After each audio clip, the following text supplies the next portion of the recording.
Welcome to Sleep Audiobooks. If you would like our Better Sleep Quick Guide filled with proven techniques to improve sleep, sign up to our mailing list at sleepaudiobooks.com and we'll send the PDF as a thank you. Subscribing and leaving a comment helps this channel more than you know, so please feel free to offer suggestions for future audiobooks or to just say hi. Thank you for listening. We hope you have an excellent night's sleep. This is Sleep Audiobooks.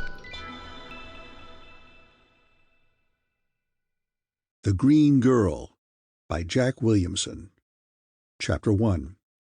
May 4th, 1999.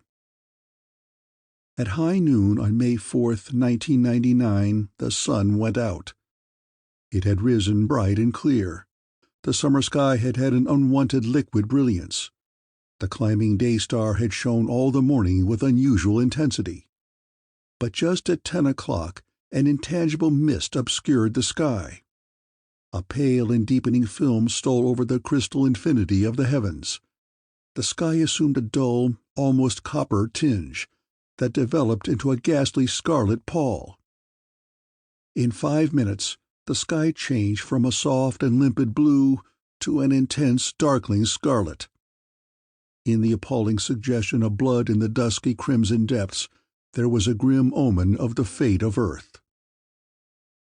I had got up at dawn for a plunge in the surf, and all the morning I had been wandering about in the bit of beach and the strip of virgin woodland behind it, content in the restful, soothing peace of that untouched bit of nature, rejoicing lazily in the vivid greenness of it, in the fresh odors of earth and plant and the whisper of the wind in the palms. I lounged on the crisp grass in the cooling shade, living in my sympathy with the life about me, watching the long, soft rollers of the green-blue Atlantic surging deliberately toward the crystal whiteness of the sunlit sandy beach. The soft cerulean skies were clear, save for the white wings of occasional airships that glanced in the bright sunshine. The morning had a singularly quiet and soothing beauty. My sleepy soul was in harmony with the distant mellow chime of a church bell. I lay back in the peaceful rest of a man ready to sink lazily into the evening of life. Though I am still an able man of somewhat less than 30 years, I felt that morning none of the energetic exuberance of youth. I felt something of the age and the agelessness of nature herself. I felt no fires of ambition. I was oddly devoid of feeling or emotion. I felt content to steep my soul for eternities in nature's simple wonders, but I have always been a dreamer. I was a worshipper come unknowingly for the last time to the shrine of life. For even then the doom was gathering, but I was spared all knowledge of the alien menace that was blotting out the sun. I had no premonition that within a few short hours the balmy Florida coast would be a frozen wilderness, whipped with bitter winds and lashed with freezing seas. I had risen at last, and was sauntering down the hard white sand in the direction of our cottage, listening idly to the birds, singing on the eve of their doom. I came in sight of the house, a low building covered with climbing vines and half hidden in the trees. I strolled toward it upon the narrow, curving gravel walk, lost in the peace of the rustic setting. The doctor was sitting on the small veranda, gazing sleepily out over the sea, with his pipe in his mouth and his hands on the arms of his chair. Dr. Samuel Walden was the sole person in the world, outside the vivid creations of my dreams, for whom I had affection. He was an unusual character. Born in 1929, he was now 70 years of age. His earlier life had been devoted to science, and he had won fame and fortune for himself by the invention of the Hydrodon subatomic engine. But in the last 20 years he had done no scientific work, or so I thought, for I had never been behind the little door that he kept always locked. A close friend of my parents, he had been more than a father to me since they were lost in the turmoil of the last outbreak against the Council of Nations, when I was 3 years old. We had always lived in the old cottage on the hill, in this natural park on the Florida coast. He loved nature deeply. For many years his chief interests in life had been plants and animals, for which he cared more than for society. A flower, a dog, the sound of the surf, such things were the joys of his life. Though his hair had been white for many years, his lean, tanned face was unwrinkled, and he was among the strongest men of my acquaintance. In fact, 2 years before, he had won second place at the Olympic wrestling contests. He loved the simple things of life. He had a passion for cooking, and he made it a science as well as an art. He was an inveterate smoker, and clung to the habit even when he had to have the tobacco smuggled in from Asia at vast expense. He had an old music box of a type that went out of date half a century ago, to which he used to listen for hours on end. There was little enough about Sam Walton's daily life to show that he was the greatest scientist of the earth, and the sole hope for the world in the amazing battle that was brewing. His simple philosophy had changed him far from the energetic young inventor of the Hydrodon. No one would have suspected the qualities of supreme heroism that he revealed. During the days of my youth, we had restlessly wandered over the globe. We had lived rather aimlessly, for the simple joys of living. The mountains, the desert, and the sea have always had a fascinating call for both of us, and we wandered in answer to that call, and during some of those years I traveled on a strange quest of my own. But it was a whole decade since we had left our rustic home, and as our latter years had been quiet and tranquil, so the world had lost the fierce energy and struggle for advancement that had driven it during Sam's younger years. It had settled down to the enjoyment of peaceful content. Science had turned from the invention of new machines to the improvement of those in existence, and had died with their perfection, until, when the crisis came, Sam was the only man on Earth able to understand and to cope with it. The industrial organization had been perfected. Work was done by machines. Men attended them for short hours and played through long ones.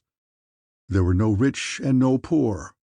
The products of industry were fairly divided. All men received their shares in content and enjoyed them to the full, without troubling themselves about the question of science or religion or of life that had received the attention of the past generation. And upon the peaceful tranquility of that happy, prosperous age, there fell with no warning the lurid doom that no man could explain, throwing it into frenzied confusion. In the past era, there would have been 1,000 men to attack the problem, with all the power of clear, dynamic minds. Now there was just one man who could understand. It was not so much that scientific knowledge was lacking. Men still studied and talked the language of science. The machines demanded it. But there were none of the trained and penetrating minds used to departing boldly from the world of the known to bring forth the new. Science was no longer living. It was mechanical. End of Chapter 1. Chapter 2. The Radio Girl. I have said that I am a dreamer, living more truly in my fancy than in the world. Perhaps my imagination is abnormally developed. Always I have had new worlds awaiting me in my dreams, to which I could retire when life was dull or unattractive.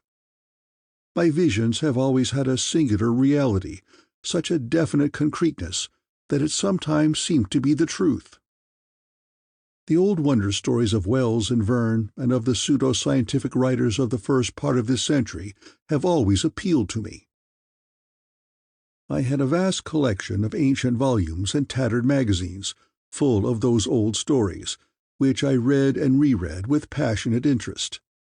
The rest of the world had forgotten them with the passing of the age of science, but I found in them the priceless food of fancy. Psychologists say that many children have dream companions of some kind. They are very real entities of the child's imagination, playmates of fancy.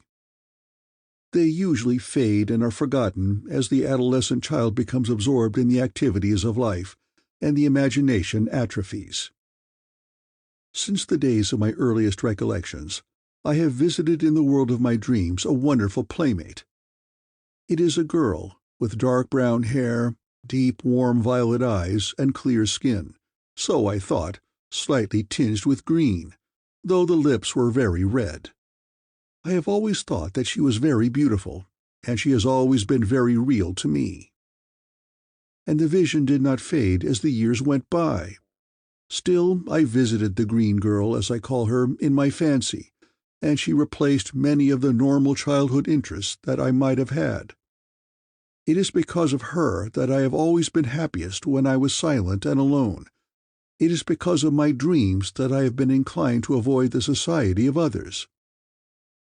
The strange world of dreams in which I visited her was very real to me, a place of weird wonders, sometimes of alien terrors, in which the green girl and I wandered through interminable, astounding adventures. And I have always had an unaccountable persuasion that it was a real world, somewhere through which my mind roamed in such delightful fancies. It was 20 years ago, when I was just 5 years old, that the green girl first came into my dreams. Sam had rigged up for my edification an old-fashioned radio set with headphones. In the long, lonely silences of the warm Florida nights, when a less indulgent guardian would have had me in bed, I sat up with those old phones on my ears, exploring the ether, feeling near the infinite mystery of space. I listened with childish intentness to the odd noises of the static, eagerly dreaming of calls from other planets. It was during one of those long, still nights that I first entered that world of fancy, and found the green girl. It seemed that I heard first a cry of delight in a silver voice, and then she was with me. She was but a tiny sprite, smaller than myself. She seemed to stand before me, smiling at me, tossing her dark curls, with the light of bright intelligence in her blue-violet eyes. I loved her from the first.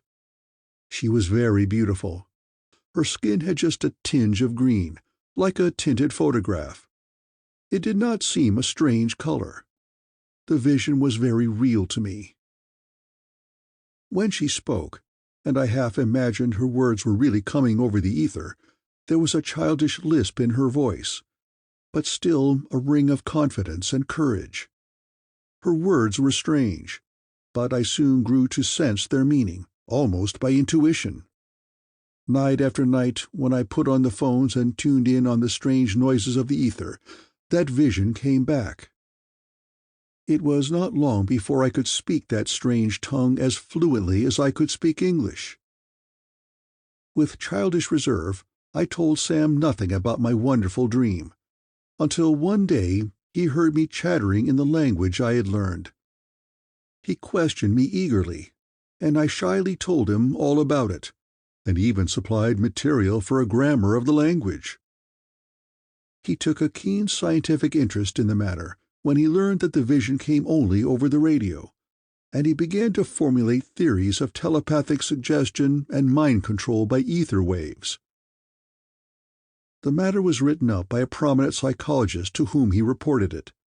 The account appeared in a well-known scientific magazine, with comments upon the strange language, which, oddly enough, bore not the slightest similarity to any known tongue, and appeared rather too perfect to be credited to the invention of a 5-year-old. The writer mentioned Sam's ideas, that I had established telepathic contact with another planet, or perhaps with the far-distant past or future, but theories of mind-reading received little welcome in a day when science was dormant, and even the suggestion that the language, because of its simplicity, power, and labial beauty, would become the long-sought international tongue was soon completely forgotten. But I did not forget the green girl. The conviction grew upon me that she was a real living entity. To find her became my ruling passion. Under Sam's tutelage, I pored over geographical accounts, searching in vain for some clue to a hidden nation. But the fact that the language seemed to have no sister tongue on Earth discouraged that. Between my 10th and 15th years, Sam and I restlessly scoured the globe in search of a clue, but a decade before we had given it up. I turned to dreams of interplanetary travel with a passionate desire to explore space and venture to other worlds in search of my dream girl. But the space flyer seemed as far in the future as it had done 100 years before. To please me, however, Sam helped design and construct a model of a machine we called the Omnimed Mobile, because it should be able to travel in all elements. But as the years of my early manhood passed, I slowly relinquished all hope of finding the green girl in fact, and resolved to content myself with her companionship in fancy. It was then, too, that I developed my inordinate fondness for scientific romances, which I devoured insatiably to feed my dreams. It was only during the first few years that I could find her only over the radio. As time went by, she became an inseparable companion of my mind. Once, for a time, I tried to lose myself in science. I had Sam teach me chemistry, but that could not replace my dreams. Together, the green girl and I went through 10,000 fantastic adventures. It was as if our two minds met in the world of dreams jointly created by both of us. Certainly, it was influenced by the incidents of my life and by the wonder tales I read. And the girl told me stories, strange and thrilling narratives they were, of mythical heroes of her race that struggled with weird terrors. She grew up with myself, until she became a princess of incomparable beauty. Often I have wished that I were a gifted painter, that I might have tried to record her charms, but even if I had been such, her perfection would have discouraged my efforts. She was slender, erect, combining an unconscious dignity of poise with vivacious sprightliness of manner. Her hair was soft and curly and brown. Her pale green skin was very soft, her full lips very red, and her sparkling violet eyes were clear and honest, bright wells of human sympathy. Could I believe that such a supernal being was merely a dream? End of Chapter 2. Chapter 3. The Scarlet Paul. The coming of the terror was slow and gradual enough, and as silent as the tomb. With all the magic of the quiet woodland beauty throbbing in my being, I was strolling up the narrow gravel walk toward the peaceful vine-covered cottage, where Sam was sitting in sleepy content. Gazing idly into the measureless infinity of the liquid azure sky, I saw the beginning come, so slowly that I scarcely marked it. A pale rosy mist seemed suddenly to condense in the sky. A ubiquitous crimson haze was born from nowhere. Even as I stood in open-mouthed amazement, with the sudden chill of alien terror grasping my limbs and tugging at my heart, the hue of the sky ran quickly from the pure deep blue to an intense and awful scarlet. It was deeper than the crimson of sunset. It had a terrible bloody intensity. It was as if a spray of blood from the arteries of some dying monster had abruptly encrimsoned the sky. A fearful blood-red twilight fell swiftly upon the tranquil beauty of the scene before me, painting it with hues of weird and gruesome horror. The once blue sea rolled in like a tide of blood, flashing a million gleams of awful crimson light, as the red sun was reflected on its waves. Familiar objects took on dreadful forms of wild foreboding in that suddenly ghastly gloom of red. And that was but the beginning. The unknown is always terrible, and if ever the earth was menaced with an unfamiliar threat, it was that Scarlet Paul. For a moment I was gripped fast by the surprise, and the chilling alien fear of it. Then my reason reasserted itself, and I hurried on toward the cottage, trying to convince myself that my dread was unfounded. I knew, of course, that red light penetrated clouds much better than other colors. I knew that the red light of a neon beacon is visible through miles of mist. I knew that the sun looks red on a murky day, because all but the red rays are absorbed by the atmosphere. I had an idea that a cloud had suddenly come between earth and sun, perhaps a haze of meteoric dust. But I failed to reassure myself. With a glance at the sun, which was gleaming at the zenith like a great red moon, I stepped upon the veranda, still feeling a slight weakness about the knees. Sam had risen to his feet. He stood gazing silently and blankly out to the eastern horizon, where the flaming intensity of the encrimsoned sky met the glancing brilliant beams from the darkened sea. There was no surprise in his expression, and little of fear, merely pain and despair. "What is it, Sam?" I asked quickly. He looked around slowly. "I don't know what it is, Mel, but it means the end of the earth.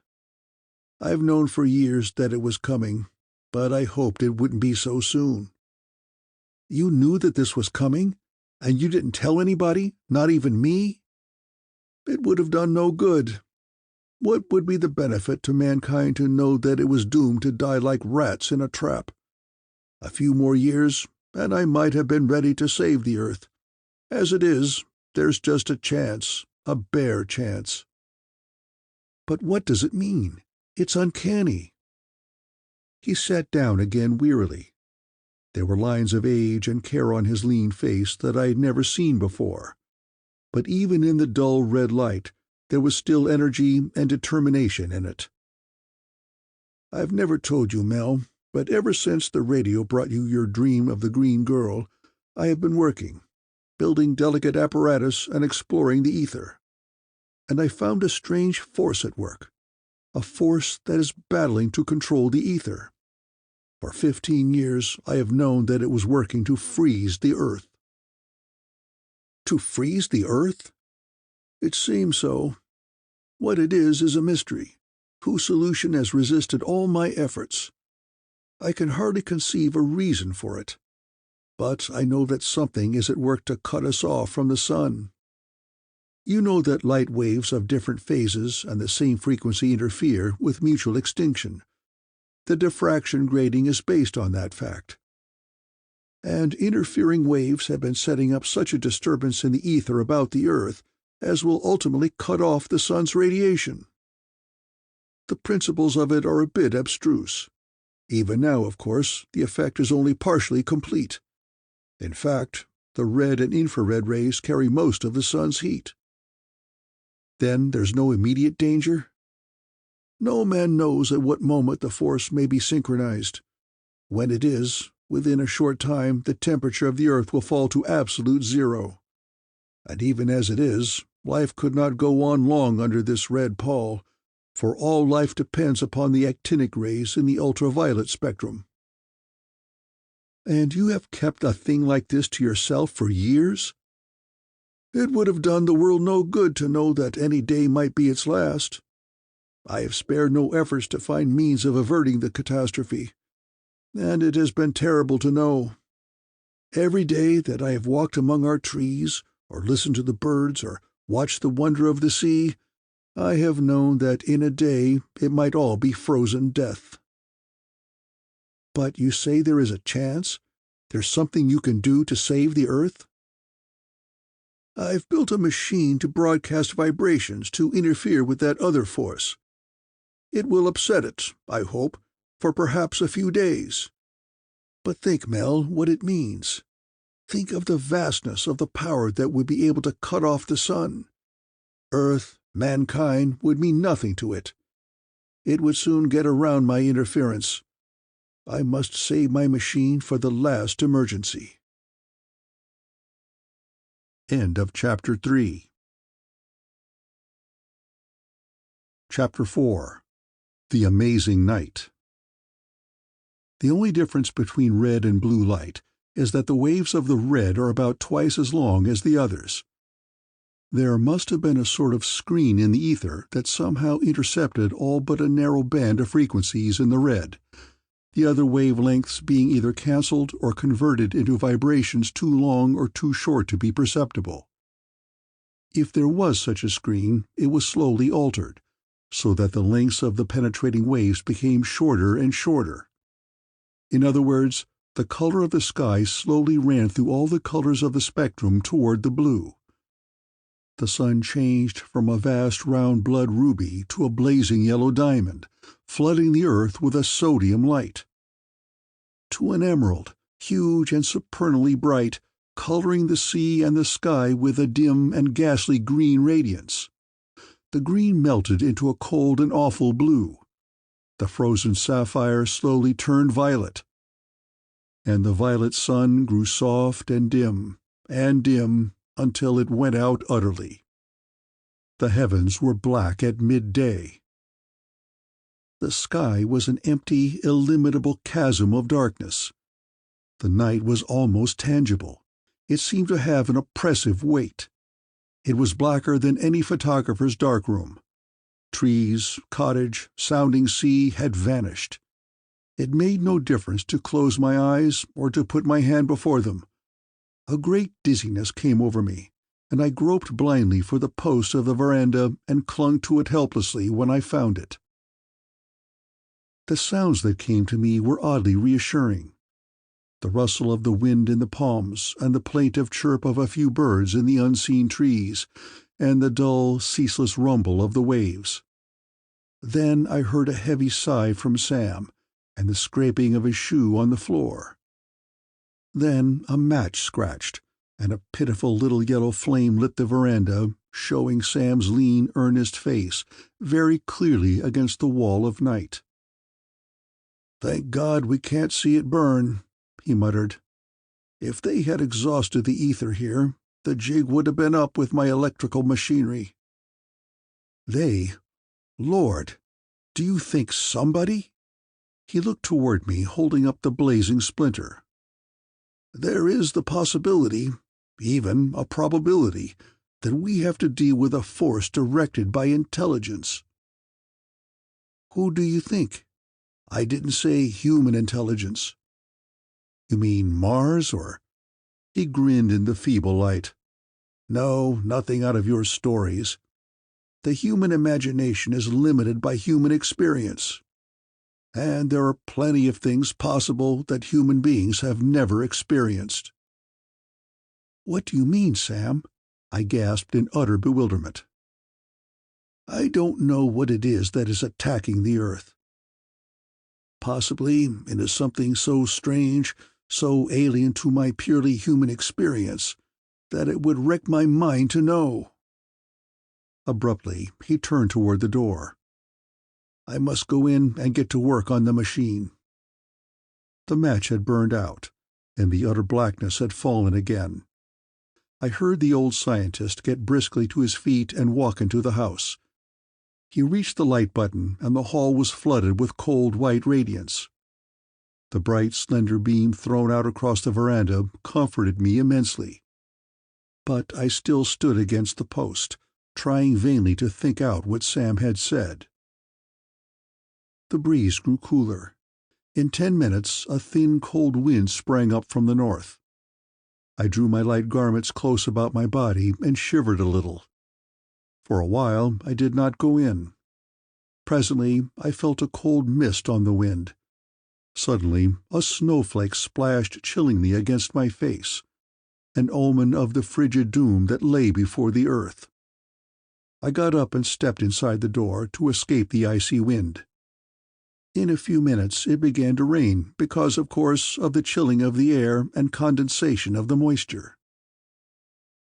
Suddenly curious about how the world was taking the weird catastrophe, and about what was happening elsewhere, I went to the radiophone in the living room and switched it on. Not a sound came from it, not even a hint of static. The ether was utterly dead. That meant that the strange force had already cut our civilization up into 1,000 helplessly isolated units. Then, from the rear of the building, I heard the peculiar rhythmic throbbing beat of a Hydrodon power generator. Sam was already at work in the little room he had always kept locked, even against me. I walked back to the door and knocked, asking to be allowed to come in. Sam called out for me to enter, and I stepped inside. I stopped at the door in amazement. The little space was crowded with intricate electrical apparatus of modern design. In fact, much of it was new and unfamiliar to me. There were intra-atomic power generators, huge electron tubes, coils, switches, loop antennae, and a wealth of other material that was strange to me. I saw at once that the laboratory before me must have represented vast sums of money and years of toil.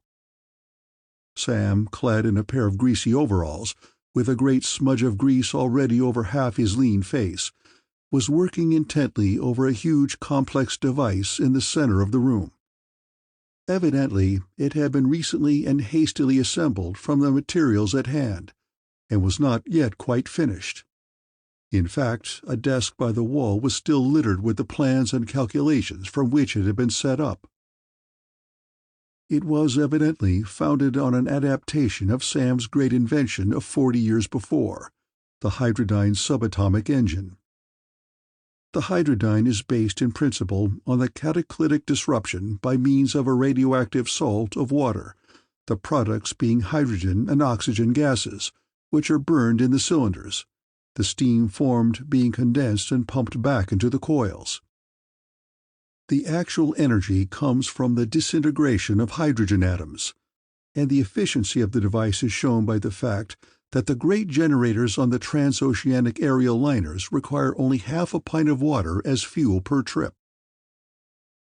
At one end of Sam's new machine was the Hydrodon unit. From the size of the catalyzer coil, it must have been of vast capacity. The conduits led to the transformer coils, and above the coils were the giant electron tubes 6 feet high of a novel horseshoe shape. Sam was working with deft fingers at the connections. "It will be hours yet," he said absently without looking up. For a long time I stood looking at him, as he worked with utter absorption and feverish haste. There was nothing I could do to help him. I could hardly understand what he was about. How strange it was to stand there in a freezing world and watch one lone man struggling to save it. The cold rain was drumming heavily on the roof, and the roar of the sea had risen. The wind was blowing a gale, but there was no lightning in the storm that night. The out-of-doors was as dark as Erebus. Presently it grew cold in the room. I went out and shut the doors, and turned on the resistance heaters. Then I made a cup of coffee and brought it to Sam. He gulped it down absently and went on without a word.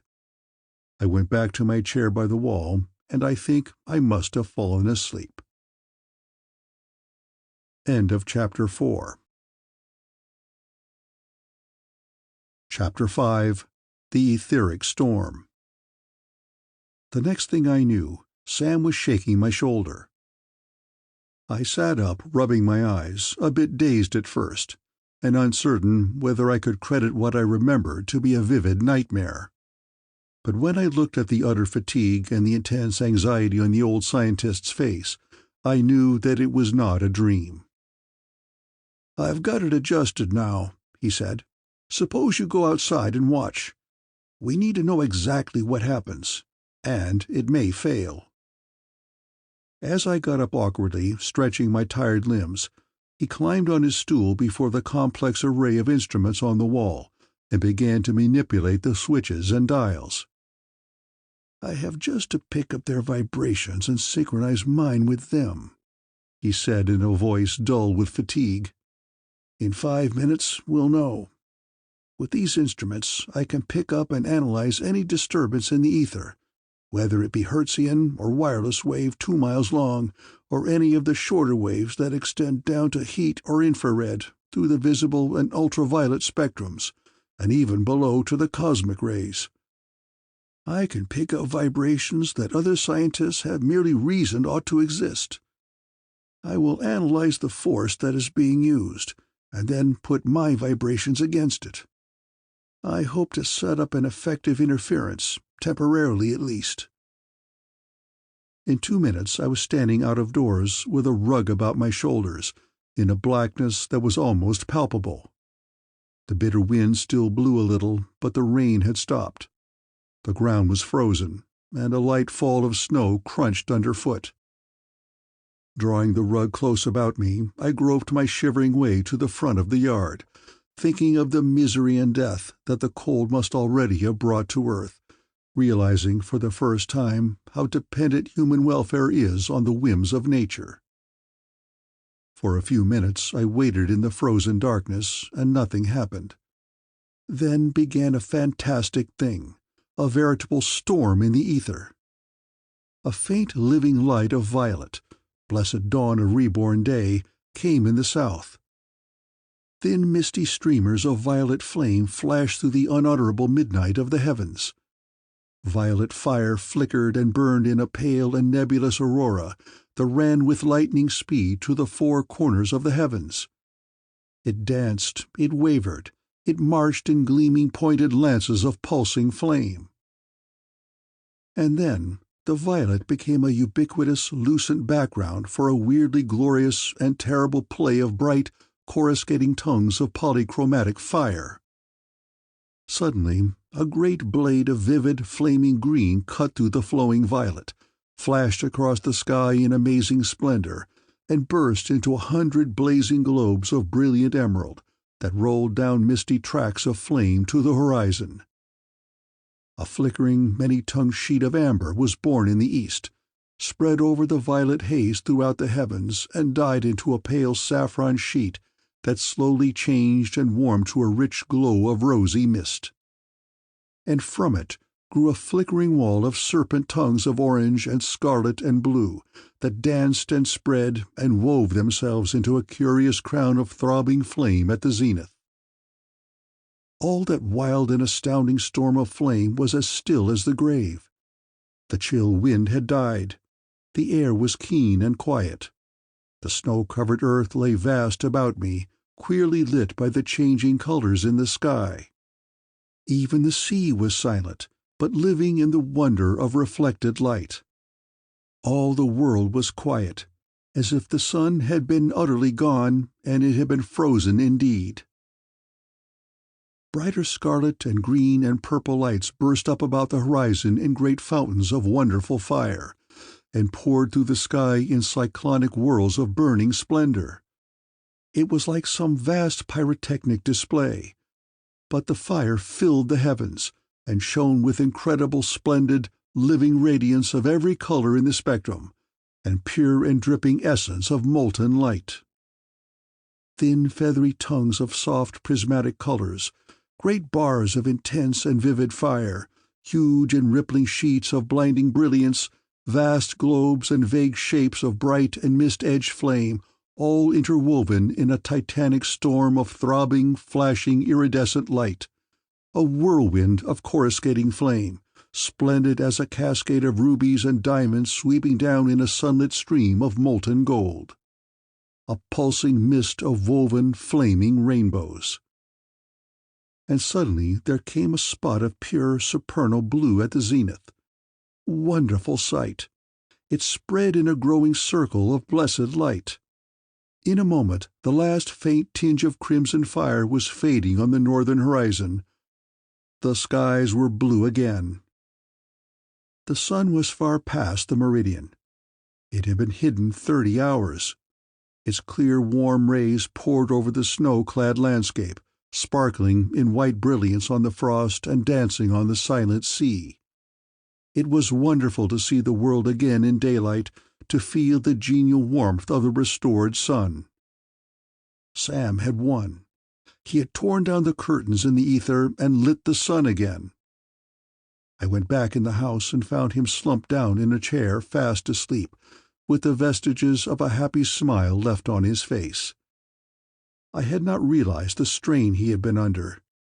He had been driving himself for 30 hours like a high-speed machine. The intensity of the effort had exhausted him utterly. He did not wake up while I was putting him to bed. In an hour the radio had come to life. The ether was buzzing like an angry beehive with reports of the catastrophe, and with mad speculations as to its cause. The red gloom, followed by absolute darkness, had fallen simultaneously upon the entire earth. All lines of power and communication had been put out of order, as in a severe magnetic storm, and utter panic had gripped the world. Every man had fancied himself to be among the few survivors of an unthinkable catastrophe. A blanket of cold had fallen upon all the earth. In many sections there had been torrential rains as the clouds condensed, and there was considerable loss of life due to flood. In certain sections there had been terrible blizzards, and thousands had been frozen to death. Vast damage had been done to young crops, and there was a threat of famine. But in most places enough radiation to cause freezing weather had been prevented by the dense clouds. Varied and fantastic theories were advanced as to the cause of the unique phenomenon. The most popular explanation was that the solar system had passed through a small dense nebula, the particles and condensing gases of which had intercepted solar radiation. Sam's brief statement advanced a few days later that he had found the disturbance to be due to a strange force acting to erect an etheric screen or shell about the earth, through which vibration could not pass, received scant attention despite his scientific reputation, and his warning that it might return again at any time and forever passed unheeded. He made no mention of what he had done to save the earth. End of Chapter 5. Chapter 6. The Omnimobile. I now come to the Omnimobile, the machine that Sam had designed with a view to use in interplanetary navigation. He had worked on it, of course, more to please me than for any other reason, and we both knew that there was little chance of the machine's being able to make a successful voyage through space. On the day after the sun had been restored, Sam was back in his laboratory, still feeling out the strange forces in the ether and trying to anticipate the next attack. I was wandering along the beach, rejoicing in the bright warmth of the sun, absorbing the spell of the wood and the sea and the fresh salty air, regretting that all of it might be frozen again. There an idea came abruptly to me. Why not build the Omnimobile? Designed to withstand the bitter cold and the absolute vacuum of space, planned to survive the shock of landing on frozen worlds, equipped to traverse the terrible mountains of the moon, to crawl over the burned deserts of Mars, or to explore the vast seas of Venus.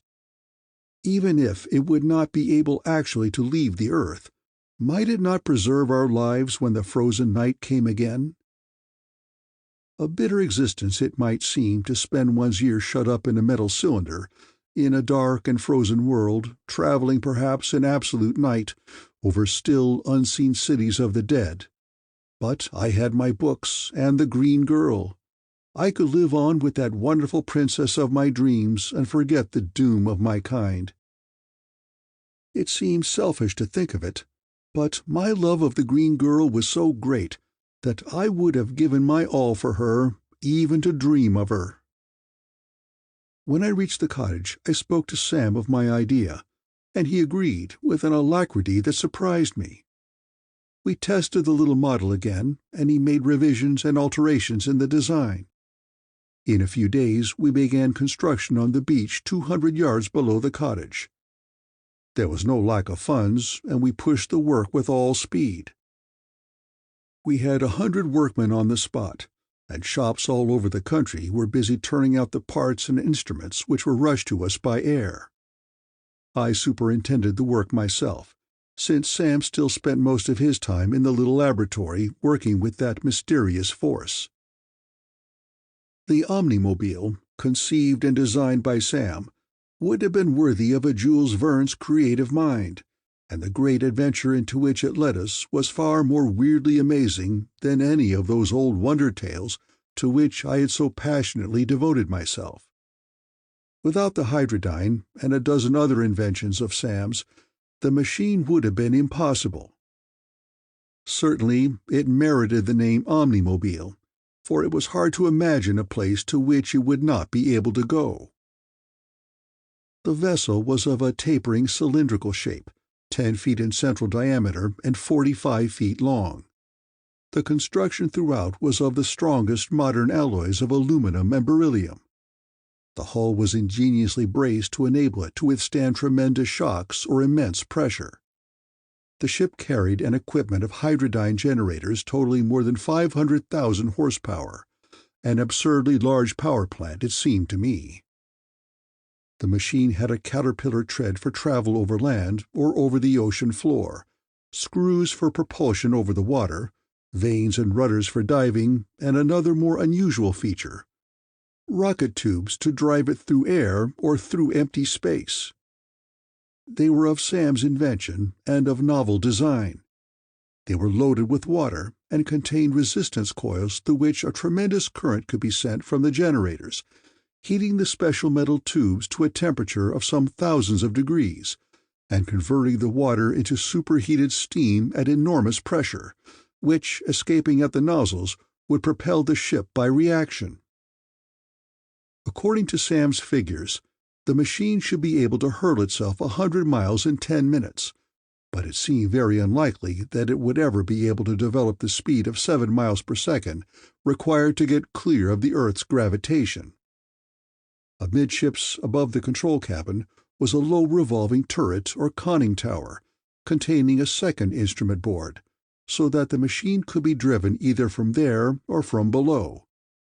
It carried not only periscopes and other instruments, but a 2-inch automatic cannon of a recent design, capable of firing gas, shrapnel, or high-explosive shells at the rate of 220 per minute. There was a small torpedo tube forward, and, as a further addition to the armament, Sam had installed transformer and projectors for using the 500,000 horsepower of the generators to produce a vast electric arc. Arrangements for the life and comfort of the passengers were not lacking. There were oxygen tanks and caustic potash containers to purify the air. The walls were provided with heat insulation, and the temperature was automatically controlled by electricity. The control room below the conning tower, with the instruments at one end, was fitted up like a luxurious little library. Forward was the tiny galley and dining room, aft a miniature stateroom. The remarkably compact generators and machinery were in a compartment in the stern. There was a space in the bow for supplies of concentrated food, spare parts for the machinery, arms and ammunitions, and miscellaneous supplies. So fast did the building proceed that within 3 months after the day of darkness, the last plane of the construction fleet was gone. We began to supply the vessel at once. Sam selected the foodstuff and had enough put on board to last us for many years. We had a supply of ammunition for the machine gun and an assortment of rifles and pistols. Sam had a little corner fitted up for a laboratory and stocked with instruments and apparatus of all varieties. In the cabin I put the better part of my collection of the old romances. We were preparing a little world of our own, getting ready to be cut off from civilization forever.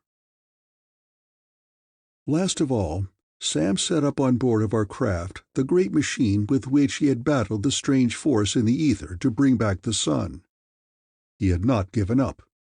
I knew that, even if he saw no hope, he would not surrender so long as he lived. He would carry on the war to the end.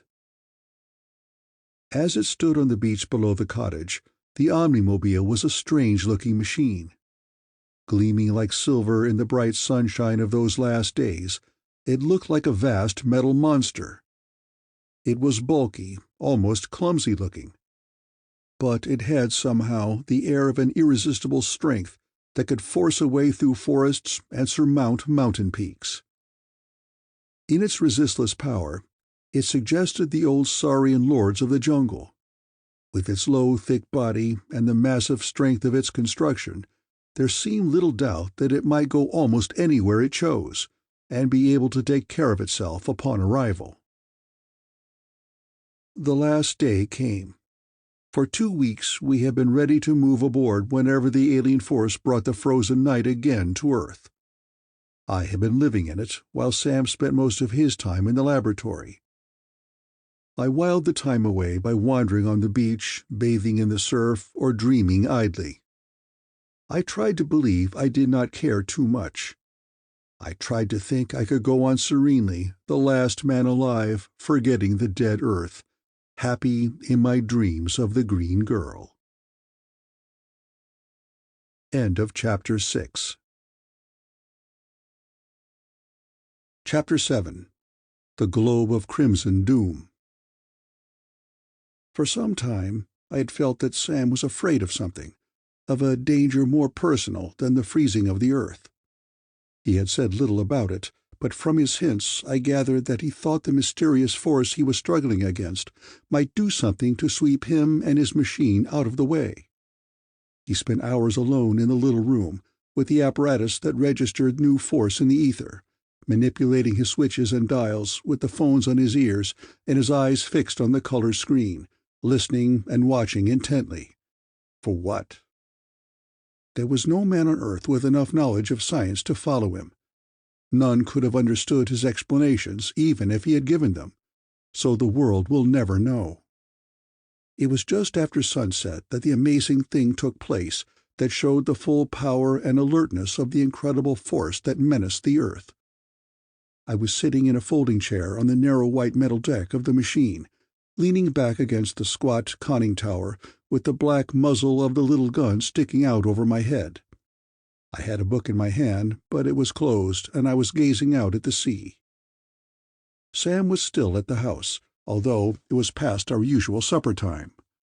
Suddenly my attention was attracted by a faint hail. I glanced toward the cottage and saw him running toward me at a desperate pace, head down and legs working like pistons.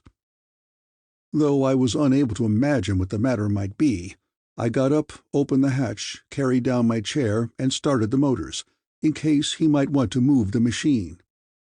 In a moment I heard him scrambling up the ladder at the side, heard his quick footsteps across the deck. He dived into the room, shouting breathlessly, "It's coming! Quick! Start!" Before I could move, he had brushed me from the instrument board. The heavy throbbing drone of the Hydrodon units rose higher, and in an instant the Omnimed Mobile had lunged forward, with a great rattle and clanking of metal so suddenly that I fell against the wall. I was amazed at the speed we developed. Sam was not sparing the machinery. The clanging roar was almost deafening. The whole machine vibrated to the engine beat, and it rolled and tossed so much that I could hardly recover my feet. With face set and expressionless, with blue eyes straight ahead, Sam stood with his hands on the levers. He went straight up the beach, without regard for trees or fences. Suddenly he swung the wheel about in a wild attempt to avoid a shelving declivity that led down to the water. Our speed was too great. Momentum carried us on. The machine rolled over completely, tossing me about the padding conning tower like a doll. When I got up again, the invincible machine was still forging on, with Sam undisturbed at the controls. We were 2 miles from the cottage when he brought the Omnimobile to a standstill on the hard white sand 100 yards above the water, and turned off the engines. With a sigh of relief he turned to face me, pulling out a red bandana to wipe the beads of sweat from his brow. He grinned faintly. "Rather a narrow squeak, that. I was not looking for it so soon. We were just in time. I thought they had us." "But what is it?" I stammered, still seeing no cause for our mad flight, though I had no doubt there had been cause enough. "Who?" "Wait and see," Sam suggested grimly. "I hadn't imagined they could do such a thing. I just happened to pick up the warning in time. Mel, the thing we're fighting must be 1,000,000 years ahead of us. I never dreamed of such a thing." I looked out through the thick lenticular windows of the conning tower, but failed to see anything unusual. "Get your binoculars and we'll go on deck," said Sam. "I'm sure we're out of danger here." I was not so sure about that, but I got the heavy glasses and we stepped out on the metal deck. I looked back in the direction of the place whence we had come. The world was very still. Even the sea was almost silent. The old cottage on the hill behind us seemed suddenly very desolate and lonely, standing out a solitary dark point against the dying glow of the westward sky. It seemed very bleak and ancient. And then I saw a curious thing, an astonishing thing. There was something bright hanging in the air 100 yards above the building, something that shone with a silvery gleam. Steadily it grew brighter against the dull, somber curtain of the darkling western sky. Then I saw that it was a huge globe of white metallic light. It was a great gleaming silver ball, evidently many feet in diameter. It glowed with a queer, unnatural effulgence. It was like a floating moon.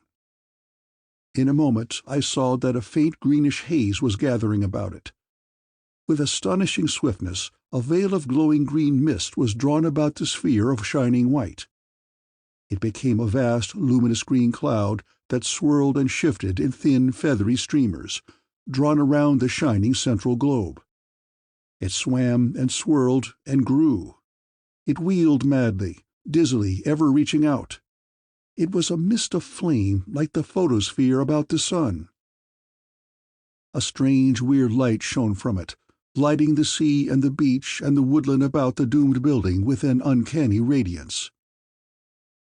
Quite abruptly, two narrow beams of a thick, misty purple fire darted out of the silver core of the amazing thing, and flashing over the ground, fixed themselves upon the cottage. They were like thin, unpleasant fingers of purple fog. There was something terrible in the swift sureness of their motions. They moved as if they were seeing eyes or tentacles, feeling, searching. Suddenly they were gone. In a moment I noted a change. The seething clouds of green were sucked down. They drew into a dense cyclonic vortex of flame about the old house, like a falling torrent of molten emerald. The building was half hidden in the thick, racing fog. I strained my ears, but not a sound did I hear, save the soft whisper of the sea. The cloak of green mist swirled about its core with a silence that was complete and terrible. Suddenly, the ancient house burst into a strange red incandescence. The chimney, gables, and corners shone with a dull, lurid scarlet fire. There was no flame, just a dusky crimson gleam. It grew brighter and deeper until it was an intense, bloody glare. And then the climbing vines and trees about it, gleaming like ruby plants, began to melt away. The house began to dissolve into crimson light. The green mist swirled lower. The silvery central moon waxed brighter. Once or twice thin fingers of purple mist were again thrust out exploringly, all in a silence of death. And the red gleam grew. The house glowed as though washed in a rain of blood, and swiftly it faded into that awful light. The chimney tottered and came down in a shower of red sparks that faded into nothingness before they touched the ground. The roof fell, and the remnant of the walls collapsed upon it in a heap of crimson dust of fire that faded swiftly, dissolved, vanished. The little hill was a bare red waste, gleaming with that terrible scarlet glare. The two purple tentacles of misty flame shot out again and swept searchingly over the spot.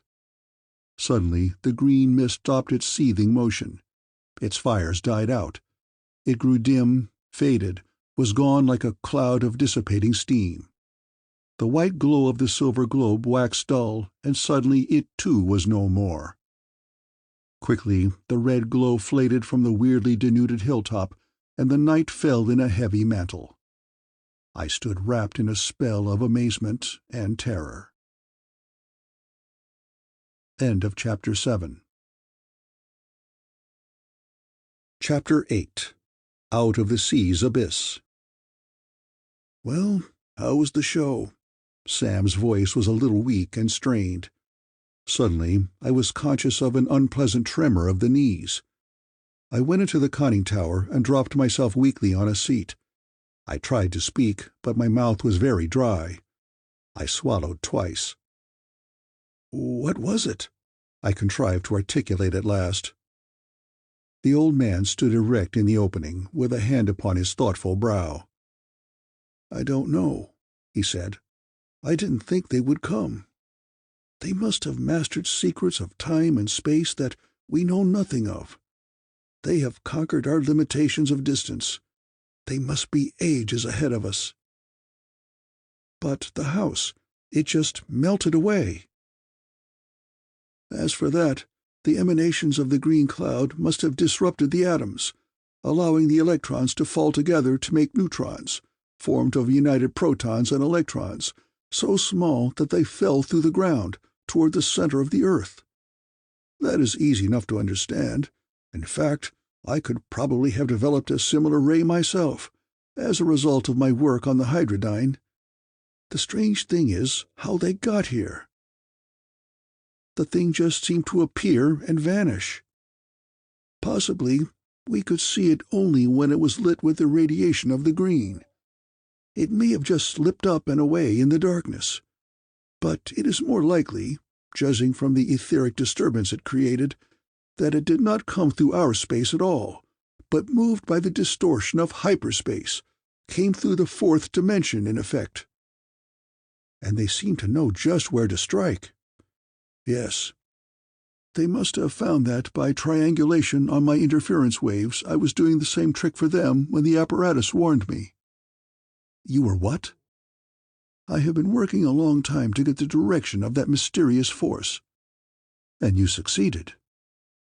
You remember the Mangar Deep? What? Oh, yes. Discovered in the South Pacific by Mangar and Kane about 1945. In 1946, I believe. The disturbance comes from there. It emanates from a point 10 miles below the level of the Pacific. What? Impossible. Do I make mistakes? Sam asked softly. No. But the discoverers reported only 6 miles of water, and anyhow, men couldn't live under there. The exact spot is somewhat south of their soundings. But Mel, don't assume that we have to deal with men. We may be dealing with entities that developed in the sea, even with creatures of the rocks below the sea. I tell you, it's outside the range of your old anthropomorphic fiction. I could say nothing more. I sat still with rather unpleasant thoughts. Intelligences that could reach casually from a point 10 miles below sea level to wipe out a building 10,000 miles away. Such things are very good in amazing romances, but extremely hard to face squarely in real life. For many minutes Sam was silent. He had pulled out his battered pipe and filled it absently with illegal tobacco. He stood puffing on it steadily, with the dim glow coming and going on his tanned face as he drew. Presently he spoke very softly. "Mel, we can go in the Omnimobile to see about it." Dive into the deep? We could do it. 10 miles of water. Good Lord, that would crush us like... I think the machine would stand it. But what could we do? We don't know until we know what needs to be done. It means death, I whispered hoarsely. And the green girl. When I'm dead, I may dream of her no more. It may be that she lives only in my mind, and when I die... Sam said nothing. He merely waited, puffing away, with his pipe smoke drifting out into the night. In a moment I had considered, and realized my selfishness. I thrust out my hand, and he gripped it firmly. "I knew you would see it, Mel," he cried with a glad ring in his voice. "Whoever and whatever they are, they haven't got us yet. We're still kicking. We start for the Mangar Deep at sunrise in the morning." We climbed down into the machine and went together into the galley to fix supper. Sam got out his old music box and played through his ancient favorite selections, and then we went to our miniature staterooms. But I did not sleep soon that night. The green girl came to me in a fresh and vivid waking dream. She was, as ever, supremely, superbly beautiful, with dark curls, smiling red lips, and clear, sparkling violet eyes. I told her of the struggle I had had, and that I was resolved to set out upon the fateful cruise, and she seemed very happy, so I regretted my decision no longer. So very happy, I fell asleep, and had dreams of the green girl that were dreams indeed. At dawn, I was awakened by the rattle of pots and pans in the galley. I sprang out of my bunk, took an icy shower, and ran into the dining room where Sam had breakfast ready. The stores had been well selected, and Sam was a prince among chefs. Whatever our fate, we would approach it feasting like kings. He seemed as cheerful and confident as myself.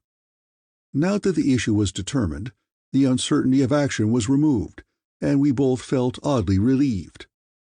After we had eaten, we started the engines and drove the machine back to the hilltop where the cottage had been. We got out and examined the surface of the ground that had been acted upon by the strange red dissolution. The earth had evidently been eaten away to a depth of several feet, and the surface was left covered with a hard greenish vitrified crust, smooth and hard as glass. It was unpleasant to think what would have happened if Sam had failed to intercept the warning of the approach of that amazing machine, if it had been a machine. End of Chapter 8. Chapter 9. Into the Mangard Deep. We hurried back into the Omnimobile, climbed into the conning tower, and started the engines again. Sam turned the bow toward the sea, and the great machine crawled slowly down to meet the lapping white waves. In a few moments they were slapping and splashing against her sides. On we drove, down the sloping sand. The green water rose about the windows. In a moment the periscope screen showed that we were entirely under water. We crawled steadily over the bottom of the sea, deeper and deeper. All the wonders of the hidden sea life lay about us. Bright corals and strange shrubs, curious rocks, and beautiful dells between them, through which silvery fishes and stranger monsters of the deep were moving. It grew darker, and Sam turned on the powerful searchlights. We moved on down into stranger regions. But I must not take space for that, for we were hastening toward a world that was weirder by far. In half an hour we closed the valves, which had been left open to let the water flood the tanks, and started the pumps. We were lifted above the ocean floor. We stopped the caterpillar tread and set the screws into motion. In a few minutes, the Omnimobile rose above the surface and splashed back into the blue waves like a gigantic dolphin of silver metal. I climbed out on the deck. The Florida coast was a bright green line in the west. The serene blue vault of the heavens was illimitable above us, and the deeper blue expanse of waters lay about in a flat, measureless plain.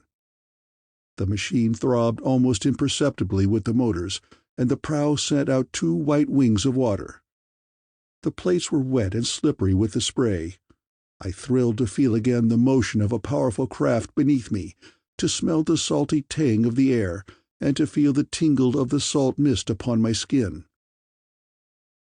We were making a good 50 knots, and I had to brace myself against the cool, damp wind of our progress. Thanks to her gyro-stabilizers, the vessel was perfectly steady. I stood there a long time, gripping the low rail, and lost in the wonders of sea and sky. I felt very much a part of all that splendid, sunlit world. I felt a deep, poignant regret at leaving it. But I found myself feeling, with a little surprise, that I could be willing enough to give up my life to save it. At last I went back into the conning tower. Sam stood alert at the controls, with an odd, exultant light in his eyes, and with a smile of joy and confidence on his lean face. With his hands on the levers, he turned to me and said, "The little old machine's a wonder, Mel. She runs on sea, land, or air. It's a great feeling to drive her. She'd go anywhere. You know, I wish we had time to make a trial for the moon." "There's no hurry about that," I assured him heartily. "The moon will keep." Presently I took the controls. Sam fixed dinner and brought my meal in on a tray. Then he went to his stateroom. I enjoyed my spell at the controls. Indeed, as Sam had said, the handling of the machine gave one a strange sensation of power, of omnipotence almost. It was the same feeling of unconquerable, careless power that a god might have enjoyed. I was almost sorry when Sam came to relieve me in the evening and I had to go to my bunk. When I got up to take his place again, it was night. The generators were beating steadily, and the Omnimed Mobile was plowing her way through heavy seas. The sky was black, and occasional brilliant flashes of lightning lit the sheets of falling rain that drummed on the metal deck. When he showed me our position, it was in the Pacific off Central America. I knew that he had used the rocket tubes to carry us over the isthmus. For 2 more days we kept the bow southwest, in the direction of the Vanguard Deep. Sam and I alternated at the controls, and he took time to prepare our meals when he was off duty. The cabin was fixed up most comfortably with bookcases, table, and upholstered divan. During the second long afternoon, I looked over my old stories of science, and read again Verne's immortal story, 20,000 Leagues Under the Sea. I was somewhat amused at the thought that I was aboard a stranger and more wonderful machine than that of the fantastic tale, and that our adventures had already been far more amazing than those of the great romance at which so many practical people had scoffed. If I had known what was to come, well, I suppose I could not have composed myself enough to read it all. At evening on the 3rd day, the sea lay cold and blue about us, and the northern sun was crawling along the horizon to sink cold and bright in the clear northwestern sky, turning the western waves into a glittering sea of frozen fire, and gleaming with prismatic whiteness on the snow-caps of a few vast icebergs that dotted that far southern sea. Sam stopped the engines. We floated in that wintry, lonely ocean, infinitely removed from the busy world of man, over the Vanguard Deep, over the lair of the hidden menace. I stood on the gleaming wet metal deck, shivering slightly from the chill of the keen south wind, breathing deep of the fresh salty air and lost in the never-aging wonders of the sea and sky. I felt even a distant kinship with the blue, white-capped mountains of ice that lifted their massive frozen spires to meet the cold sunshine. How often, in the incredible adventure to come, was I to fear that I was never again to see the blue of the sky or to feel the ancient spell of a limitless surging sea? I took a last deep breath and went below. I was a little surprised to see that Sam was closing the ventilators, opening the oxygen apparatus and air purifiers, inspecting the pumps and valves, getting ready to dive. "Surely we can't start till morning." "Why not? At 200 fathoms, night is the same as day." I hadn't thought of that. Then, before we see the sky again, we shall know.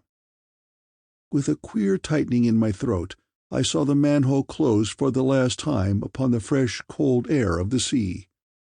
In 10 minutes more we had let the water into the buoyancy tanks. Green water and gleaming monsters of the sea rushed upward in the steady glare of the searchlights beyond the windows. I stood at the valve and pump controls while Sam busied himself in seeing to the torpedo tube and the machine gun, and in adjusting his electric arc weapon. Then he brought out a grotesque suit of steel submarine armor he had made, with oxygen tanks and electric searchlight, etc., attached. Swiftly we were dropping into the Vanguard Deep. End of Chapter 9. Chapter 10. The Depths of Fear. In the deep sea, the temperature is just above freezing. The darkness is absolute. The pressure is many tons to the square inch. But still, life has been found, even in the greatest depths.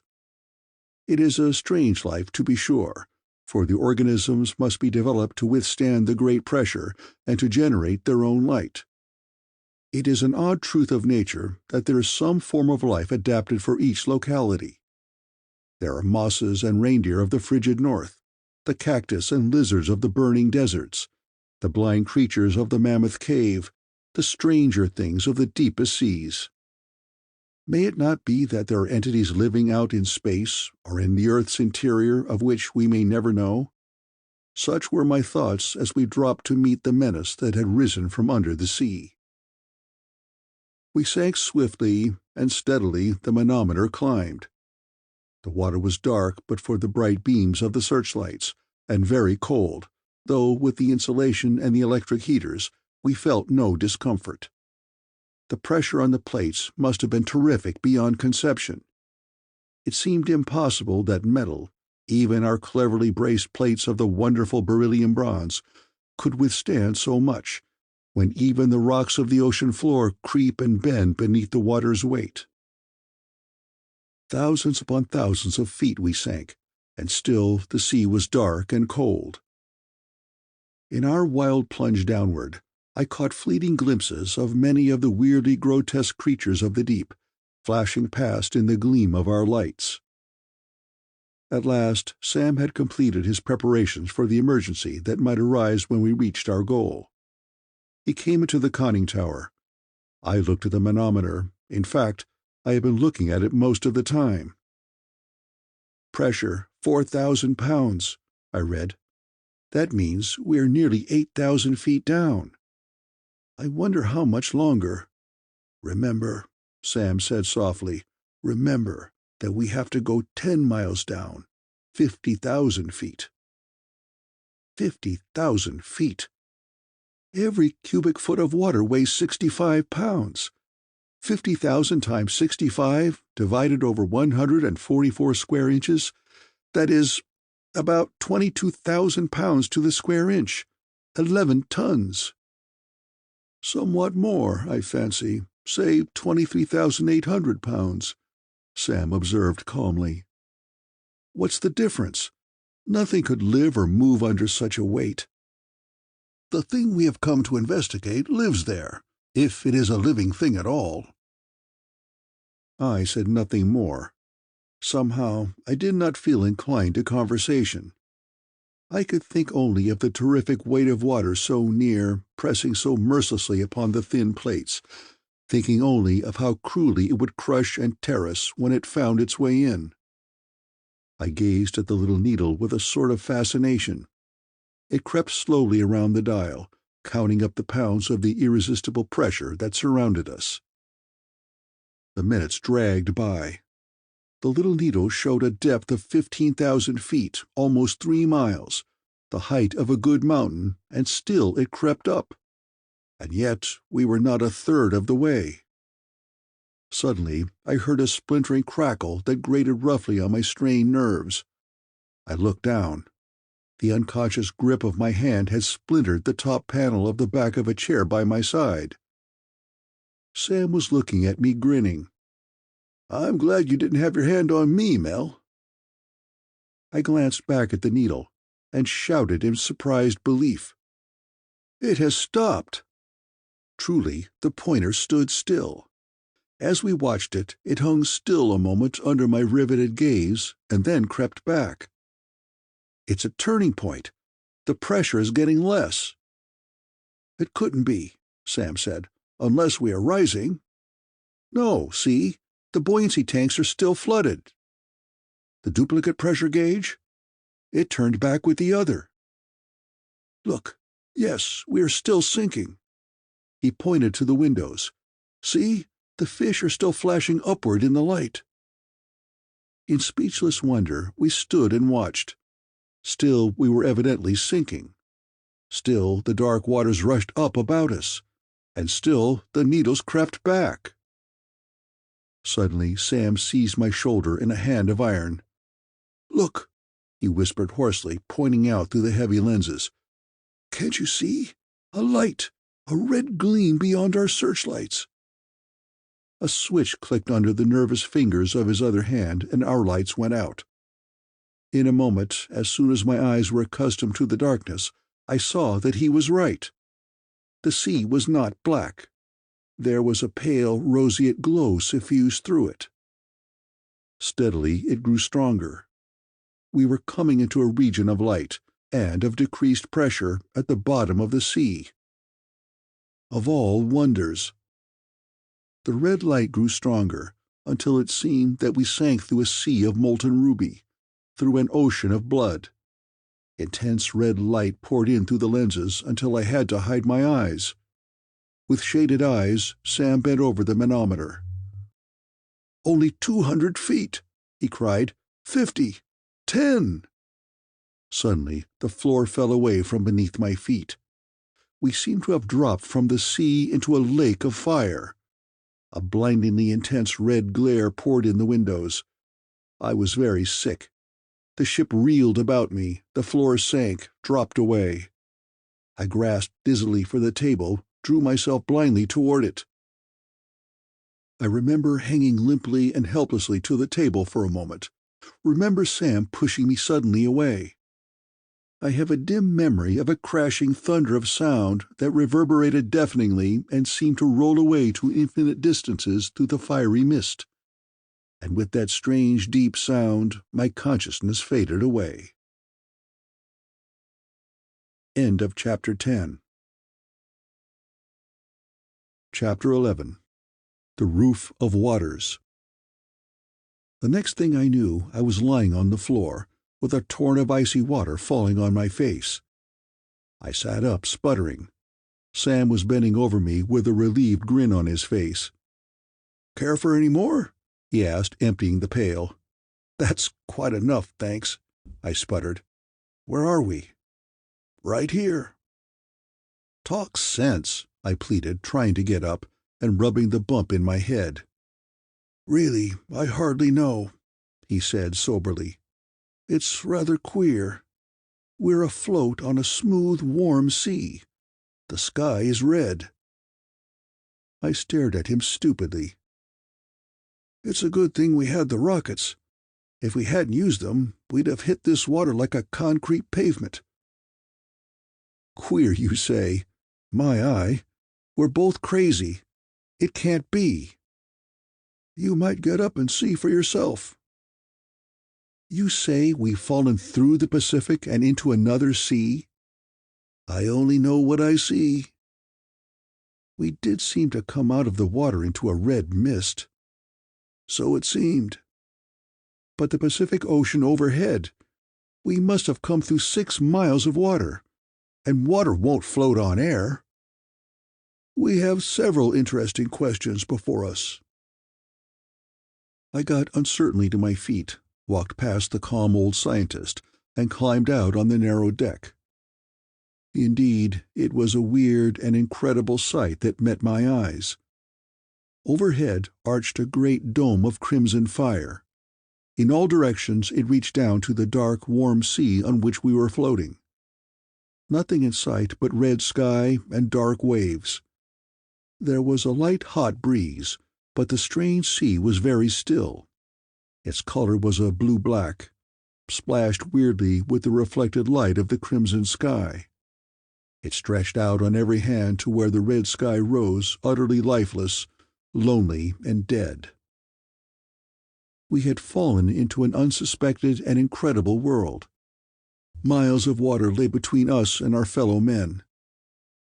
Suddenly I felt an absurdly great loneliness, a vast homesickness for the world we had left, even if my fellow men had never meant very much to me. I felt an ineffably intense desire for the sunshine, for blue skies and green plains, and for the busy, cheerful cities of men. In fact, I almost burst into tears. It was not so much that I was afraid, but the place seemed so strange that, even after I was dead, my soul could not find a way out. If there had been a rock or an island to break the monotony of the ghostly silent sea, it would not have been so bad. But there were none. The strange dark desert of waters stretched out as far as my eye could reach. The eerie scarlet radiation of the sky beat down with intense heat, and the wind was damp and sultry. Abruptly, Sam stepped out beside me. There was almost a grin on his lean, tanned face, and he looked somehow very confident and resourceful. I felt a great wave of faith in him and in the wonderful machine beneath our feet, rocking silently in the strange, smooth sea. Impulsively, I reached out my hand to him, and he took it with a smile. "I know how you feel, Mel, but we're still kicking." "But the ocean?" I asked again. "What could hold it up?" I've been doing some pretty stiff thinking along that line. I have a theory that might help you, even if I have missed the point. You know we came through the red gas that makes the curious sky we see. The gas was just below the water. It's evidently radioactive, or it wouldn't be luminous. Its emanations might change the gravity of the water above. Negative gravity or levitation? Something of the kind. You know that science has held for a long time that there is no reason, per se, to doubt the existence of substances that would repel instead of attracting one another. In fact, the mutual repulsion of the like poles of a magnet is, in a way, an illustration of that very thing. Even assuming the existence of substances of negative gravity, they would not be found on the surface of the earth, for they would escape into space as fast as liberated.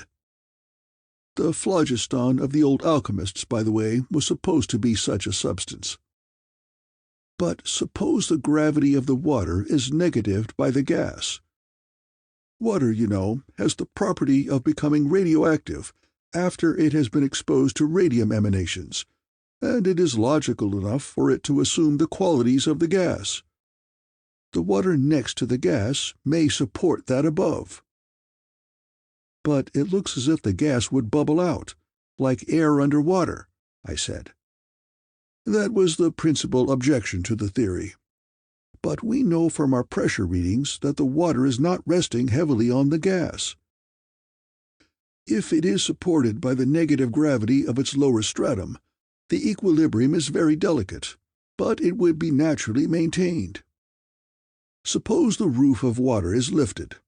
The gas and atmosphere below, being given more room, would expand. Consequently, the gas would be brought less intimately into contact with the water. The negativing effect would be reduced, and the balance would be restored.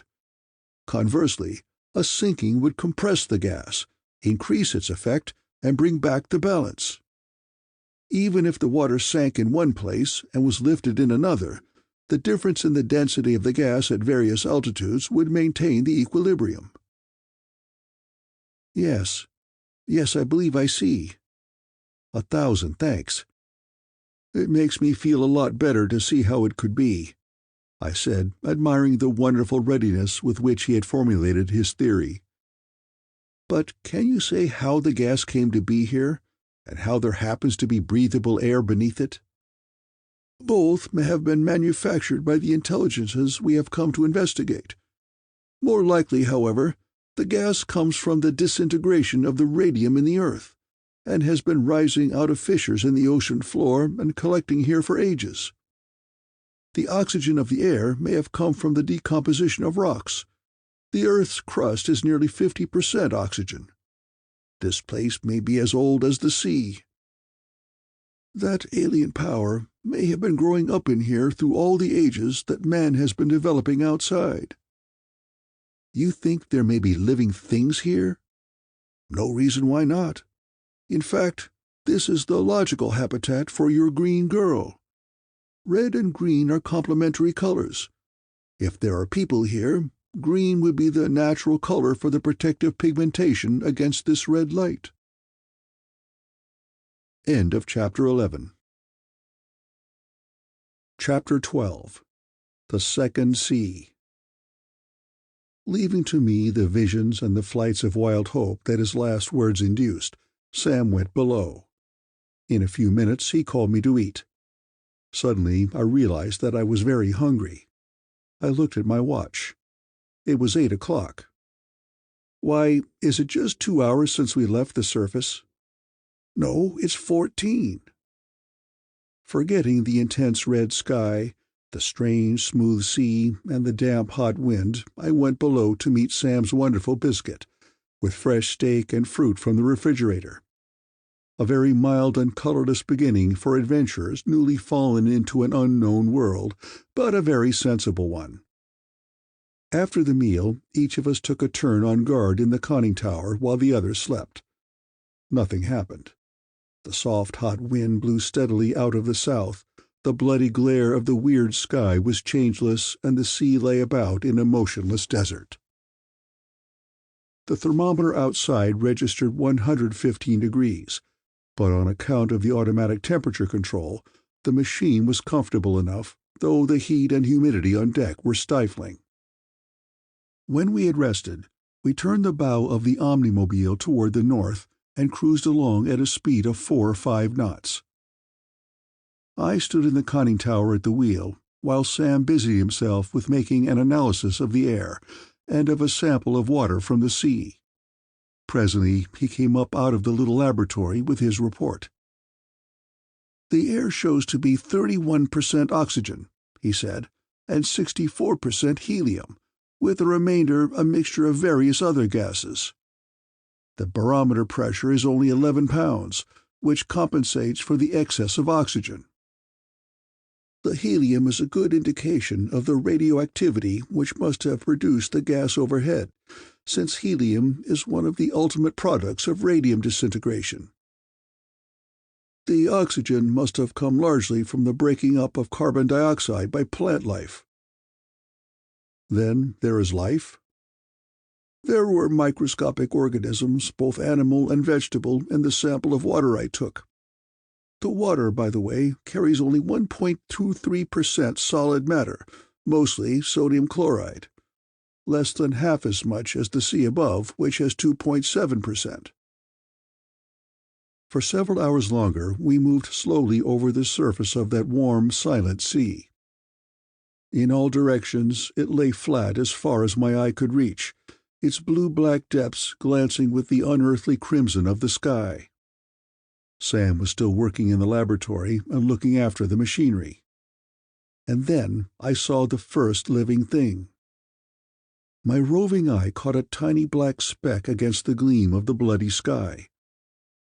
It was soaring, drifting slowly like a vast bird. Its motion was too irregular, I thought, to be that of a flying machine. I flung the little port open and tried to get my binoculars upon it. It was very far away, but I made out that it was a vast, strange, winged thing. It seemed very large to be a bird, and its colors were bright, fantastic.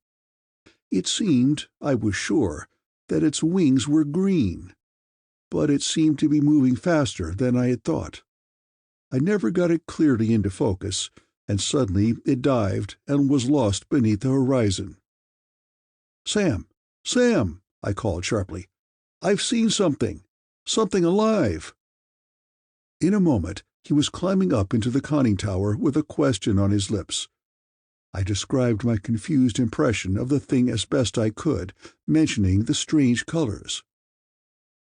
"More than likely, Mel," he said. "You wouldn't have recognized it, even if you had seen it clearly. You could hardly expect to find life here like that we know. The chances are that evolution has taken a widely different course in here. Even the tiny things in the sea were strange to me. And in a world like this, of hot and endless day, we're likely to find jungles with great insects and huge reptiles, a fauna and flora corresponding to that of the Carboniferous era on the surface." "Then you think there is land here, trees, even men? You really think the Green Girl?" "That was just an idea about the green tan, but there is sure to be land of some sort where the lips of this abyss curve up to meet the water above. And there is no reason why there might not be life upon it, highly developed life at that. Life may be as old in this place as outside, perhaps older, for it has been protected from the cataclysms of one kind and another that may have swept life off the surface again and again through the ages. And we know there is some kind of intelligence here. No wonder they are willing to freeze the earth. They couldn't tell the difference if the sea were frozen a mile thick." Still we held our course to the northward. Presently Sam went back below again. An hour later the horizon was broken by a line of dull blue in the north. A thin blue strip appeared between black sea and scarlet sky, and widened slowly. In another hour I could make out a wall of towering blue cliffs all across the north, rising from the sea as if to support the red sky.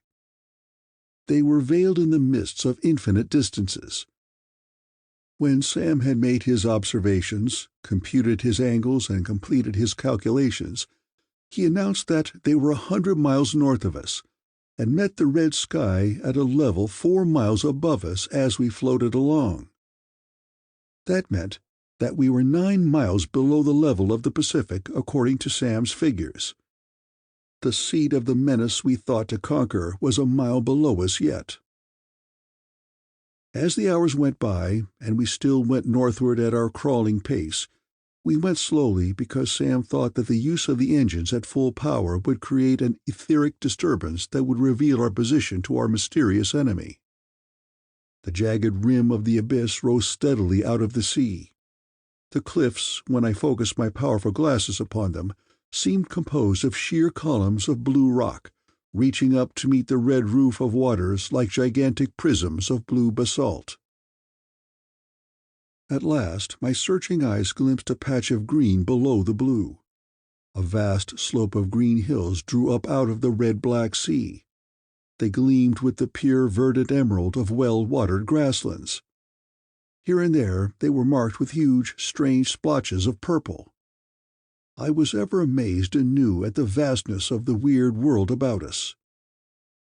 Steadily the green and purple slopes lifted themselves out of the dark sea before us, and stretched up, through vast plains and low hills, to the sheer wall of rough blue cliffs that lay all about the north, cut off so sharply at the top by the red sky. At last we came in view of the shore, fringed with a jungle of green and lofty forest. Huge those strange plants were, with long thick leaves, grotesque forms, and fantastic flaming blossoms. I stared at them through the binoculars. They were like nothing that is or has ever been above the sea, like nothing that I had ever seen or imagined. They were strange wild trees of another earth. Their green was weirdly tinted with purple, or with queer metallic tints of silver and bronze. Their incredibly great blooms were prolifically born and infinitely varied, making the weird jungle an alien fairyland of bright and multicolored flame. A fit habitat indeed for the monstrous things we found there. End of Chapter 12. Chapter 13. The Flying Flowers. It was several miles back of the shore to where the green grassland rose from the jungle to slope up to the cliffs of gleaming blue. I had ceaselessly searched the plains and the jungles for a sign of life or intelligence, but so far I had seen nothing save the weird flying monster of which I had caught a glimpse. But suddenly a huge winged thing arose from the jungle strip. In a moment 2 more had joined it from the shore. In a few minutes a score of vast weird monsters were circling over the beach ahead. They were strange things, incredible almost. I might have doubted my eyes but for Sam's warning of these strange things we might encounter. Their colors were bright. The wings were plainly green and of a spread of many yards. They flew with slow and regular wing beats. It was some time before I got one focus clearly in the glasses, and then I gasped in astonishment and terror at the weird creature that seemed to spring at me from the lenses. It was neither bird nor winged reptile. It was not an animal at all. It was a winged plant. The great flapping wings were broad and green, braced with white veins like the leaf of a plant. The long body was plated with coarse brown scales and tapered to a green-fringed tail. 8 long blood-red tentacles dangled in pairs below the body. They were thick, and the coils of each must have measured many yards in length. Each bore at the end a single terrible claw, and instead of a head, the thing carried on the forward end a flower. It was huge, of many petals, brightly colored. Out of the calyx were thrust 3 dead black knobbed appendages that must have been organs of sense. It was a vast thing, unbelievable. It was as large as an airplane. It was terrible, a nightmare monster. I could scarcely believe my sight, though after what Sam had said, I might have expected such a thing. I do not remember calling Sam. I was too much amazed.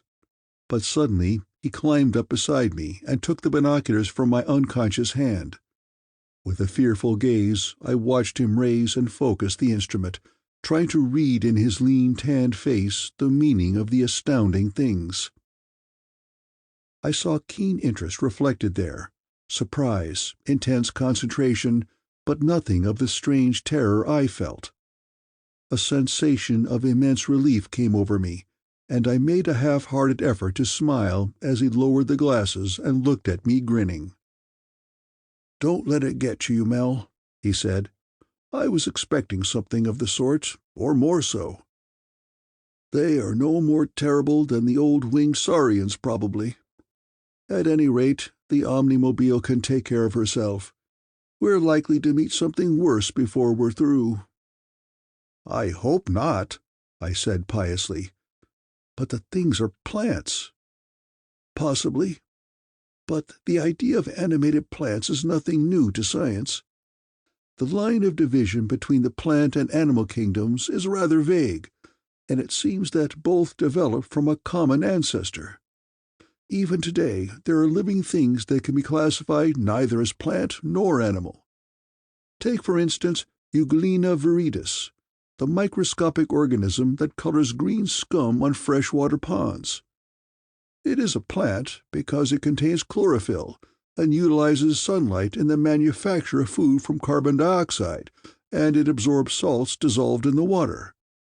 It is an animal because it can swim about very actively, and because it can absorb particles of food that it finds in the water.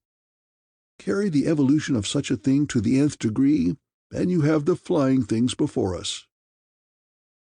Again, I had to admit that Sam had advanced a most plausible explanation for an amazing thing, but still I prefer my plants fastened to the ground. It soon became evident that the monsters had discovered us. They approached and circled close above, green wings slowly beating the air, and the great blooms that were like heads seeming to flicker with varied colors. The thick red tentacles coiled below the great brown shark-like bodies, with terrible talons drawn back threateningly. "The things may be feeling unpleasant," Sam suggested.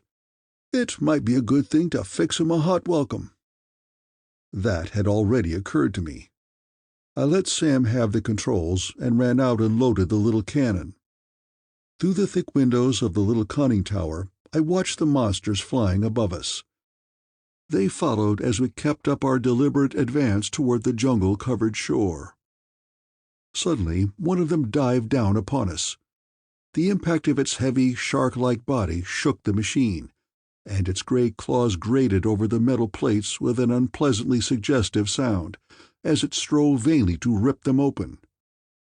I felt some alarm. For sheer fighting power, I would match one of those flying plants against any animal that ever walked the earth. In wingspread, it was fully as long as the Omnimobile, though the machine was, of course, many times heavier. I slipped into gear the machinery that revolved the turret, and as soon as a portion of that rough, armored brown body was fairly before the gun, I let fire with an explosive shell. The whole machine rocked with the force of the explosion, and the side of that vast, scaly brown body was torn off. A viscid green fluid gushed out, dyeing the deck and tinting the water alongside. The terrible grasp of the thing relaxed, and it slipped off into the sea. The others were hovering low, but in a moment Sam had submerged the machine, and we made for the shore under water. In 5 minutes we struck a soft, muddy bank. He shifted the caterpillar tread into gear. The machine waddled up the muddy slope through the fringe of strange plants and broke into the weird jungle. The unearthly radiance of the sky filtered through the jungle roof in a dull crimson light. In the vague, ominous twilight, huge and monstrous tree trunks rose all about us, as much like great fungoid growths as like normal trees. We pushed through thickets of weird purples and strange metallic hues, under vast masses of hanging green vines, all hung with gigantic, incredible blooms that were so bright they seemed to light the dusky forest with their vivid flames of crimson and yellow and blue. For perhaps 3 miles the Omnimed Mobile smashed her deliberate way like a gigantic reptilian monster through that strip of weird rotting jungle. Then we emerged on higher ground of a different vegetation. End of Chapter 13. Chapter 14. The Prey of the Plant. We stopped the machine on the first little eminence of the open space, to survey the vastly different and unfamiliar region that lay before us. It was an open park-like country. There were broad meadows and low hills covered with a fine turf of luxuriant green grass. There were scattering small groves and great solitary trees so profusely laden with vast purple blossoms that they seemed afire with purple flame. It was a strange landscape, and not without a certain unearthly beauty. The rich green plains and hills lay all about before us, scattered with clumps of brilliant purple woodland and stretching up to the great blue cliffs in the misty distance. A lurid, melancholy weirdness was given to the scene by the awful scarlet glare of the sky. Presently we rolled on again, across the broad level meadow and over a little stream, and through a copse of flaming purple trees. We had gone another mile when Sam, still at the controls, shouted above the beating of the engine and the clatter of the machinery. "Look, Mel! Get it! Shoot! North of us!" Still behind the gun, I looked out quickly. To the north was an open green field of several acres extent. Beyond, the scattering purple trees rose, dotting the green hills until at last they merged in the slope that reached up to the cliffs in the misty distance beneath the amazing sky. For a moment my eyes searched that strange scene in vain. And then I saw the huge green wings of one of the terrible flying plants, flapping deliberately above the brilliant purple trees 100 yards to our right. Sam was already swinging the machine about in that direction. Without waiting to see the cause of his frantic appeal, I trained the gun and depressed the firing pin. The little gun roared sharply, slid quickly back and forward again in its recoil cylinders, and the mechanism clicked smoothly as another shell was thrown into the breech. For a moment my vision was obscured by the thick white cloud of smoke. Peering intently, I saw the unearthly monster flying more slowly, sinking. In a moment it was out of sight behind the purple trees. "Did you hit it?" Sam cried anxiously. "I think so, but why all the fuss about that one? There are plenty more back in the jungle." "Oh, didn't you see? It was carrying something." "Carrying something?" "Mel, one of those red tentacles was wrapped around a man." He had brought the lumbering machine about in the direction of the place where he had last seen the monster. We went at a reckless pace. The machine rocked and banged, and we were shaken up unmercifully when we crossed a dry watercourse. 2 or 3 of the trees went down before our undeviating and irresistible advance, filling the air with purple clouds of petals from the great bright flowers. Then I saw before us, 30 yards away, the great strange creature lying flat on the ground, with wings outspread.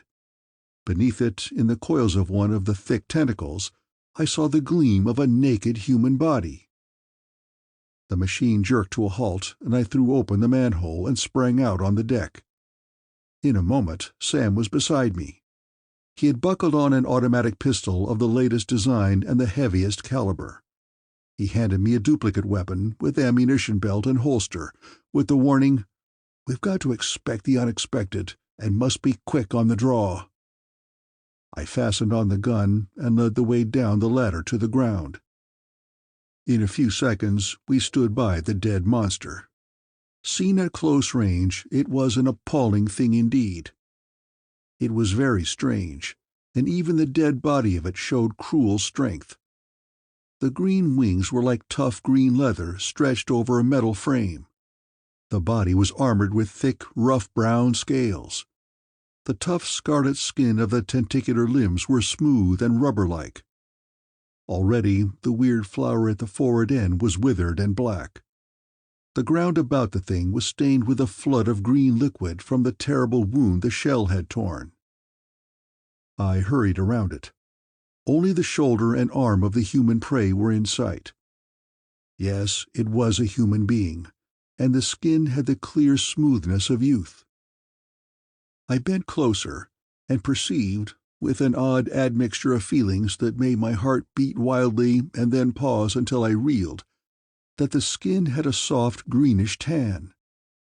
I saw that the body, lying under the wing alone, had not been crushed by the fall of the monster. "We'll be able to tell what manner of mankind we have to deal with here," Sam said, though I scarcely heard him.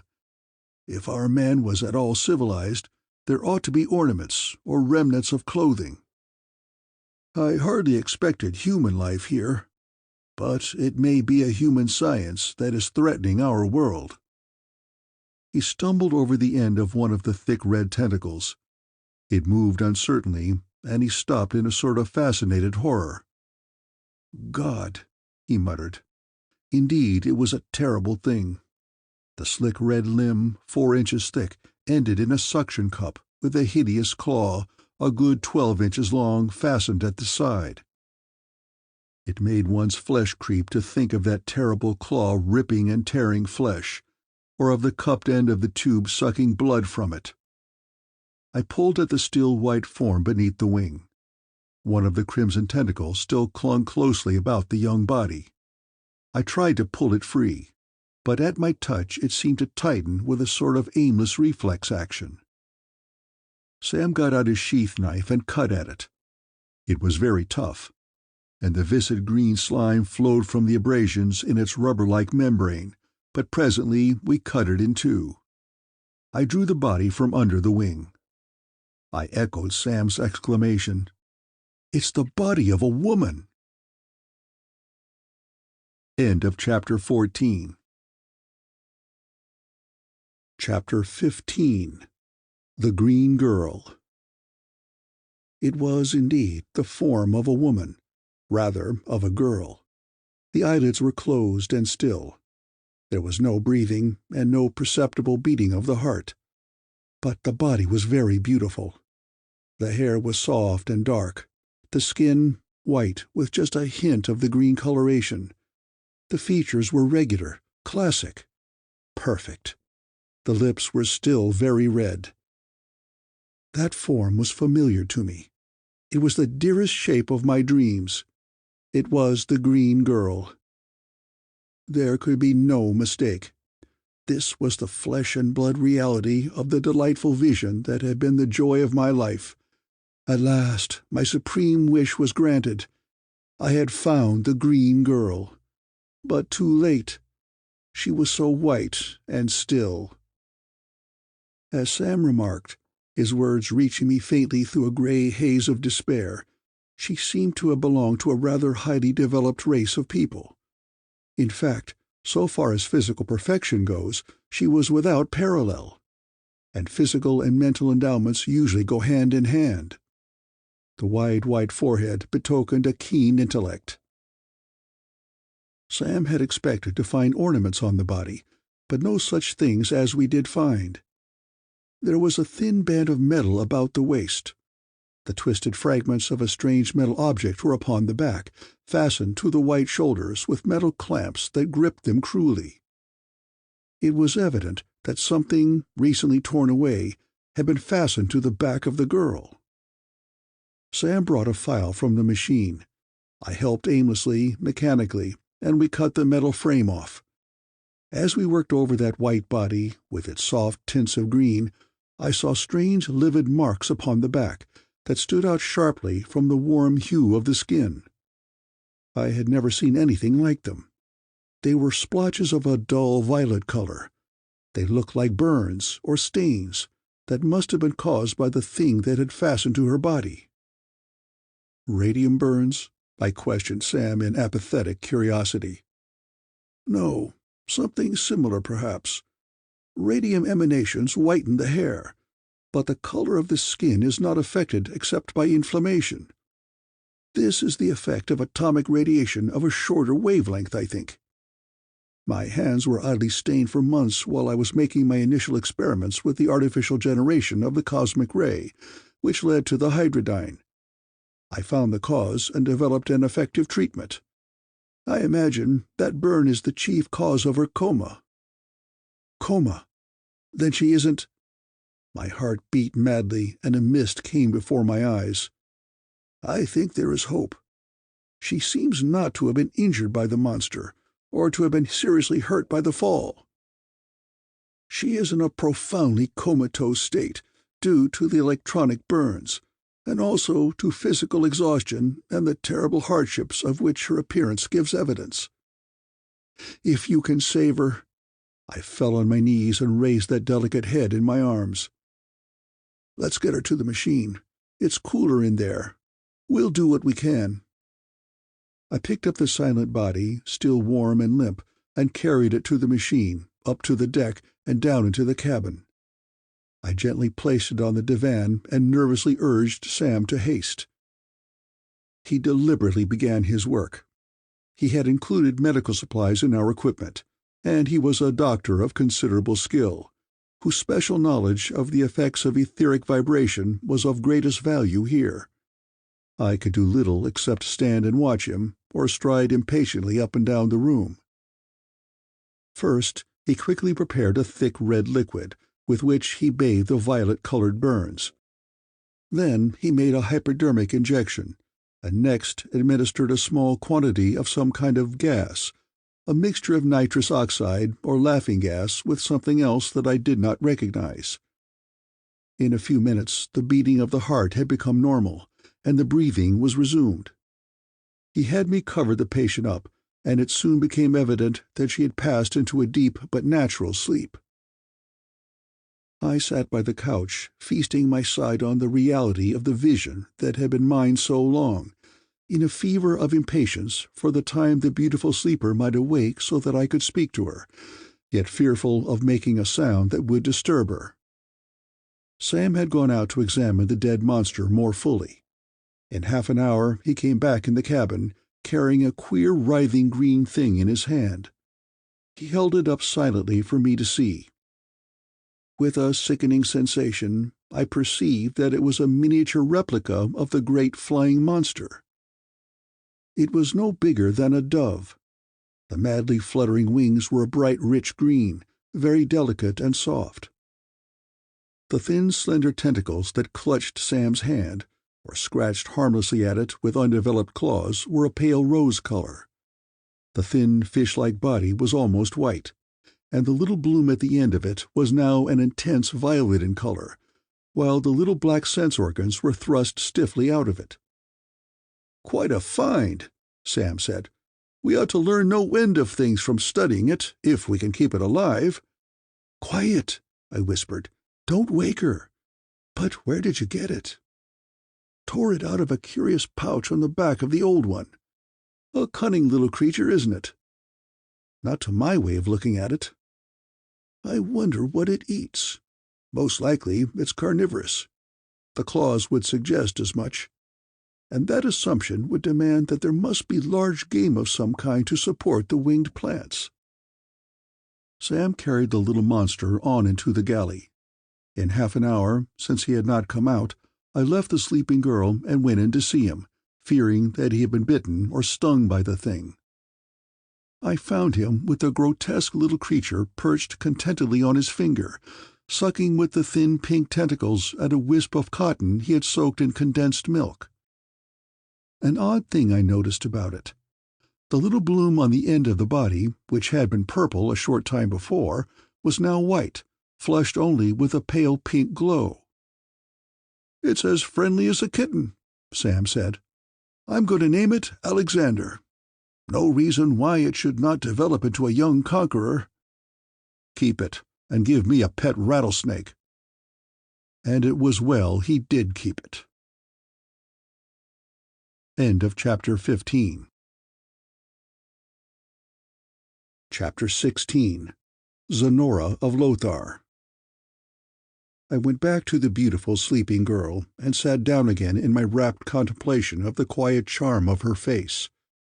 She was breathing quite normally, and the face bore a slight smile of pleasure. Suddenly she moved, and the eyelids were raised. Clear violet eyes looked straight into mine. They were those eyes that have haunted me always. "Melvin Dane," she breathed in a voice that was low and musical and wholly delicious. She knew me.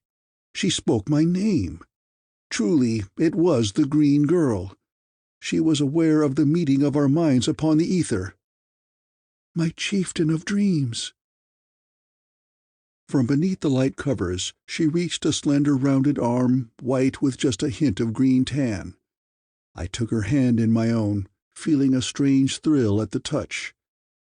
After a moment of hesitation, when I struggled fiercely with that thrill, relaxing to it briefly, I put her hand quickly to my lips and then released it. I did not feel capable of speech.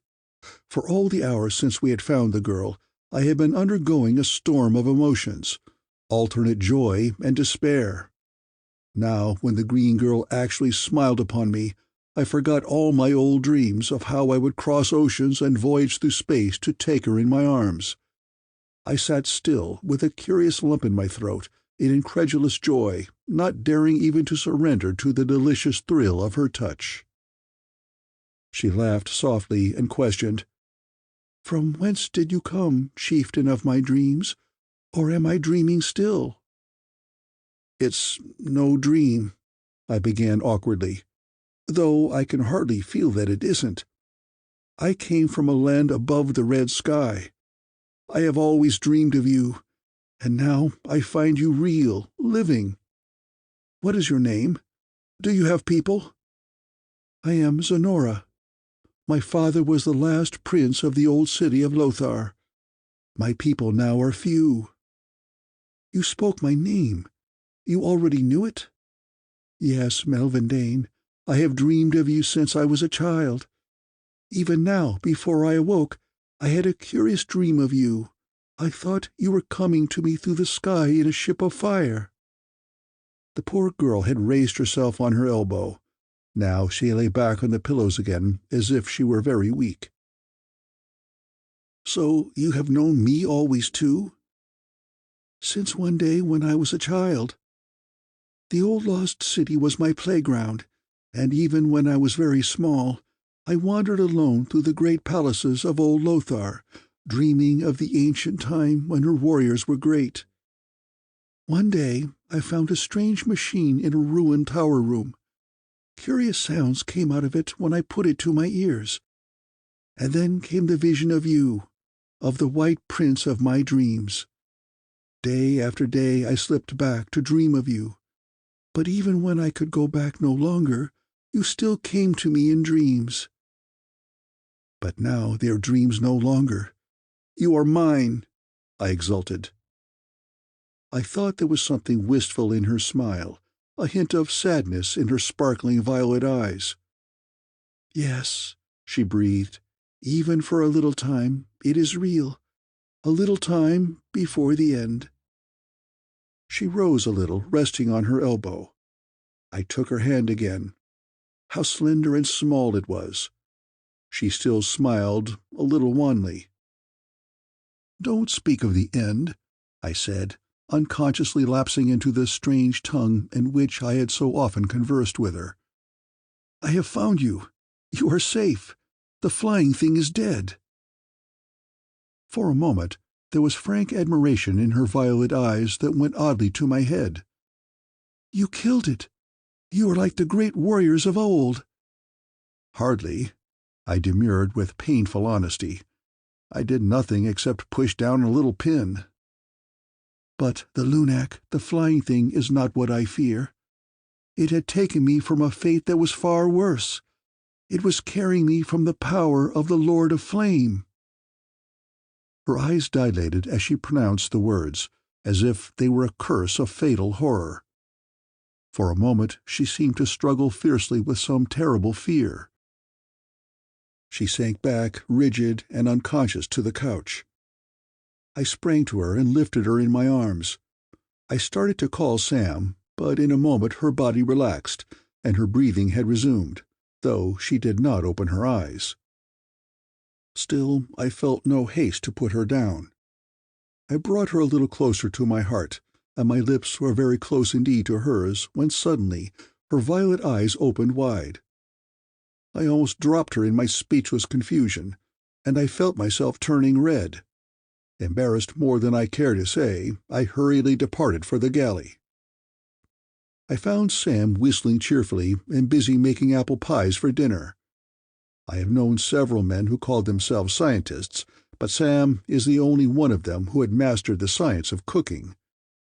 He used to say that if he were going to be hanged, he would want to cook and eat his dinner first. "What did you do with the little reptile plant?" I asked. "Oh, Alexander's gone to bed," he said lightly, pointing to a ventilated cardboard box on the shelves. "But how are you coming on with your specimen?" he questioned with a grin. "Zenora seems, recovering very well. Perhaps you had better see her. She might think that I—" As Sam, with an understanding nod, walked toward the cabin door, I climbed out on deck to think about it all. The great trees still whispered a little in the hot south wind, which was laden with the unfamiliar fragrance of the great purple flowers. The rich green grass moved in long waves before it. The red glare still beat down with a torrid intensity. I gazed up the vast slope of purple and green to the blue cliffs in the distant north, and wondered about what the girl had told me, and about what she thought of me now. I cursed myself for my impulsive action. A city of ruined palaces. A fallen race that had had a science great enough to build a radio machine, if such it was, which she had found and over which our minds had met. And a thing more terrible, and the flying plants. What had she meant by the words, "the Lord of Flame," the mere utterance of which had overwhelmed her with horror? Then I thought again of the metal bands and frame we had cut from her body, and of the strange burns upon her skin. What was it that had caused them? Did all of that link up with the menace that threatened the earth, that might even now be doing its work? End of Chapter 16. Chapter 17. The Lord of Flame. I must have stood there many minutes, lost in fearful reverie. Unconsciously, I heard Sam and Zenora moving about below, heard faintly the murmur of their conversation. At last my grim forebodings of the horror that was to come were interrupted by Sam's cheerful hail, and I went below. I came upon Zenora in the cabin. She was arrayed in a fresh suit of my white flannels that Sam had laid out for her, and evidently she had been under the shower, for drops of water still gleamed on her dark hair. She looked freshly, incredibly beautiful, dressed even as she was. I must have flushed somewhat, for she laughed at me. But she showed no anger or displeasure. She had not resented what I had done. She looked squarely at me with those cool violet eyes that shone with humor and human feeling. I read honest understanding in their clear depths, and suddenly I went to her and held out my hands. She took them in her slender ones. Presently we went in together to Sam's wonderful feast. He had the little dining room spick and span as usual, with the windows screened and the white lights going to shut out the terrible red glare. It was very cool in the soft breezes from the fans, and we three sat down in comfort to the delicacies he had prepared. Sam still remembered what I had taught him so many years ago of Zenora's language, so that he was able to converse in it. "It'll be some revelation to the old deadheads at the Academy if we ever get back and publish our account," he said. "They have never admitted telepathy, just because the phenomenon of thought transference depends upon such delicate attunement of minds that it cannot be reproduced at will. Of course, we don't know just how much the radio had to do with it in your case. Undoubtedly, it served as a carrying wave, at first at least. But anyhow, it would be some bombshell to toss among my old associates." "Who cares what they think about it?" I said. "We found her. That's all that matters." Zenora sat down eagerly. I found joy in watching her eat. She manipulated her unfamiliar fork with instinctive culture, and seemed to like Sam's viands immensely. And she ate with the restrained eagerness of one who has not touched food for some time. What misfortunes had the brave girl been through? Presently, when she was somewhat satisfied, Sam began questioning her in an effort to find out something of the strange world about us. "Where do your people live?" he began.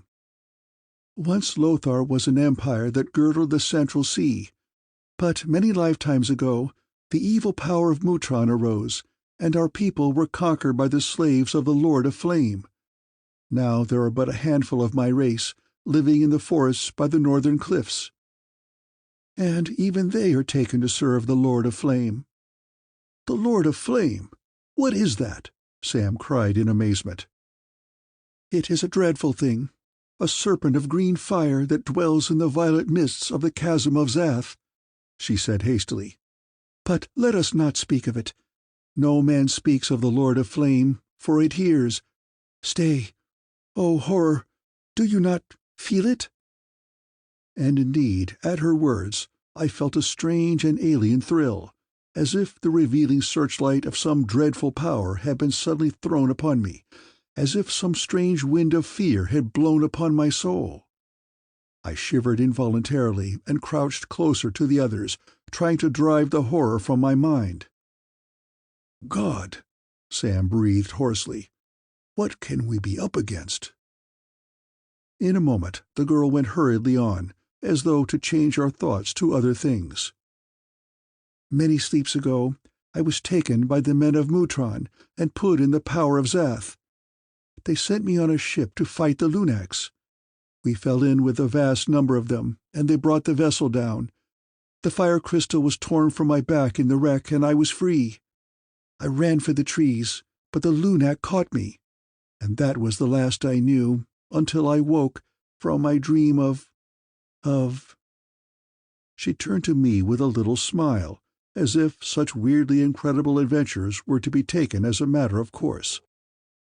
I could not speak for the pity and horror that were mingled with my admiration for her courage, but I could and did reach under the table and take her hand. Thereafter each of us contrived, after a fashion, to eat with one hand. That brief and puzzling account of her adventures was all that Zenora was able to give us until experience would enlarge our common vocabularies. Certainly it offered plenty of food for conjecture. She had little scientific knowledge, and when Sam continued his questions, the account she gave of the origin and meaning of the strange thing she mentioned smacked more of myth than of history. "Has the Lord of Flame always been, Zenora?" "No," the green girl answered. "Back in the beginning, 10,000 lifetimes past, the men of Lothar ruled, and there was no Mutron to carry them to Zath. The warriors of Lothar were very brave. They fought the Lunacs and hunted the beasts of the plain. The kings of Lothar reigned in 100 cities that ringed the Central Sea, and there was food and joy for all. But the Lunacs were very wise. When the great men of Lothar brought weapons of fire to fight them, they went into the jungle and laid an egg, and guarded it, and there sprang up the Lord of Flame. It is a serpent of green fire, as thick as a mountain and as long as a river. All the warriors of Lothar went to meet it, and it slew them with a breath of fire.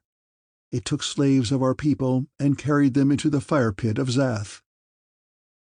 And from that day, through countless lifetimes, our people have been worshippers and slaves of the Lord of Flame. Those who are taken are no longer as men, but as sleepers walking, with the fire crystal on their backs. They fly in ships of Mutron, the city of the sleepers, and rule with a heavy hand in the name of the Lord of Flame. None escape them." "Well, I'll be flabbergasted!" Sam exploded. His face was a study. Incredulous disbelief was there, and amazement, and something of fear and horror too. What the girl had said had all the earmarks of a fairy tale. But we had seen the metal upon her body and the purple stains, and we had felt that sudden, inexplicable wave of fear. "Is it possible? Mel, it can't be. It's too fantastic." I could make no answer. "And you, Zenora? You were taken by that thing?" I cried in sudden horror. "I was taken in a ship and carried to Mutron, the city of fear. There they fastened on me the fire crystal. Then my mind was in a sleep, and my limbs did not what I willed. Until the ship fell, my life was a nightmare of toil and terror. The Lunac took me, and I knew nothing until you found me." Zenora still seemed rather weak and tired from her terrible ordeal. After we had eaten, Sam and I conducted her over the ship, with a view to convincing her of the wonderful power of the machine, and thus to quiet her fear of that mysterious menace. We started the engines and moved the machine a little. I fired the gun for her edification, to show her how the monster had been killed, and Sam showed her how to blow the siren, and even let her pull the cord. Then we took her back to a stateroom and turned it over to her. As she went into the room, Sam proposed that he and I go hunting. His real object, I think, was to get some fresh meat for the little winged plant, but we wished to learn as much as possible of the fauna and flora about us. I was not eager to leave the machine, but we were armed with the best of weapons, and there seemed to be little danger. Then we intended to be gone only a few minutes. When we were ready to start, I tapped on Zenora's door to tell her that we were leaving, but she made no answer. I suppose that she was already asleep. We climbed up on deck and closed the hatch behind us. End of Chapter 17.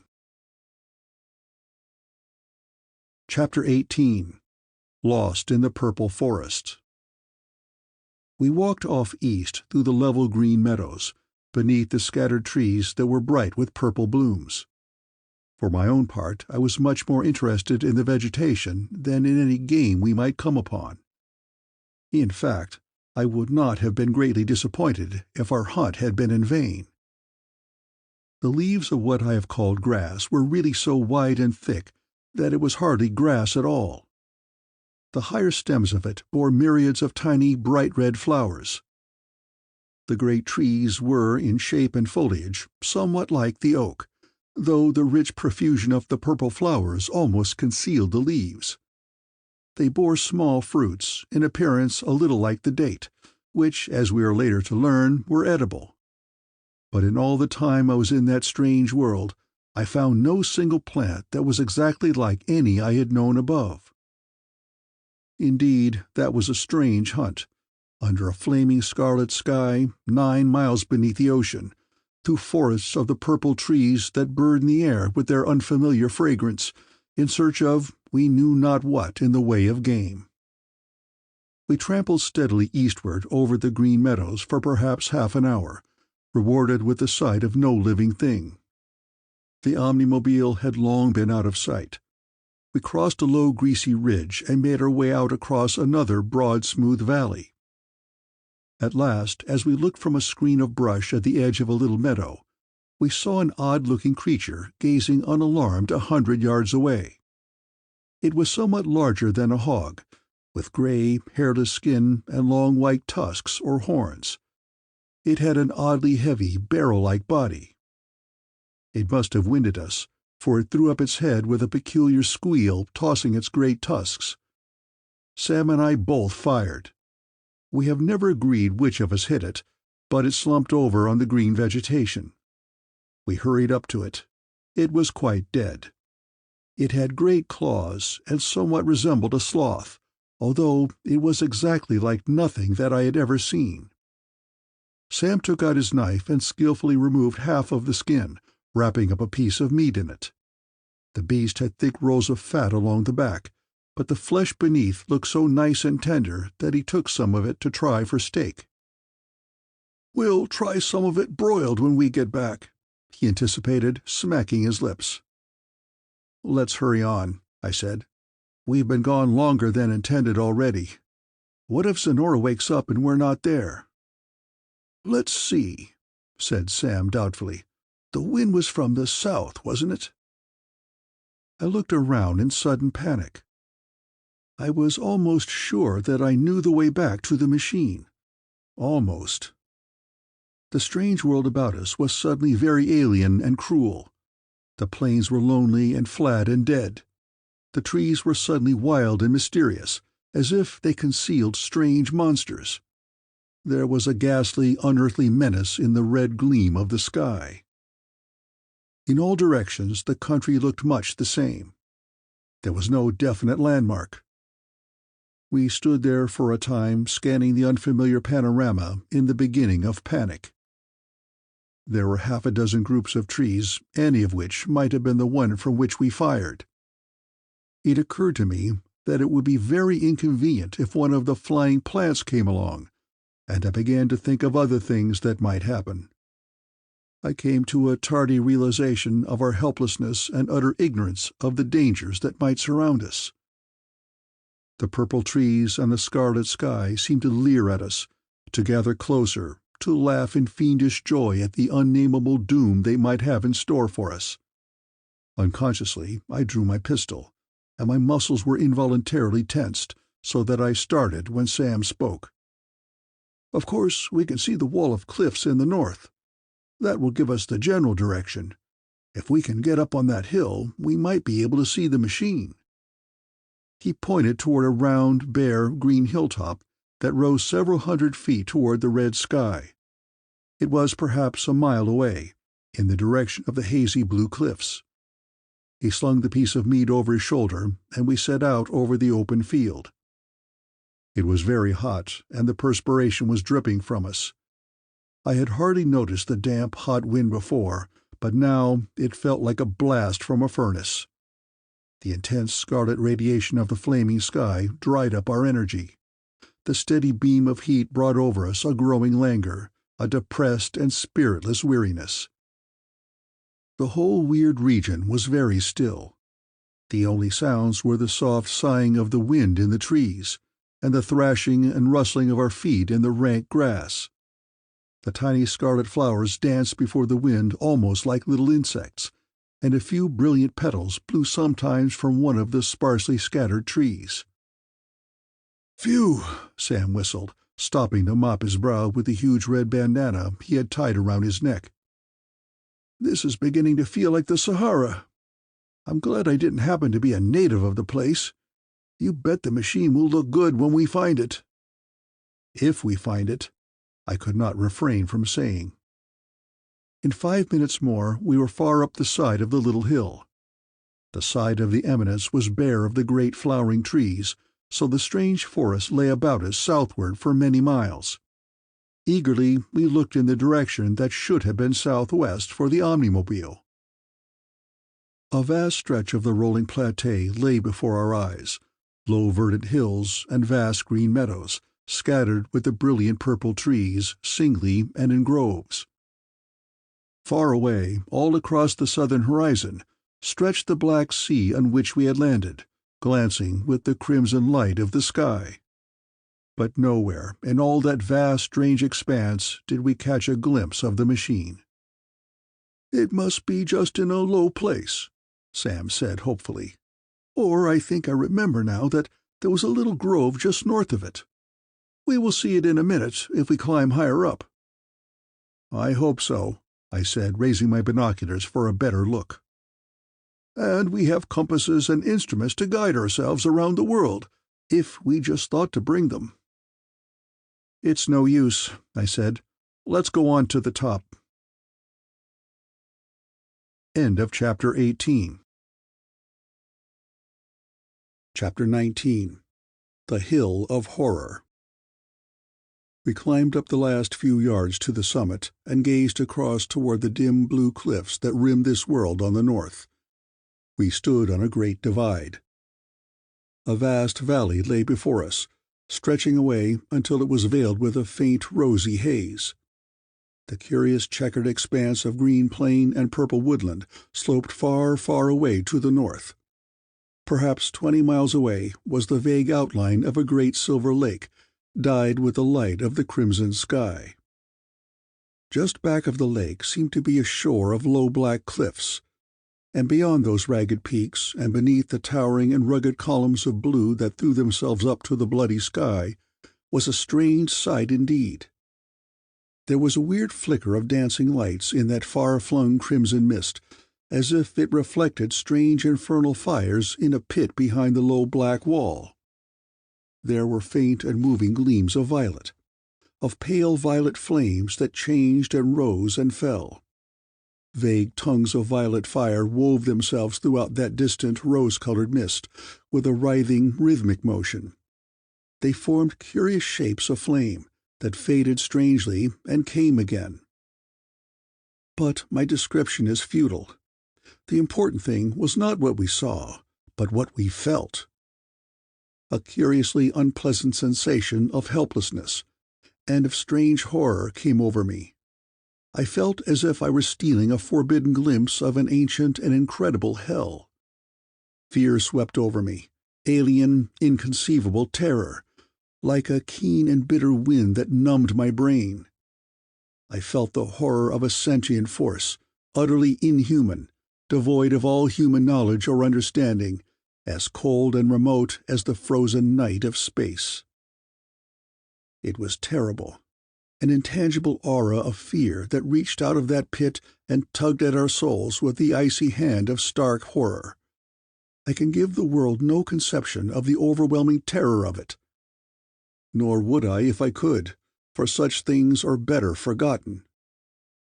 I dropped my rifle and clenched my hands, trembling. I braced my feet as though against the force of a physical wind that was striving to carry me toward that abyss of nebulous horror light. I looked at Sam. He stood very still, leaning back, with hands raised and jaw dropped. In his eyes was the look of the fresh and innocent soul that struggles with a pitiless terror that it cannot know or understand. Such a look I had never seen before, and God grant that I may never see it again. My gaze was drawn irresistibly back into that mantle of moving light. Even as I watched, a pillar of green flame, very bright and broad, thrust itself up through the wavering mist of violet fire and into the crimson haze. It was like the slender head of some obscene green reptile. It reached up incredibly. It writhed and twisted about. It was like a great serpent of fire. And it saw us. It grew still with awful attention. Eternity seemed to pass as the dreadful thing hung there motionless, like a vast frozen pillar of twisted emerald flame, like a column of curdled green fire, with curious throbbing changes in its brightness. I felt a weird force flowing out of it, and I knew that it was watching us. "My God," Sam muttered. "My God." I looked at him again. His thin face was very white and beaded with perspiration. He was mechanically mopping at his forehead with the red handkerchief and staring at the mist of flame with the gaze of terror upon his eyes. I struggled mightily to throw off the spell of amazement and terror, of alien and unutterable horror that was grasping at my mind. It was a heart-breaking effort. I moved. I seized Sam's arm and shook it. He swayed drunkenly, with his eyes still on the awful lights. He was like one in a trance, like a man in a dream of death. And I felt those icy fingers of unthinkable doom closing about my own mind. I was paralyzed again, with my eyes drawn back to the north. The snake's head of frozen green still throbbed strangely, and the flickering violet aurora still kept up its storm of varying motion in the dim rosy haze into which the awful head was lifted. Something was reaching toward us out of the pit. I knew there was intelligence in it, a will, inhuman and unthinkably strong. It was calling us, compelling us. I knew that in a few moments we could fight no more. Suddenly, a low sobbing sound reached us on that warm, humid south wind, a sound that wailed uncertainly behind us, and rose to a piercing shriek, and slowly died away into the distant south, echoing weirdly on hills and trees as it rolled and sank. Sam started with a hoarse cry, and went off down the hill toward the north at a stumbling run, toward that abyss of alien horror.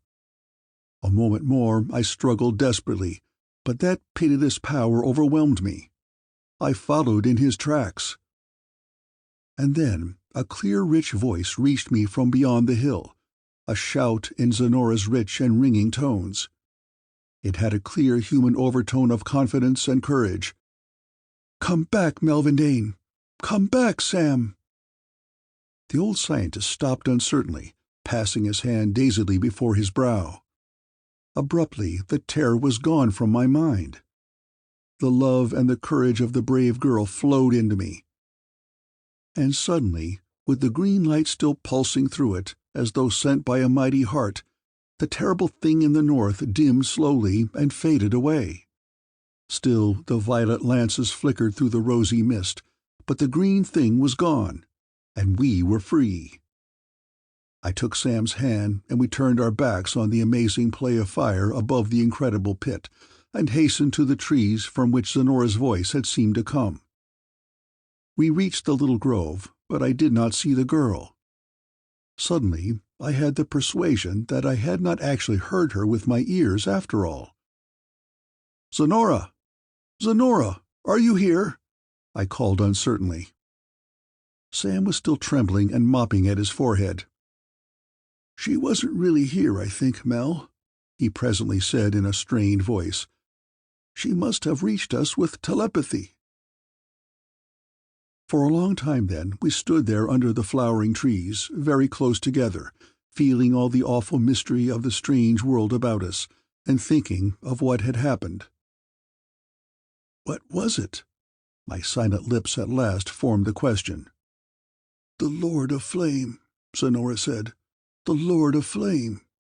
A serpent of green fire that dwells in Zath below Mutron," Sam repeated mechanically. "I would to God I knew what it is." "And what was that awful sound?" "That was the siren of the Omnimed Mobile, I think. You know, we showed Zenora how to operate it. Probably that saved us, by attracting our minds from the thing while Zenora reached us. Then, if we go toward it—" At the instant, the wild sobbing shriek rose again, very welcome for all the wailing qualities of its tones. In a moment we were hastening down the green hillside among the purple trees, in the direction from which the sound had come. Twice we heard it again, and in half an hour we saw the glint of the silver metal side of the machine beyond a thicket of purple bloom. I have seen few more welcome sights than the Omnimobile was then. The heaviness of it, the threatening nose of the little gun, the air of irresistible power about it, and even its clumsy, beast-like appearance were reassuring. Sam gave a cheer, and we made the last 100 yards at a run. At last we stumbled up the metal ladder and stood upon the narrow deck again. We clambered through the manhole. The white electric light of the interior was in strange contrast to the crimson gloom, and the coolness of the air was very refreshing. Zenora was in the cabin, anxiously on her feet. "It was the Lord of Flame," she whispered, "and you escaped." "Thanks to you, my dream girl," I said, taking her boldly in my arms. End of Chapter 19. Chapter 20. Sam's Pet.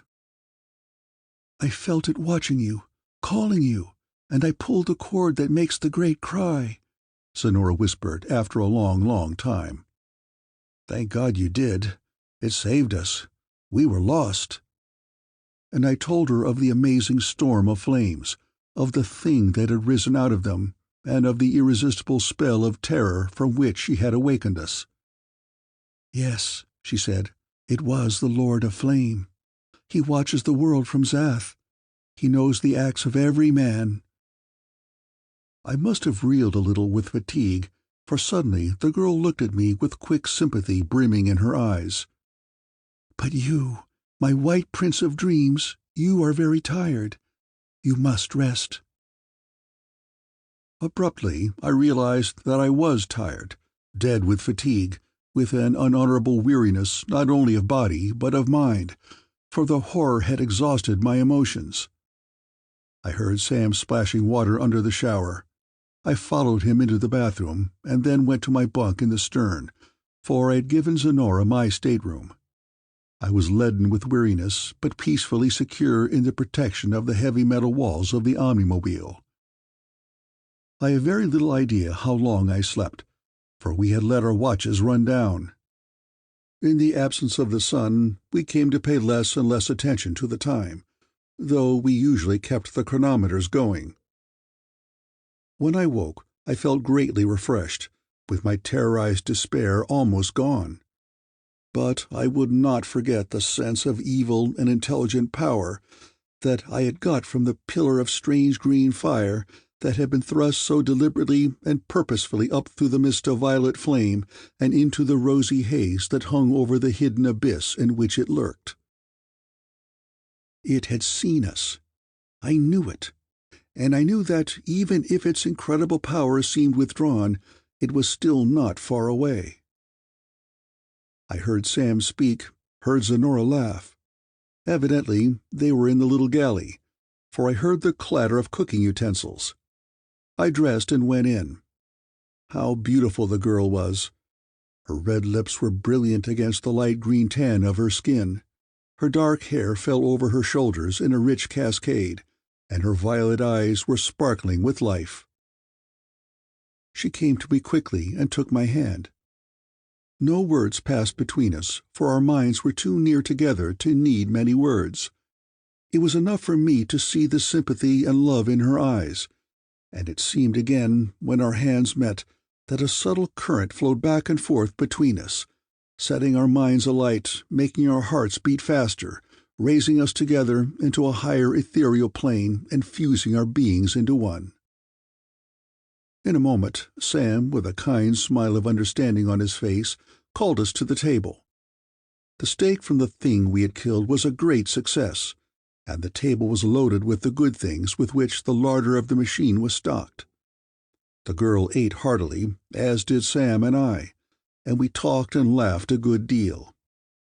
Even if the small number of our common experiences limited the topics of conversation, we had a merry enough time of it, and somehow that happy meal gave us greater courage to meet the strange menace that rose before us.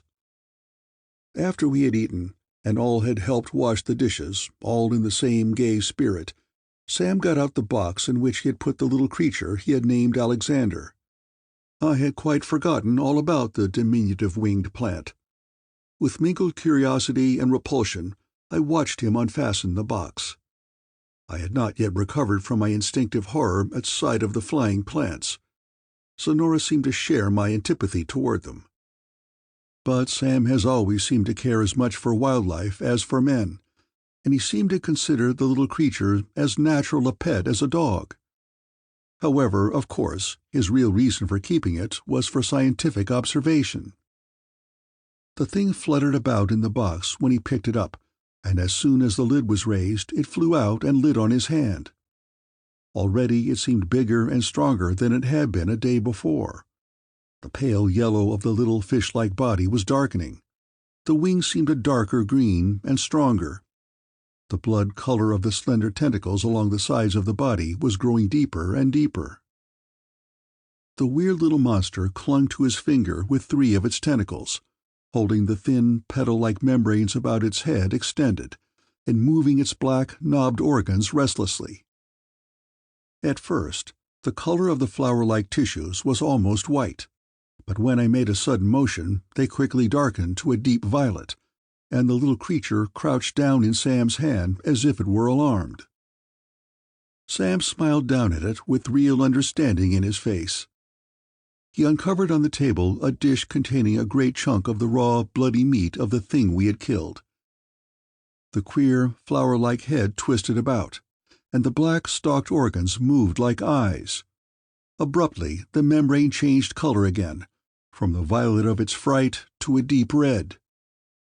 Sam held his hand over the meat, and the slender tentacles disengaged themselves and writhed down over the plate like tiny red snakes. They began to suck the juices out of the meat, and as the thing filled itself, the strange flower slowly faded in color until it was a pale pink. Observing my instinctive horror of the thing, Sam said, "That's the way it was meant to eat, Mel. Nothing unnatural about it. Our table manners might not seem very elegant to an angel." "I guess you're right, but that thing just gets on my nerves." When he went to put the little creature back in the box, it clung to his finger as if reluctant to go, and strange bright patterns of color flashed over the thin membrane. It seems fantastic enough, but even then I was sure that the little thing possessed intelligence, and that it was beginning to feel affection for Sam. The next time he took it out, it seemed larger and stronger, and hungrier. We stayed there for what must have been 10 days, though we kept no accurate account of time. It grew rather astonishingly, and always its odd appearance of intelligence was greater. It seemed to feel a real affection for Sam. He whistled ancient tunes to it sometimes, and it seemed to listen in great delight. And for long hours he would sit with the thing in his lap and talk to it. He declared that it was getting so that it could understand. Bright colors crawled on the membranous fringe, and it seemed to listen to him with great intentness. End of Chapter 20. Chapter 21. Back to the Haunted Hill. On the morning, if one may speak of morning in that world of eternal day, after we had slept off the fatigue of our visit to the hill where we had seen the lights of terror, Sam took me aside for a short talk. "Mel," he said, "we can't forget what we've come here for. My generator is still keeping up the interference in the ether, but sooner or later the force we have come to fight, and it must be that Lord of Flame of Zenora's and the thing we saw from the hill, will break down the interference, and then the earth will freeze. What can we do against that? And Zenora, Sam, I can't leave her. She's worth more to me than the earth. There's plenty of room in here for us to live our lives out. I've been thinking about it, and I can't go." He nodded sympathetically. "I know, Mel. She means a lot to you. But perhaps we will win and save our lives, too." "Not a chance," I said bitterly. "Not against that thing we saw. It means death, or worse. But I suppose we have to go on and do our best." The old man was beaming. He patted me on the shoulder.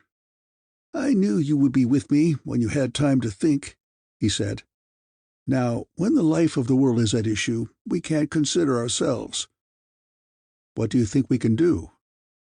"What can't we do? We have the Omnimed Mobile. We have machines and tools. We have knowledge and our hands. We can go anywhere and do anything. But the first thing is to study, to find out what we have to deal with, and how to fight it." "I suppose so." "Mel, we must go back to that hill." No, not there. It was only a miracle, and Zenora that saved us before." "I've some theories. We'll be better prepared next time." A sudden thought struck me. Say, couldn't we pay a flying visit to our own world again and tell what we found? Then the world would still have a chance, when we are gone. 500,000 Americans, with tanks and heavy artillery, will look mighty good down here, and it would just take a day or two to go." "No," Sam said. "The world would hardly believe it all, even if we carried out what evidence we could. And nothing could be done in time. Then I'm not sure we could get out. In fact, I'm pretty sure we couldn't. The rockets might carry us 3 miles high, all right, but we could never break through that water from beneath. We would fall back. Mel, it's up to us." During the days that followed, Sam spent most of his hours in the little laboratory. He spent much time on those great machines that controlled his forces in the ether. And he invented and developed another device that was more nearly within my understanding. "You know, Mel," he said one day, "I think I can rig up something to protect us from that fear that came so near getting us. Ever since you made your telepathic contact with the green girl, I have had the idea that the brain sets up disturbances in the ether. We know that the action of the nervous system is electrical in nature, and all electrical discharges set up ether waves. It happened that you and she had great minds, created in perfect synchronism, so that each was sensitive to the vibrations of the other. Hypnotism is best explained by such electric theories. Now, I am convinced that the Lord of Flame is a brain. Whether in a human body or not, I cannot attempt to say. It creates such powerful etheric disturbances that it was able to affect us at a distance. If that is the case, it ought to be a fairly simple matter to provide insulation against its vibrations.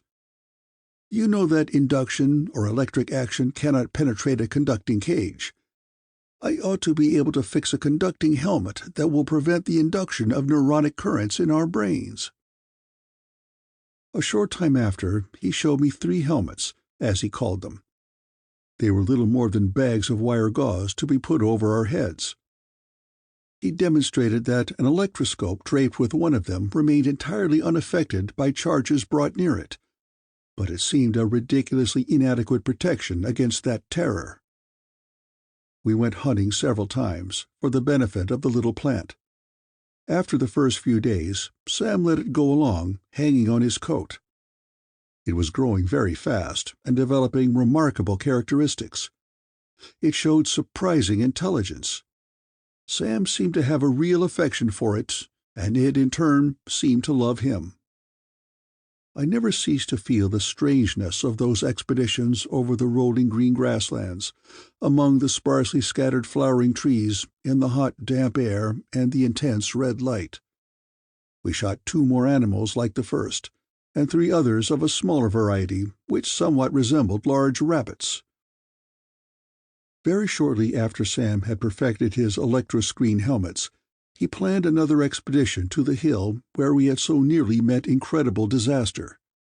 We carried a telescope, electrometers, spectroscope, and a few pieces of Sam's recently developed and highly complicated apparatus, which he had neglected to name, for detecting and analyzing etheric waves. Zenora insisted on going with us, and there seemed no reason for leaving her behind, since Sam had perfect confidence in the efficacy of his new helmets, and since the girl herself was an excellent woodsman, and could undertake to keep us from getting lost. We had a long, hot march of it across the green plateau among the purple trees, with the fierce beams of the crimson sky pouring down upon us. Burdened with the heavy instruments, we were worn out when we reached the summit. I had suggested that we come in the machine, but Sam wanted to keep it out of the sight of the weird enemy we fought. Once more we gazed across the vast valley of purple and green, to the mists of ruby light over that abyss beyond the distant lake, in which the violet beam still danced and pulsed. And hardly did we have our apparatus set up, when we saw that unearthly, serpent-like beam of green fire writhe up out of the veil of mystery into the rosy haze. We had on the insulating shields, and I felt nothing of the inexplicable horror of the former occasion, though, of course, the whole adventure was certainly terrible enough. But now that strange thing of green seemed distant and devoid of menace. By way of experiment, I ventured to raise my helmet. The terror caught me like a cold and rushing torrent that swept me almost off my feet. I was glad enough to get the wire gauze fastened back about my head again. "It is the Lord of Flame," Sonora cried, "looking over toward the city of my people, to see who will be taken to become his slaves. This is a wonderful thing, Barsoni Sam, that lets us not feel its power." Barsoni being a word that means great man in the tongue of Lothar. For many minutes the amazing shape of twisting green radiance hung in the air. Sam was busy with his apparatus, squinting at the thing through telescope and spectroscope, and reading his other devices. At last, the awful throbbing thing faded away and died into nothingness. Only the violet lances were left in the mist. "Many of my theories were substantiated," Sam informed me, almost jubilant. "And I got a lot of new data. It is rather odd, but the light from that thing shows the helium lines as luminous bands, not as the dark lines that might be expected to rise from the absorption of the helium in this atmosphere. I can hardly understand it." He said nothing more, but was sunk deep in thought as we quickly gathered the instruments and hastened silently down the hill. I felt that he had won a notable victory in the invention of the thought-insulating helmets. We arrived at the machine again without accident. End of Chapter 21. Chapter 22. The Silver Sphere.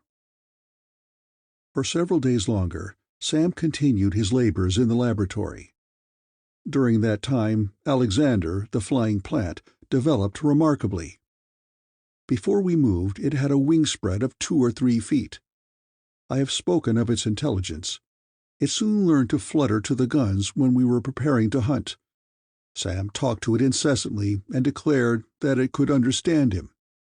He said it could even make its thoughts known by the varying patterns of colors on its fringe of brilliant membrane.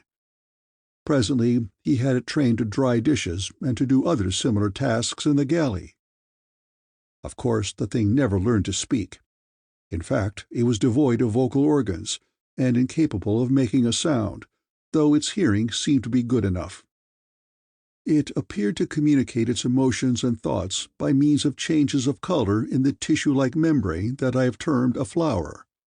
And from a strictly scientific point of view, communication by light or sight is quite as logical as communication by sound. Sam examined the black rod-like organs projecting from the flower on the thing, and said that each of them bore thousands of tiny eyes, like the compound eyes of an insect. After we had been in the vicinity for perhaps 2 weeks by upper world time, we started the Omnimed Mobile's great motors again and moved northward. I had not told Zenora about my talk with Sam. Our minds were too closely attuned to require much conversation. I knew that she understood that our maneuver would probably mean our sacrifice to the cause of the world. She said nothing of it, but I thought I detected a sadness in her manner. During all the hours that Sam had been in his laboratory alone or with Alexander, I had spent most of the time with Zenora. We wandered together about the meadows, or sat in the cabin to escape the almost intolerable heat. Always I loved her more, brimming as she was with humor and sympathy and love. And bitterly I cursed the fate that was dragging us both to our doom. Even at the beginning, Sam's scientific achievements have been so far above my understanding that I would scarcely comprehend them, and his later speculations regarding the menace of the abyss were so abstruse that I quite failed to follow them. His little workshop forward was crammed with strange machinery, some of it humming incessantly. Indeed, his apparatus was still keeping up the interference that prevented the freezing of the earth. Sam had been signally unsuccessful in getting any scientific information from Zenora, for the simple reason that she had none to impart. But from her geographical knowledge he attempted to draw a map, showing the locations of Lothar, of Mutron, and of the pit of the Lord of Flame. It seemed that there was a strip a score of miles in width between the farther blue walls of the abyss and the great lake we had seen. The pit of Zath seemed to be a great crater lying in that strip. On the brink of the crater, Zenora located her City of the Sleepers, or Mutron. The domain of the last city of Lothar, where she had spent her childhood, lay along the cliffs far to the west of there.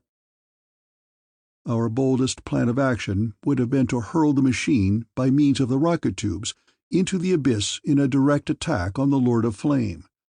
But Sam, for reasons he did not divulge, doubted the success of such a maneuver. He wished to keep up his researches, and possibly to visit the city of Lothar. his apparatus told him that hidden forces were again stirring in the ether.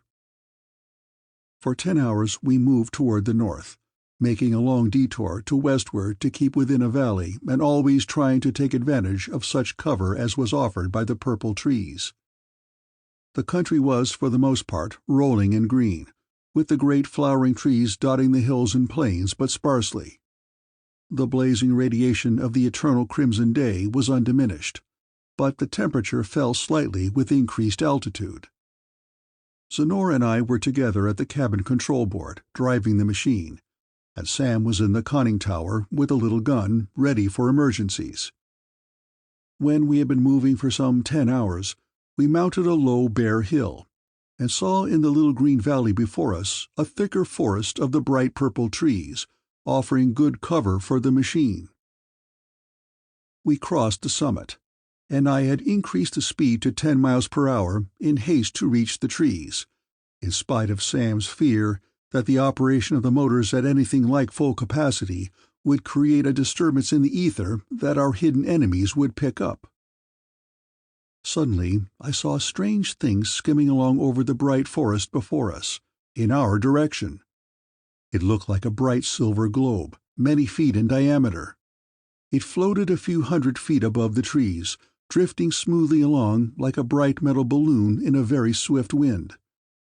There was no visible propulsive mechanism.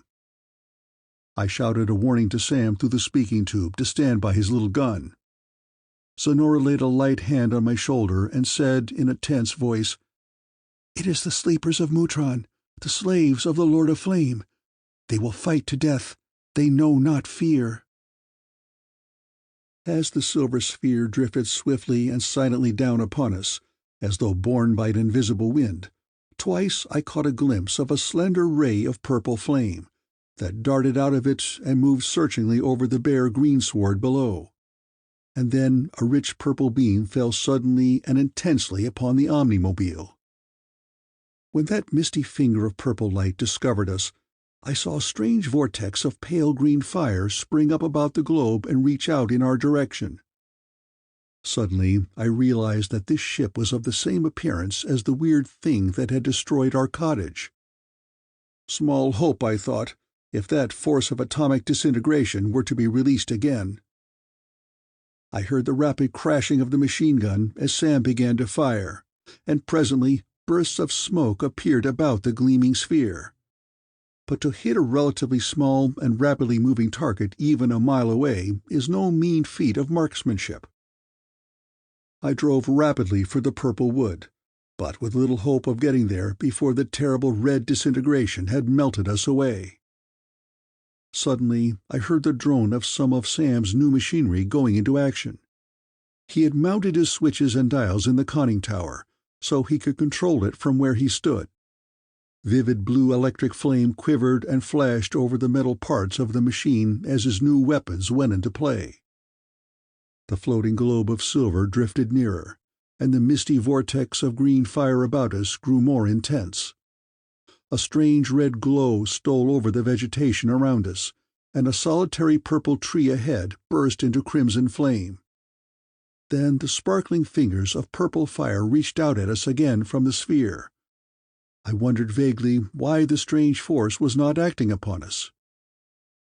I did not know until it was all over that Sam's vacuum tubes had set up a repulsive screen in the ether, protecting us from the electronic vortex. Abruptly, an intensely bright, blinding tongue of white flame leapt toward the silver thing from the great platinum electrode on the nose of the Omnimobile. Sam had turned loose his electric arc. The flame struck the globe, impinging upon it like a jet of fire, converting it into a ball of supernal light. Then it fell.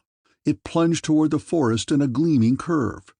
The green vortex of the disintegrator ray was gone, and the purple fingers shone no longer. The incandescent shell crashed out of sight beyond the purple trees.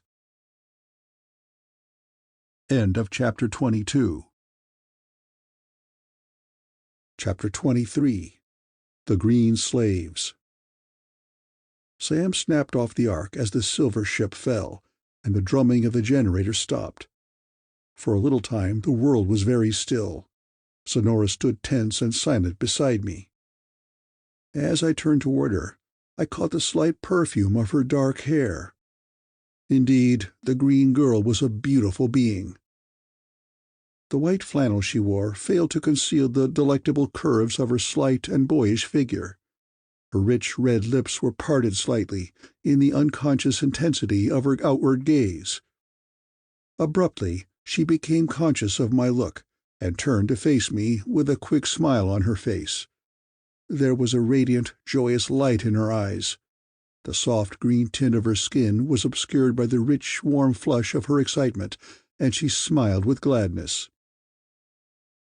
Impulsively, she reached her slender hand out to take mine. "You have won, Melvin Dane," her soft voice said. "The ship of Mutron is fallen. We shall not be slaves of the Lord of Flame. We shall not die the violet death in the pit of Zath."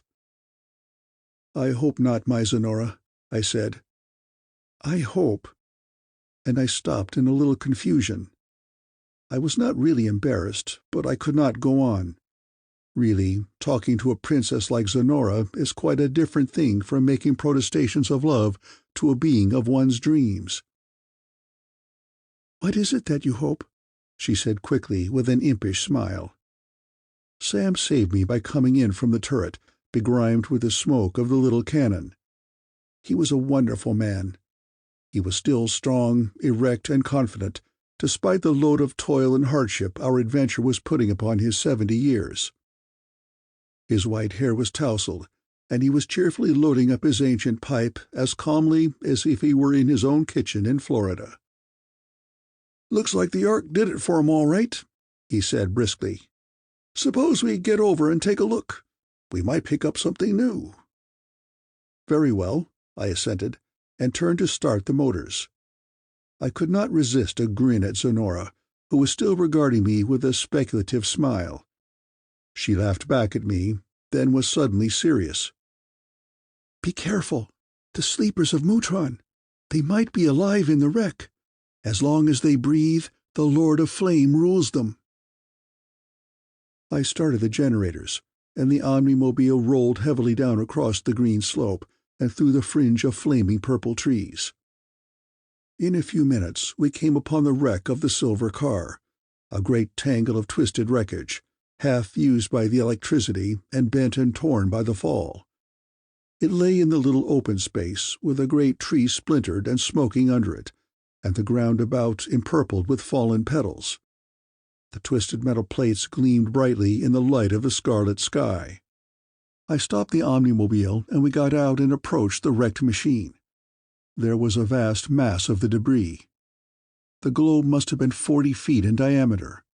We spent several minutes in gazing at it from different angles, and then Sam and I climbed into the tangle of bent white plates and massive twisted girders. The machinery had been too completely destroyed for us to be sure just how it worked. But Sam thought that the shell had carried tanks of water, the gravity of which had been negatived by the emanations from tanks of the same luminous gas which supported the roof of waters lifting the ship. From the nature of the fragments of electrical machinery we observed, it seemed that the horizontal propulsion was attained by the ionization and repulsion of the helium atoms in the air. The apparatus that had produced the atomic disintegration was too badly wrecked to be identified. Presently I came upon the body of a man, caught between two twisted bars and cut half in two. The body was naked. It had a greenish cast that was darker by far than that of Sonora's fair skin. The physique and the size and shape of the head showed a race of high intellectual development. The dead man had a metal frame clamped upon his back. It was twisted and broken, and whatever had been fastened upon his body had been torn away in the crash. And the corpse had upon its back the strange violet stains that had been upon Sonora when we found her. Presently Sam found another body. It had been half burned up by the Ark. It too had the metal frame upon it, and the thing the frame was to hold was still clamped to it. The body bore, fastened to the back with those cruel metal clamps, a 6-sided bar of blue metal. It was 6 inches in diameter and 2 feet long. "This must be the thing Zenora calls a fire crystal," Sam said, "though I don't see any fire about it. It's damned queer." "Do you suppose there's machinery in the bar that generates forces or currents that move the man about like a puppet?" "Might be. I don't know. The metal thing may be a receiver for the occult force set up in the ether by the Lord of Flame. Hypnotism by radio, perhaps, or something of the kind. Anyhow, as you said, it's damned queer, like everything else we found here, excepting Zenora. Suppose we take the thing along and open it up when we have time." He produced a pair of pliers, and we twisted the odd blue bar out of its frame and carried it to the machine. It was oddly light to be metal, though it must have been an irksome burden to the one on which it was fastened. We got aboard again and moved for the cover of the purple wood, for we did not know how soon relief would come for the fallen ship. But Zenora assured us that the lunacs, as she called the flying things, quite frequently destroyed the ships of Mutron, and that the fate of this one would be laid to them. End of Chapter 23. Chapter 24. The Blue Prism. For perhaps 30 miles we drove the great machine through the brilliant forest, southward down a broad valley. At last we stopped in a little grove of tall flowering trees, close by the cool crystal stream. Beyond the grove was a little patch of green clearing, with the great purple trees closing in all about it. It was a peaceful spot, weirdly beautiful, and it seemed secure enough. The unceasing wind was not so hot beneath the great trees, and they shielded us from the burning crimson glare of the sky.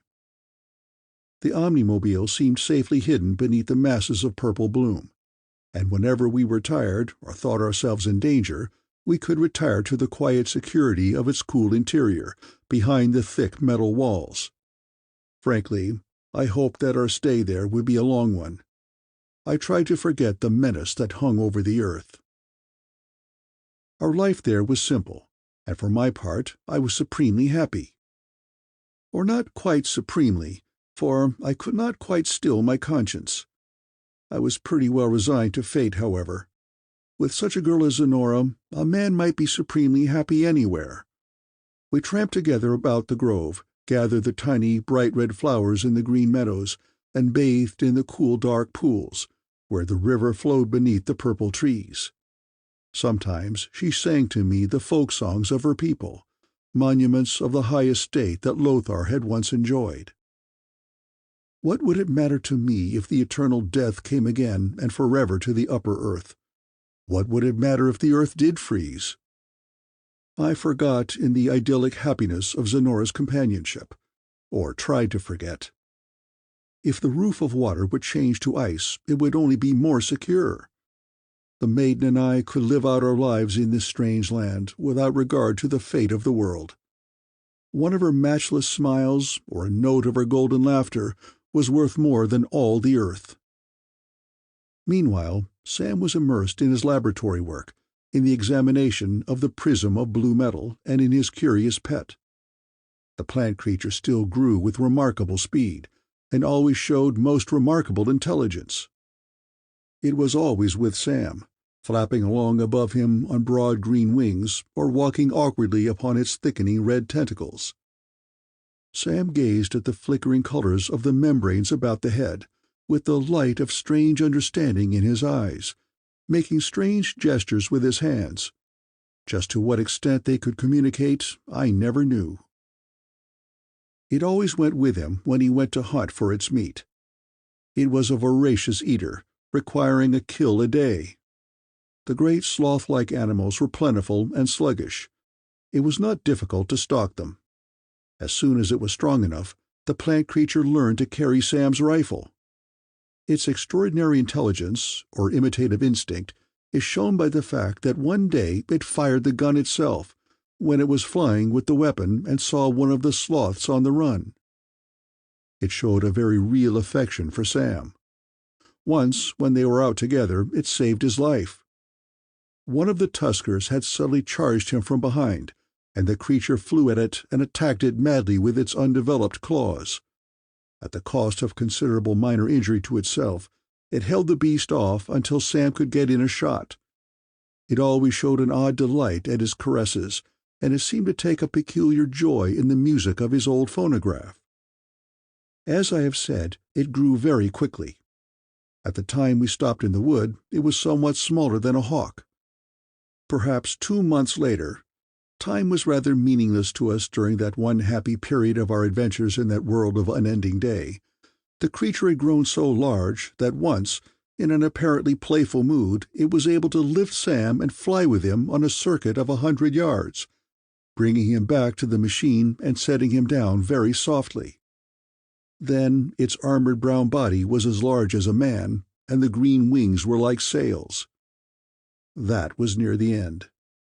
During all that period, Sam devoted much time to the examination of that bar of strangely light, bright blue metal.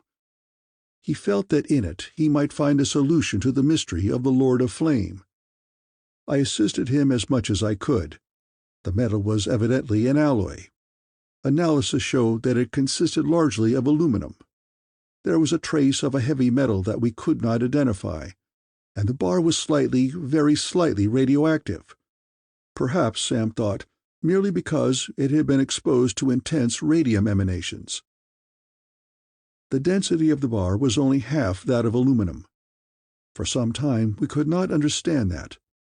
Careful examination showed no break in the surface, and presently we sawed it in two, and then in many pieces, searching for the machinery that we half expected to find. But as far as we could determine, the bar was absolutely homogeneous. Then Sam thought of examining it under the microscope. He found that it was full of microscopic bubbles, hollow places. By later experiment, we found that the metal was just a sponge of the strange alloy, filled with tiny bubbles of helium gas under considerable pressure. Sam presently formulated the theory that the alloy, when formed, had contained considerable amounts of radium compounds, and that the alpha particles, or charged helium atoms, thrown off by the disintegration of the radium while the metal was in a semi-plastic state, had been imprisoned in it. But it was not until later, much later, that we got the true meaning of it, that we understood the insidious force that acted in the metal to make human beings slaves to it. So the days went by, happy, carefree days for me. I knew real joy for the first time in my life. Since youth I had known the green girl in my fancy. I had longed to find her, with a restless, hopeless longing that had left me discontented and unhappy, whatever my surroundings. Now, at last, she was really mine. I loved her with a singleness and intensity of affection that turned all my emotion in one direction, so I felt little fear or care for anything else. One day, when we sat like children together on a cool, moss-covered rock beneath a great fragrant purple tree, with a crystal pool before us, gleaming like molten ruby in the light of the scarlet day, I told her quite simply that I loved her, that I had known her always and loved her as long. "The white chieftain of my dreams," she whispered. "For what long years I have wished for you to come and tell me that." There was no need for further words between us.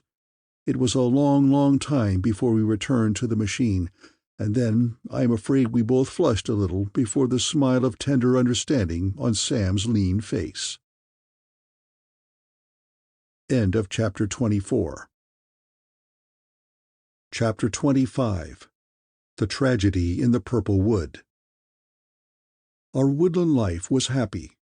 We were quite unconscious of the events that were shaping themselves to bring sudden catastrophe.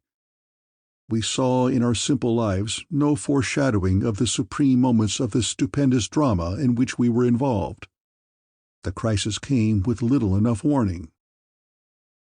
On the last day of our joyous existence there, we had fallen into the habit of making an arbitrary division of our time into days and nights. Sam arose and fixed our breakfast.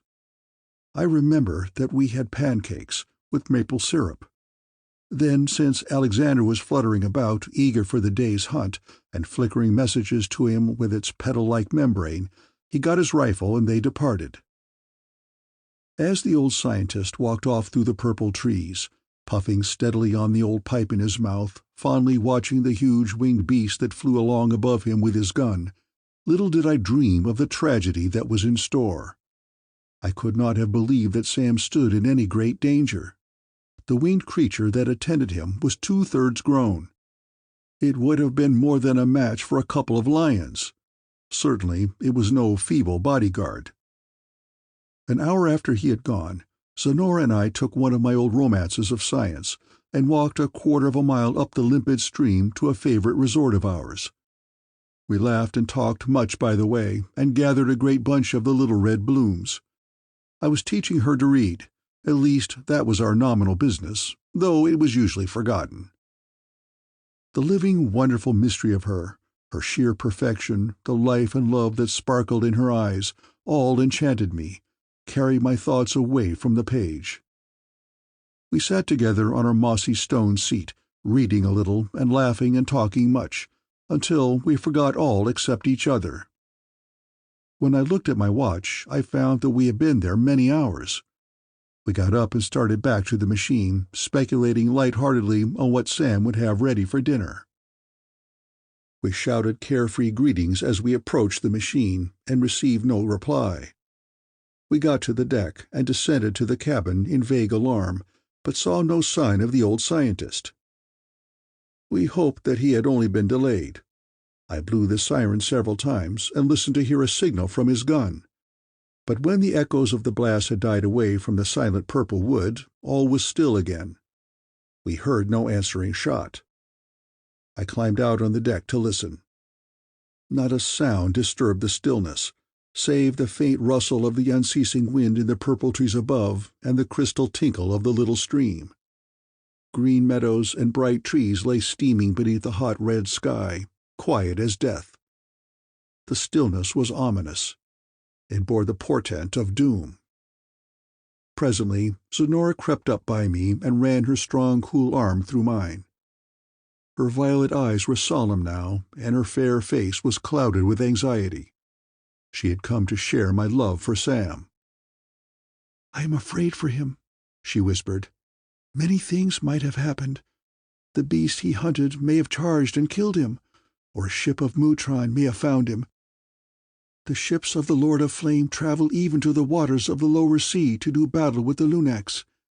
And there is another danger of the wood that is never seen. The hunters of Lothar never venture far from the city." Her words were not particularly encouraging, and I made ready to go to look for Sam at once. I carried a heavy rifle, my pistol, and an emergency medicine kit. Zenora insisted on going along, and I could do nothing but assent. I did not wish to leave her alone, and she herself was no mean woodsman. In fact, when it came to the matter of following the trail over the low green plants, she proved far better expert than myself. We left at once. The trail led us east for a mile, parallel to the stream, in the cover of the purple trees. Then it turned north across an open meadow, and there Zenora picked up the spoor of one of the great sloths, which Sam had stalked. It led on to a group of 3 giant purple trees, and there we found 2 fired cartridges from Sam's rifle. 300 yards farther on, in an open meadow, we found the kill. Alexander had evidently had his fill from it, and nearby were the dying embers of a fire, and the charred green stick on which Sam had cooked a steak for himself. The ground around the fire was somewhat torn up. The green plants had been uprooted and crushed, and there on the ground I found another cartridge from the rifle. Presently, Zenora picked up a trail leading toward a clump of the flowering trees to the north. We followed it hastily, silent with fearful anticipations. Twice we saw on the ground great splashes of green liquid, of the life fluid of the plant creatures. Had Sam's pet been fighting for him in the air as he fled? Then we came to the pitiful end of the trail. The ground was frightfully torn up, as if great bodies had struggled there. There were great splotches of the green fluid, and a fateful stain, evidently of human blood. Sam's battered pith helmet we found on the ground there, and 6 fired shells, silent tokens of the battle. From the spot, no trail led away. There was no evidence to show whether the battle had ended in death or in capture, nor anything to show what manner of being the unknown assailant had been. For a long time we stood there, gazing at the spot in lifeless grief and despair, apathetically fingering the helmet and shells, vainly trying to picture the contest and looking about for other signs. "It is no use to go farther," Sonora said at last. "It is the unknown menace of the Purple Wood. Many a man of Lothar has been taken by it. It is a silent, winged death."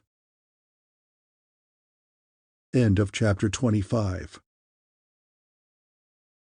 Chapter 26. The Last City of Lothar.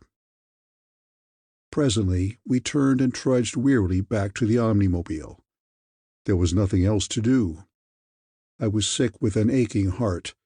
It was incredible that Sam, kind and true friend that he had always been, should be no more. A choking lump rose in my throat, and I confess that a few tears rolled down my cheek. But I still had Sonora. As we walked, I put my arms around her protectingly, in the grim determination that this strange world should not rob me also of the dream girl for whom I had searched 2 worlds. My love of her kept me from utter despair, but even then I knew that our ideal life could not go on. I would have to find out what it was that had taken Sam, to identify the thing that Sonora called so vaguely the menace of the Purple Wood. Might it be the wild plant monsters, or was it something even more alien and terrible? And I thought more seriously of the danger to the earth that I had been trying so vainly to forget. Sam's responsibility had fallen on my shoulders. I must see what I could do. With the wonderful intuitive knowledge of one another's thoughts that Sonora and I have always had, she understood what was passing in my mind before I said anything. Softly she took my fingers in her hand and looked at me with deep sympathy in her eyes. "I know, Melvin, what you think, and it is right. It is hard, so soon after you have come here to find me, but it must be.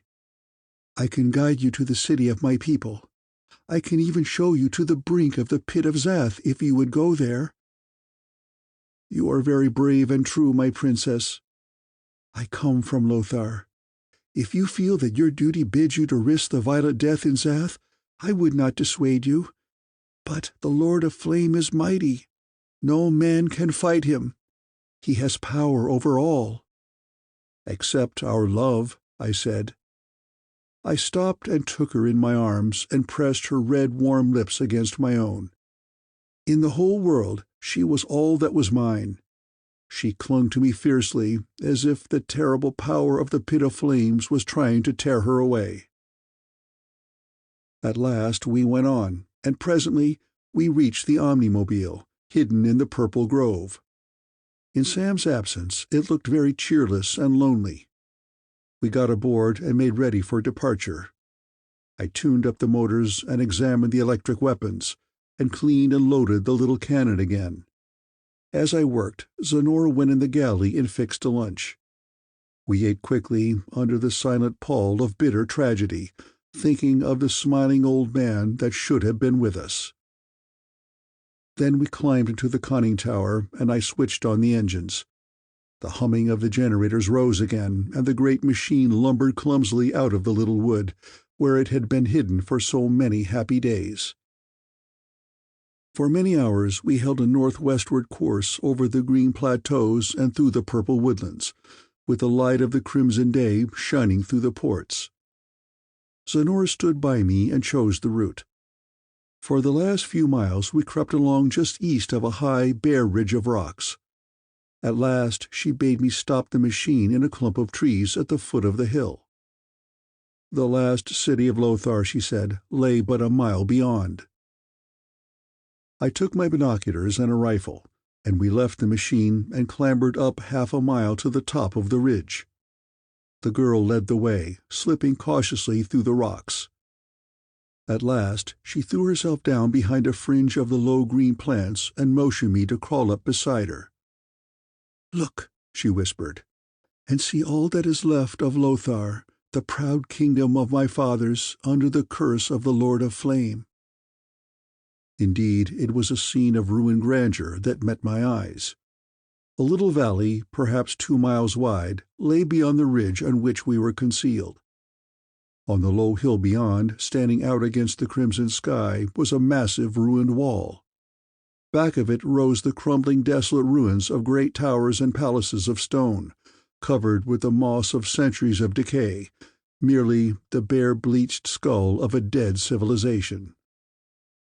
"It was in those fallen palaces of my fathers," Sonora whispered again, "that I found the strange machine that brought me the first dream of you." I put up the glasses and made out the actual city outside the wall. Certainly Lothar had fallen since its days of radio. There was a mere straggling village of rude stone huts spread out on the valley floor, below the colossal ruined metropolis. The few hundred buildings were surrounded by a little cleared space, with the purple forest creeping up to reclaim it forever. I made out a few children playing about the trees, and a dozen eel-clad men working in the clearings. A few wreaths of smoke curled up from the dwellings. The people had not yet lost the art of fire. And hanging silent and menacing in the air above the village was the visible symbol of the alien power that had wrecked that ancient civilization. A great gleaming silver ball, a ship like the one we had fought, hung motionless above the huts, with a quick purple beam from it flickering frequently over them. For a long time we lay there watching that desolate, pitiful scene, and then Sonora touched my arms and we slipped back down the ridge. She was silent, with grief and despair in her eyes. "See," she whispered at last, "see, Lothar is dead. The Lord of Flame has killed it. The men are poor, struggling wretches. They could do nothing even if the flame were gone. My father was the last king of Lothar. His was a troubled reign, and he has been dead many hundred sleeps." "Don't grieve so, my princess," I said. "There are still vast cities above the waters, where men are powerful and wise, and where the sky is blue and a white sun shines, and where there is a domain many times larger than all this abyss." "Can we go there? Ever?" she questioned eagerly. "No, we can never leave this land, even if the Lord of Flame is killed. The machine cannot break through the roof of water from below, and the power of the Lord of Flame is coming to Earth. Even now it may be a dead and frozen world." And drooping in the silence of dull despair, we reached the machine, and drove quickly for the protection of the deeper wood. End of Chapter 26. Chapter 27. Mutron of the Sleepers. For half a dozen hours we lumbered eastward through the forest. We wallowed through swamps and rolled over broad green meadows alight with the crimson day, and broke through jungles bright with purple bloom. At last we emerged on a narrow upland with a great lake below it. The black sheet of water, tinged with the red light of the sky, stretched away for many miles to the eastward. Along its northern shore we could see the low cliffs that divided it from the pit of Zath. We stopped the machine and looked for a long time across the black lake to the north, and over the low cliffs to the ruby mist beyond, alive with the dancing violet lights. Then I turned to the rare girl beside me, who was watching me with tears brimming in her violet eyes. The utter grief, the black despair on her face half broke my resolution. I felt doubtful, weak, utterly miserable, with pain stabbing at my heart like a thin steel blade. "It is right. You must go," she whispered bravely. I took her in my arms again. How wonderful and true she was, struggling so bravely to hold back her tears, more precious than ever in the final parting. A single hour of the heaven of that embrace, embittered by the knowledge that it would soon be ended. Then quickly, lest my resolution fail, I made ready for departure. I stretched up a tent in a little grove above the lake, and stocked it with a liberal assortment of supplies from our storeroom. I gave Zenora an automatic and a case of ammunition, and showed her how to use the weapon. Here she was to stay, in the vain hope that I might return a victor from the mad attack on the Lord of Flame. For I had determined to enter the abyss. I knew that was what Sam would have me do, rather than lose time in an attempt to learn his fate. Zenora was eager to cast her lot with mine, but I would not hear of it. A choking lump was in my throat as I staggered aboard the Omnimobile and closed the manhole with a trembling hand. I gave a final heartbreaking glance to the splendid girl, majestic and erect even in her pain, standing desolate and alone by the tent. Then I turned on the generators and drove north along the lake shore. I had the rude map that Sam had drawn from Zenora's knowledge. It showed the pit of the Lord of Flame to be just north of the lake, separated from it only by a surprisingly narrow wall of cliffs, which, the girl said, had been a highway of her father's, though it was now covered with jungle. And the city of Mutron was shown north of me, on the brink of the pit of Zath. Steadily I drove northward in a daze of fevered pain. It seems an eternity when I look back upon it, but it could not have been many hours. Automatically, I kept in the shelter of the purple trees. At last I emerged on the edge of a great plateau, covered with the green vegetation many miles across. On the south and west, from whence I had come, it was surrounded by purple trees, by the thick purple wood in which I had halted. On the north, the great cliffs towered up to the sharp-edged scarlet roof 4 miles above. It was strange to see the blue walls cut off so abruptly by the red. The sky was like a red lake seen inverted in a mirror. Those blue cliffs were hardly a dozen miles away now. I had to bend back my head to see the sharp line where the roof cut them off. On the east side of the plateau there was nothing. Beyond lay the pit of Zath, with the faint ruby mist above it, filled as always with the wavering reflections of violet flames. And a half-dozen miles before me, on the brink of that pit, stood Mutron, the city of the sleepers. A strange scene it was. A city of silver metal, domes and towers and pyramids of argent whiteness, vast incredible machines, huge and oddly wrought structures, titanic cubes and cylinders and cones, all of gleaming silver. The city shone with a cold light. It was as weird, as unearthly, as a dead city of the moon. It had the silent, ghostly gleam of moonlight. It was wrapped in mystery, clad in frozen fear. And the city was not idle. Those vast, amazing machines were moving. Silver globe ships were drifting in silent haste above it, and ever and anon one of them dropped over the rim into the pit of Zath, or one floated unexpectedly up out of that abyss. As I stood there in the Omnimobile, in the shadow of the last of the purple trees, my heart grew sick again with doubt. What indeed could I, with my puny machine, do against the great science that city of mystery represented? The men of one once mighty empire were now slaves to it. What hope was there for me? Was not the human race, like the bison or the dodo, about to fall before a superior power? But there would be no turning back. I saw to it that all the machinery was in order, and returned to the conning tower.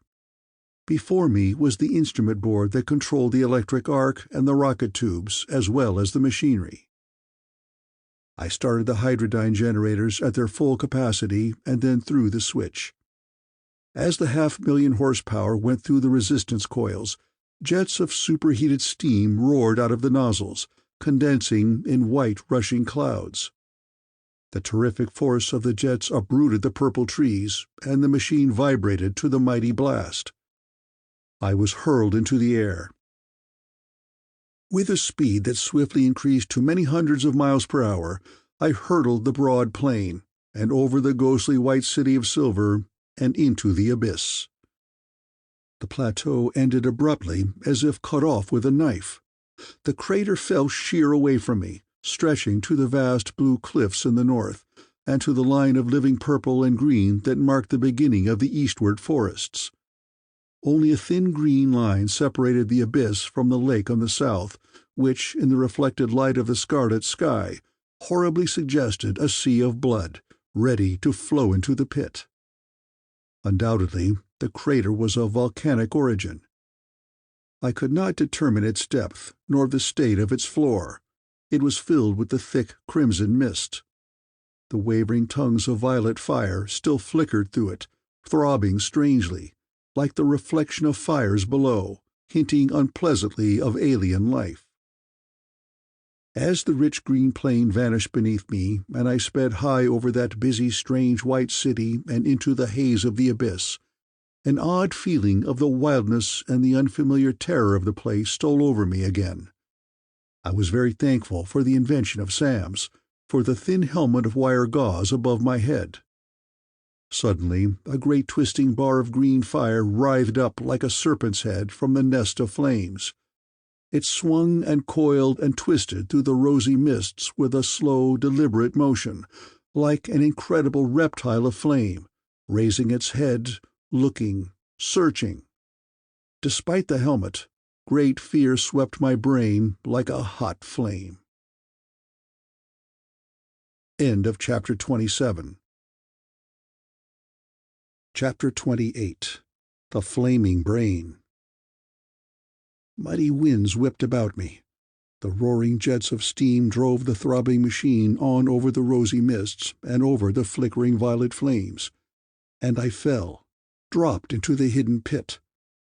Vividly I saw the great writhing head of green rising above the fire fog ahead, with that in its waving serpentine motion that told me that its eyes were already upon me. I was certain that it was a living, sentient entity, that it was intelligent. Could my weapons avail against it? I fell through the rosy clouds. The green and purple rim of the abyss grew vague, and the blue cliffs in the north assumed a misty indistinctness. The red mist shone until it seemed that I was swimming in a fog of crimson fire. And all the while, the bright, beautiful face of Zenora was before me. The light of her clear violet eyes drove the strangeness and the fear from my mind, leaving only my pain at leaving her. I drove the machine mechanically, lost in a daze of grief. For ages, it seemed, I shot forward through the haze. At last I made out a bare floor of sand and rocks, pitted with circular craters. It was a good 1,000 feet below, and still dim in the haze. I opened the bow tubes, and the force of my fall was checked. In 3 minutes more the machine struck the earth bow first. It tore a vast hole in the sand and rolled over twice, coming to rest on its side. Fortunately, it had been built to withstand such knocks. Fortunately, too, I was strapped in my cushioned seat. I got the motor started and worked the machine to an upright position. The crater floor was visible for half a mile about in all directions. It was a dead, desolate waste of hard sand and twisted black volcanic rocks. Further vision was cut off by the rosy mist that hung above the floor. Then I saw, far before me, a bright violet gleam through the crimson mist. Indistinctly, I saw a broad green shaft of pulsing fire rise from it, to lose itself in the crimson sky. That intense violet light, from which the flickering reflection came, and from which the green beam reached up, I knew must be the seat of the Lord of Flame. I started the engines once more, and the machine rolled mightily forward over the bare rocks, with a great clangor of metal upon stone, forging ahead at last to meet the alien menace. It roared over bare sandy flats, rounded great boulders, crashed into pits, crawled through craters. Then suddenly that terrible green flame flared out toward me. I knew that I had been discovered. Like a lance of green flame, it flashed through the red gloom above. Its motion was alert, surprised, terrible. I set the loading mechanism of the little gun to fire high explosive and put it in action, hurling shells in the direction of that violet light. And still I drove swiftly on. The flashes of the explosions were visible through the mist ahead, but the deep violet light still glowed. I turned on the reserve power units, and the machine vibrated from their throbbing drone. I threw another switch, and the deep purr of the giant transformers filled the ship. The mighty white tongue of the electric arc reached out ahead of me, and the Omnimed Mobile plunged on. Two of the silver spheres, the ships of Mutron, appeared before me, with the green vortexes of the atomic disintegration springing up about them. The great arc brought them down in incandescent wreckage almost as soon as they came in view. The violet mist grew brighter, more distinct. I knew the shells were bursting near it, and that the arc would reach it soon. The faithful old machine lumbered rapidly on over the wild and twisty rocky desert, a waste as terrible as the mountains of the moon. In fact, that crater-pitted floor bore a curious resemblance to the typical lunar landscape, and the forces that produced them must have been similar. Then the mist cleared, and I saw the form of the thing that gave the violet light. It was scores of feet thick and hundreds tall. It was a vast, smooth cylinder of violet fire. It shone like metal, which was white-hot and seen through violet glass. The color of it ran and flickered on the surface. Violet sheets and bands crawled and flashed upon it, and the violet flame flowed away from it in many little tongues. The thing was perfectly smooth and cylindrical, 500 feet in height, a titanic monolith of metal. Still, the Omnimobile lumbered irresistibly onward. The little gun crashed regularly, and the shells threw up the earth about the weird cylinder half a mile ahead. And the great white flame of the arc was playing far out toward it like the sword of the angel of death. I saw a cluster of curious gleaming machines about the base of the great cylinder. One of my shells must have struck them, for they suddenly seemed to collapse and dissolve in a cloud of white smoke. Abruptly, a huge, terrible bar of green fire rose from the top of the cylinder almost like an extension of it. It was like a beam of green light from a vast searchlight. But it bent and twisted as if it were alive. It moved like a snake, writhed toward me. And then came the catastrophe. A great pit in the rocky desert suddenly appeared before me, 100-foot chasm. I made a wild attempt to swing the machine around it, but, busy with the arc, the generators, and the gun, I had seen it too late. The brink loomed before me. Desperately, I set the brakes. The machine paused jerkily, hesitated, then leapt over the rim. For a breathless second it fell down the sheer crater wall. I had no time to use the rockets. It crashed heavily upon the rocks. I was torn from my seat and flung cruelly against the side of the conning tower. My helmet was knocked off. And on the instant, a red storm of fear broke about me. It beat down on my brain like a rain of horror. It throbbed with an archaic rhythm, stirring strange emotions that overruled my reason and volition. Terror swept about me like a fierce wind from a hot desert of death, picking up my soul and sweeping it away to a fate unnameable. I struggled with it terribly, with all my will, but it beat down my feeble barriers like a resistless tide. It burned away my will like a hot flame in my brain. That horror came over me in a vast, overwhelming wave. It seized my body. My hand moved unwillingly and cut off the current of the great arc. And then my body was struggling to its feet, opening the manhole and clambering out of the machine. But still the thing did not have me. I was still an independent entity that sat apart and watched. I knew that I had succumbed to the hypnotic control of the alien power that dwelt in that vast metal cylinder. I was another of the slaves of the Lord of Flame, the sleepers of Mutron. End of Chapter 28. Chapter 29. Zenora's Sacrifice. I was moved out of the machine like an automaton by the terrible force that controlled me. My body was no longer my own. It was swept along as if by a mighty wind. That force of horror roared and throbbed in my brain. Red flames of fear flickered before my eyes. I was sick and faint with terror. But my body did not collapse. It was relentlessly moved by that terrible force from the violet cylinder. I was utterly helpless. I felt the hopeless horror of one chained before a loathsome monster. Suddenly, I wished fiercely for death, for only death could bring me freedom from the horror that swept in a throbbing torrent through my brain. But even death was beyond my reach, for my hands were not my own.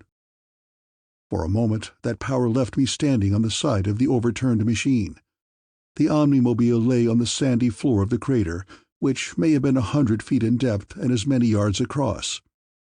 Against the red sky, above the black cliffs of the pit's farther rim, towered the violet metal cylinder, the flaming metal brain whose hypnotic control ruled my body. For a moment I was left standing there, and then my body was springing down and running across the rock-strewn sand toward the cliffs. It ran like a machine, beyond my control. In vain I tried even to stumble and fall. In a few moments it reached the rim. It clambered wildly up. I know that in my normal self I could never have surmounted that sheer wall. But the telepathic force from the flaming brain seemed to give my limbs superhuman strength. Soon I was at the top, with bleeding hands and tattered clothing. And my body ran on toward the violet monostyle.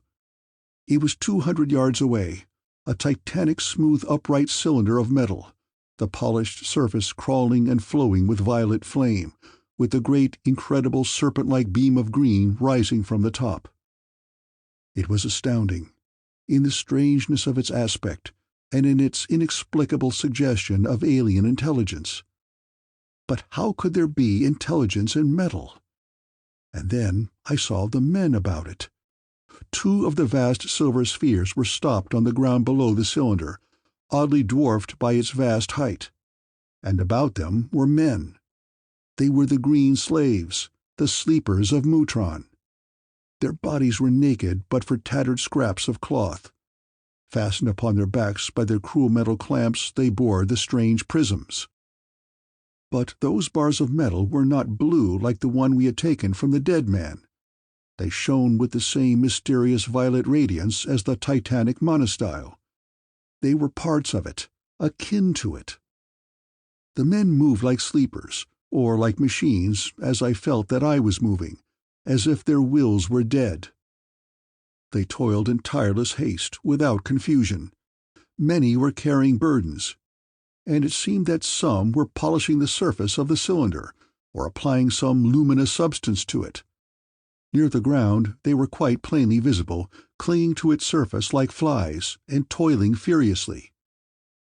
Higher up on the colossal cylinder they were but dancing black specks within the violet flame. The ground about was pitted with shell holes from my bombardment, and at one side I saw the twisted wreck of the great machine I had struck. It is possible that I had hit the great cylinder itself, but it might have received the fire of the biggest gun in Christendom with little injury. In 2 minutes more I had been drawn to within 50 yards of that vast, shining column of metal. Then the force of fear that had seized my body permitted it to stop, and I stood still. That awful twisting beam of green flame reached out of the top of the thing and bent down over me. It touched me. I felt tiny whip-like fingers of it feeling, exploring my body. The green radiance grew denser about me. It enshrouded me in a fog of green light, so painfully intense, blinding, and terrible that I tried to shut my eyes against it, but that horror held them open. And that green fire came into my body and into my brain. It was eager, insistent, questioning, and so horrible that my being rocked with pain. It questioned, it commanded. It sought to know of me, and of my companions, of the Omnimobile, and of the world we had left above. I struggled against it, fiercely, terribly, until I felt my limbs chilling with the sweat of the conflict. But it won. It took my mind as it had taken my body. It beat about my brain like a vast storm. It penetrated my being in a flood of green fire. My brain reeled, was swept by an avalanche of awful power. I sank at last into merciful oblivion that was the counterpart of the death I had so desired. At last, when I was vaguely conscious again, I had a curious feeling of mental exhaustion. I felt as if I had undergone a fearful ordeal. I felt as if I had toiled as I slept, as if I had answered many questions put to me by that power. It seemed as if the green light had swept the contents from my brain, had searched all my knowledge. As I awoke, bodily sensation returned, and I felt someone lifting me gently from the bare earth upon which I lay. My limbs were cold and stiff, but the awful force that had controlled them was, for the moment, relaxed. I opened my eyes and cried out, first in incredulous joy, and then in utter despair. Zenora, the green girl, was lifting my head. There was anxiety and care in her violet eyes, and unutterable fatigue was shown in her body. She had followed me into the pit to give her life with mine. "Oh, Zenora, my dream girl, why did you come? There was no need for you to give your life," I protested in bitter despair as she raised me in her arms and held me against her breath. "I felt you battle with the Lord of Flame.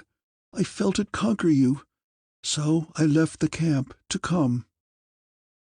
"And how in all wonders did you get into this pit, and so soon?" "My chieftain, it is not so soon. For 3 sleeps I have come through the forests and rocks without stopping, while you lay still in the power of the flame." "But why? Why come to throw away your life?" "See, I bring you the wonderful thing of Barsoni Sam that shuts out the horror. I give it to you, and you can go on with your battle against the flame. No, you could never conquer the flame. But fly, go back to your land." Even then I felt the horror awakening again, felt that fearful force directed again upon me. With a single quick motion, before I could prevent her, Zenora had whipped the electro-screen helmet from her head and drawn it about my own. "Fly," she whispered fiercely, "the sleepers of Mutron, and think not of me. Fly, even from me." The horror relaxed, and I collapsed in a daze of relief. In a moment I had recovered and got to my feet. Zenora was a score of yards away, dashing off. I ran after her, calling for her to take back the precious helmet. Suddenly she stopped. A convulsion ran through her frame. She turned, with her face a mask of livid horror. She was in the power of the flame. She was a sleeper. She bent, seized a rock, and hurled it at my head with superhuman strength. I dodged, and it hurtled past my ear. She sprang at me like an animal, drawing the hunting knife I had left her. I turned and ran wildly as a score of the sleepers came running. I passed close by that violet metal monostyle, and it seemed that its crawling violet fires reached out for me. I ran desperately toward the east. I heard the strange cries of the sleepers of Mutron behind me. I felt the awful green flame writhing above me, but even it could not penetrate the helmet. I was insane with terror. I ran on and on, through eternities of heartbreaking effort. At last I stopped exhausted, with pounding temples and bursting lungs, to look behind me. The flaming brain was but a dull violet glow against the red sky. A desolate waste of bare rugged rocks and great round craters lay about me beneath the crimson mist. All was silent. The sounds of pursuit were gone. End of Chapter 29. Chapter 30. The Nitrate Plantation. Should I go on, or return and try to save Zenora, as she had rescued me? That question throbbed in my brain. The answer would have been easy enough if I had had her alone to consider. I might cheerfully have surrendered myself to that dreaded power to save her. Any man would have done as much. But what of the menace to the earth? Should I give up the struggle? For a long time I stood there on the rim of a strange crater, lost in indecision. At last my sense of duty to mankind was victor. I set off wearily toward the east again. The Omnimobile was so near the flaming brain that I dared not attempt to reach it, even if I had been confident of finding it. And upon consideration, I was sure that if the machine was left as it would be only as a trap for me.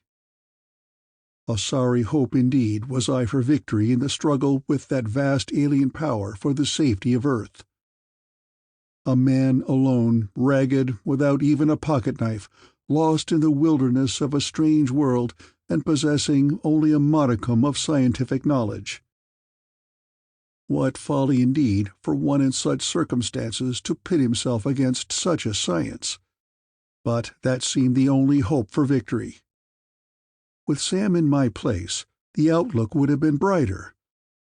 If I had a fair scientific education, Sam knew enough to raise cities and armies in the wilderness.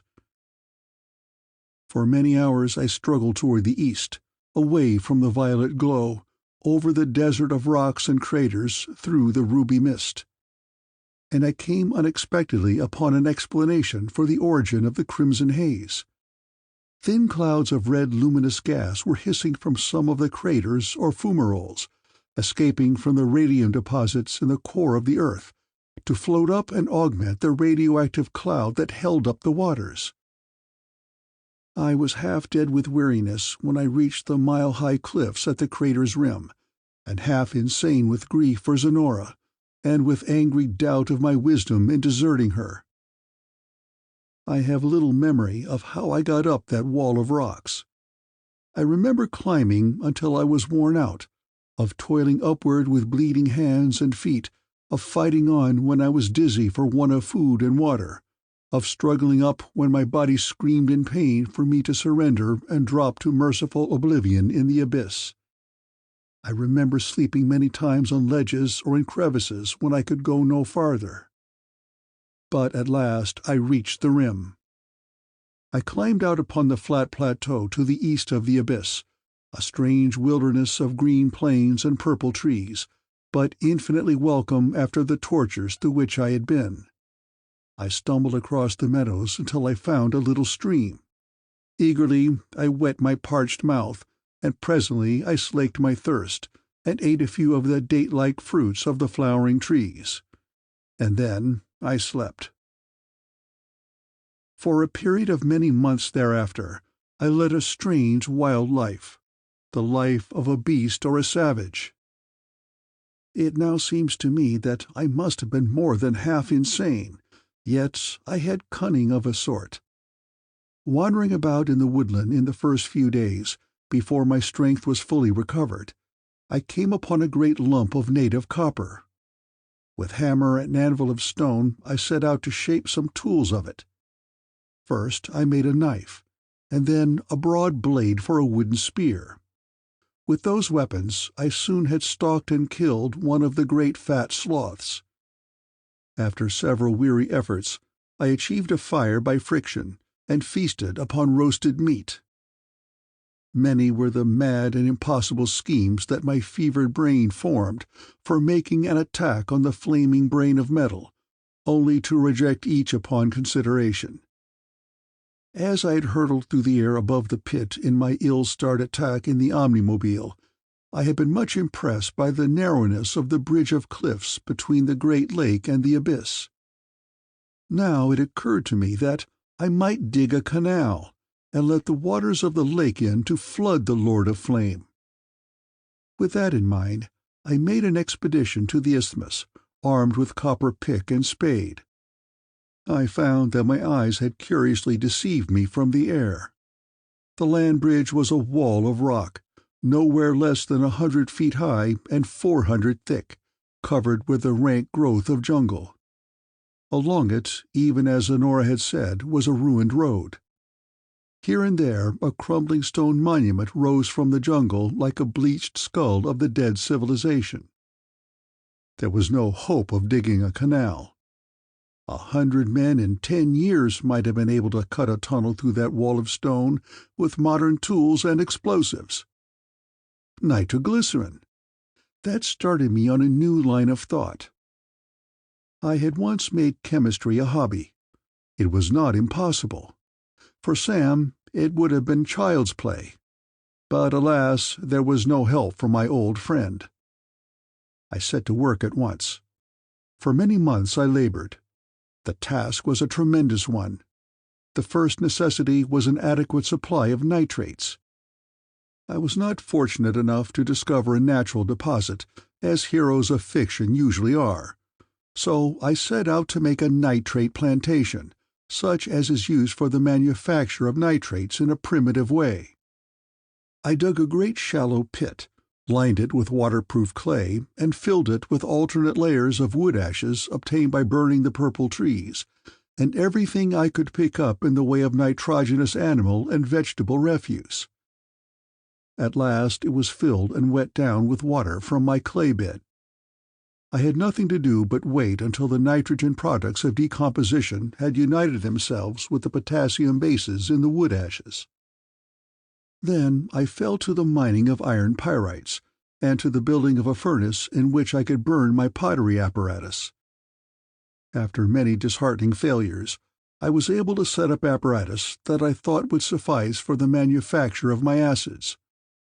I burned rude jars glazed with sand in which to carry and store my reagents and explosives. My memory of all that time is a dim dream of terror. Many times for long hours I stood on the brink, gazing into the flickering mist, thinking of Zenora and half determined to give it all up and to seek her. But always I went back to my mad task, toiling in a daze of grief and despair. Before I did anything more in the way of manufacture, I paid another visit to the isthmus, and selected the site for the mine which was to tear an opening in it. I found a deep crevice in the rocks, and spent many weeks in clearing and enlarging it, until I had ready a chamber deep in the heart of the barrier, below the level of the lake. During all that time I lived upon the little fruits and upon the flesh of the sloths I killed. I carefully saved the fat from the latter, saponified it with alkalis leached from wood ashes, and removed the soap by salting down with evaporated brine from a salt spring. I collected and stored the glycerin until I had many gallons. At last, judging that my nitrate plantation had had time to serve its purpose, I dug it up, leached the product, and crystallized the saltpeter by evaporation in earthen pots. The yield was satisfactory in quantity and fair in quality, but it had cost fearful effort. Then I set about the manufacture of sulphuric acid by roasting the iron pyrites with nitrate in my crude apparatus, collecting the acid in wet pottery condensers. That took many days, and the next step was making nitric acid by boiling saltpeter in sulphuric acid and condensing the fumes. At last, when I had the three necessary chemicals, glycerin and nitric and sulphuric acids, I set out to transport them separately to my mine, to avoid the hazard of the transportation of the finished product. That again was a heartbreaking task, for I had materials enough to make several hundred quarts of nitroglycerin, and the distance was 6 miles. But ragged, ill-kept savage that I was, I had collected on the cliffs above my shaft the materials for the manufacture of a good quantity of high explosive. For one in my position, it had been a considerable achievement. End of Chapter 30. Chapter 31. The Mine on the Brink. At last, in haste and fear and trembling, I began the task of mixing my chemicals, dumping them into vats of water cooled by evaporation, under a rude shed to cut off the fierce heat of the red sky. Even with all my precautions to prevent a premature explosion, the hazard was fearful. I washed the nitroglycerin, and carried it in earthen jars down into the heart of the cliffs. I meant to die in the final explosion, but I was afraid the stuff would go off before it was in place. But finally I got the last of the rough jars into position. Then I closed the mouth of the chamber with rocks and rubbish, to be sure that the full force of the explosion would be exerted upon the cliff. I lit the fuse I had prepared, a tall candle of the sloth's fat, which, burning low, would ignite a powder train, and that would set off a charge of gunpowder I had placed by the jars of nitroglycerin. I knew that, if my terrible months of toil had not been in vain, a few hours more would see a raging torrent of water rushing into the pit. At last I judged my task completed. I walked a few yards north to the rim. I stood on the brink of that sheer precipice and gazed down into the rosy mist, alight as always with the wavering, reflected fires of the metal brain. I made no attempt to get beyond the range of the explosion. Hope was dead. Life meant no more to me. I was ready to be swept into the abyss on the crest of the wave that, if my plans went well, would drown the flaming brain. For a long time I stood there waiting, lost in dreams of Zenora. I had no doubt that she was dead. My regret was bitter. I stormed vainly and passionately at fate. If my reason had been tottering, now it was almost gone. I wept and cursed and then laughed loud and bitterly. A strange figure I must have been, wild and unkempt, red and burned from exposure, half naked, with insanity in my eyes, laughing and waiting to be blown to my doom. And then I heard a sound that brought me into silent and cunning alertness. I sprang to the mouth of my shaft and crouched like a savage with my great copper-bladed spear at hand. I heard a stone rattling and crashing down into the abyss. Someone or something was climbing up out of the pit. I crept forward where I could see, and lay tense and silent, a desperate madman, determined to protect my mind against whatever might find it. At last a human figure clambered up over the brink and drew itself erect in the edge of the jungle. It was a sleeper of Mutron.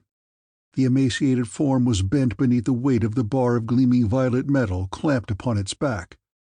It was clad in tattered, bloody rags. The flesh was bleeding from the fearful climb. With the dull, mechanical motions of a sleeping person or of a walking corpse, galvanized by some weird power, that terrible figure got deliberately to its feet. The bloody hands raised a long, glittering weapon of silver metal, and it plodded dully, lifelessly toward me. And then a hoarse, wild cry echoed through the silent jungle, my own scream. The sleeper was Zenora. With her old intuition of my thoughts, she had been able to penetrate my helmet. Through her, the Lord of Flame had read my thoughts of victory. She had been sent to prevent the mine's explosion, to snuff out that candle flame. If she heard my scream, she paid no heed. She walked on toward me with the same weary, mechanical gait. There was no light, no life in her eyes. They stared straight ahead, dully, unseeing. And the strange silver tube was held ready in her hand. She was more like a moving corpse, a dead avenger, than a living person. A mad storm of desires arose in my brain. How I longed to spring up, to take that dear body in my arms, to minister to its hurts, to have the green girl for my own again. It took all my will to hold me in my hiding place. But this was not Zenora. It was a sleeper of Mutron, a slave of the Lord of Flame. It was a fearful choice before me, but my resolution held. I would carry on if it tore out my heart. With a burning pain in my breast, I ran my fingers over the jagged copper blade and tensed my muscles for a spring. Perhaps, after all, we would be better dead. My madness was gone, but cold, grim determination remained. I knew that I would not hesitate. The silent, sleeping figure of the green girl was but a dozen yards from me, and I raised my ragged blade. Then a shadow upon the crimson sky, a whisper that grew to a mighty roar, the beat of many wings, a strange and ringing cry from the air above, a shouted, imperative, strange-toned command. Sam's well-remembered voice. A rushing sweep of vast green wings before my eyes, a tempest of wind as they beat the air. Sonora snatched up and out of my sight by great red tentacles. I was petrified in incredulous amazement. It seemed impossible that Sam should be alive, yet there had been no definite proof of his death. And I thought it must have been Alexander that carried him, and that had swept up Sonora. In a moment I had aroused myself and dashed out of my hiding place beneath the purple trees. It was an amazing sight that met my eyes. There were numberless thousands of the flying plants on the wing above. The red sky was flecked with their green wings.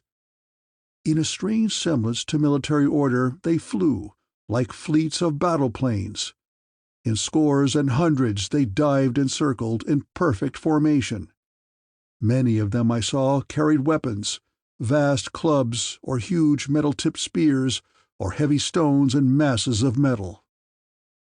And then a flight of them swept downward again, and I saw Sam mounted on one that must have been Alexander, though the things all looked alike to me. He was evidently controlling the whole squadron with his shouts and gestures. The old scientist still seemed strong and able. Then I saw Sonora. She was still in the clutch of the winged steed of Sam's. Even as I looked, the red tentacles tore off the flaming violet prism and hurled it into the abyss. The weird, amazing creature dived. An incredible thing it was, with its armored brown body as large as a shark's, with the vast flower of the flowing colors about its head, with red tentacles like those of a gigantic scarlet octopus, and with wings like those of a green airplane. It bore down upon me. A great crimson tentacle reached down and picked me up. I was swept through the air, held lightly in that strange grasp, and lifted until I was face to face with Sam, who sat astride the creature. He reached out with his strong brown hand and grasped my own. "Mel, old man, it's some luck to find you. And what do you think of my army? A couple of the flying dragons captured Alec and me, so I've been making the best of a bad situation. The things are really quite intelligent, and I've been drilling them for months. They're hereditary enemies of the alien civilization anyhow. There's going to be some fight when we meet the silver ships." Exultant, joyous triumph rang in his tones. He had not noticed my strange condition. At last I was sufficiently recovered to speak. "I've got a ton of nitroglycerin in that rock," I stammered. "The lake will be running in the pit in an hour or so." My voice had a curious rusty sound. "Nitroglycerin! You've been making it and planting a mine. No wonder you look like a ghost.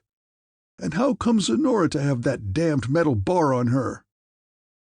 Abruptly I broke down into uncontrollable tears of relief and joy. I did not try to answer. In a few minutes the vast army of winged monsters had wheeled about, and was headed north again over the crimson mists, line after regular line of beating green wings that bore the strangest army of history to the strangest battle ever fought.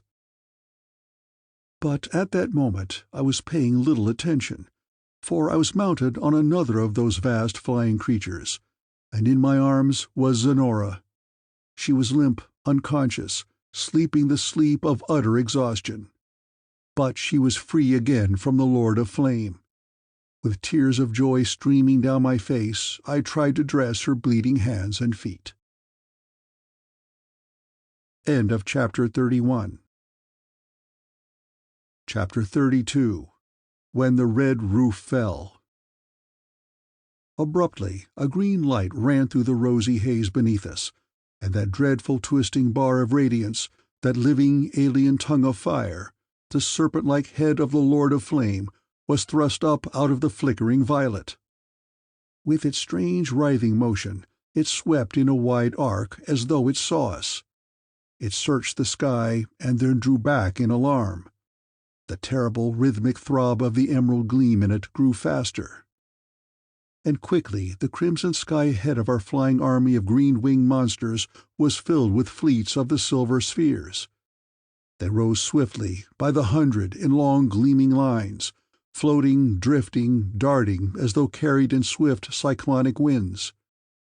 And then, in smoothly sailing squadrons, they advanced to meet us, with the swirling green mists of the disintegration force reaching out before them. The aerial battle lines met. The winged monsters joined in mad conflict with the silver ships. It was a fierce struggle, a terrible scene. The plant things swept to the attack, scores in number for each great ship. With desperate, incredible energy they wielded their gigantic clubs and spears, or, wheeling high above the silver vessels, dropped their missiles down upon them. And the swift, searching fingers of the purple flame reached out of the silver ships to guide the thick, swirling vortexes of atomic disintegration. Under that terrible force of flowing green, the plant creatures turned red, battled on for a moment as they glowed with an awful scarlet radiance, and fell in a rain of crimson sparks that fast faded into nothingness.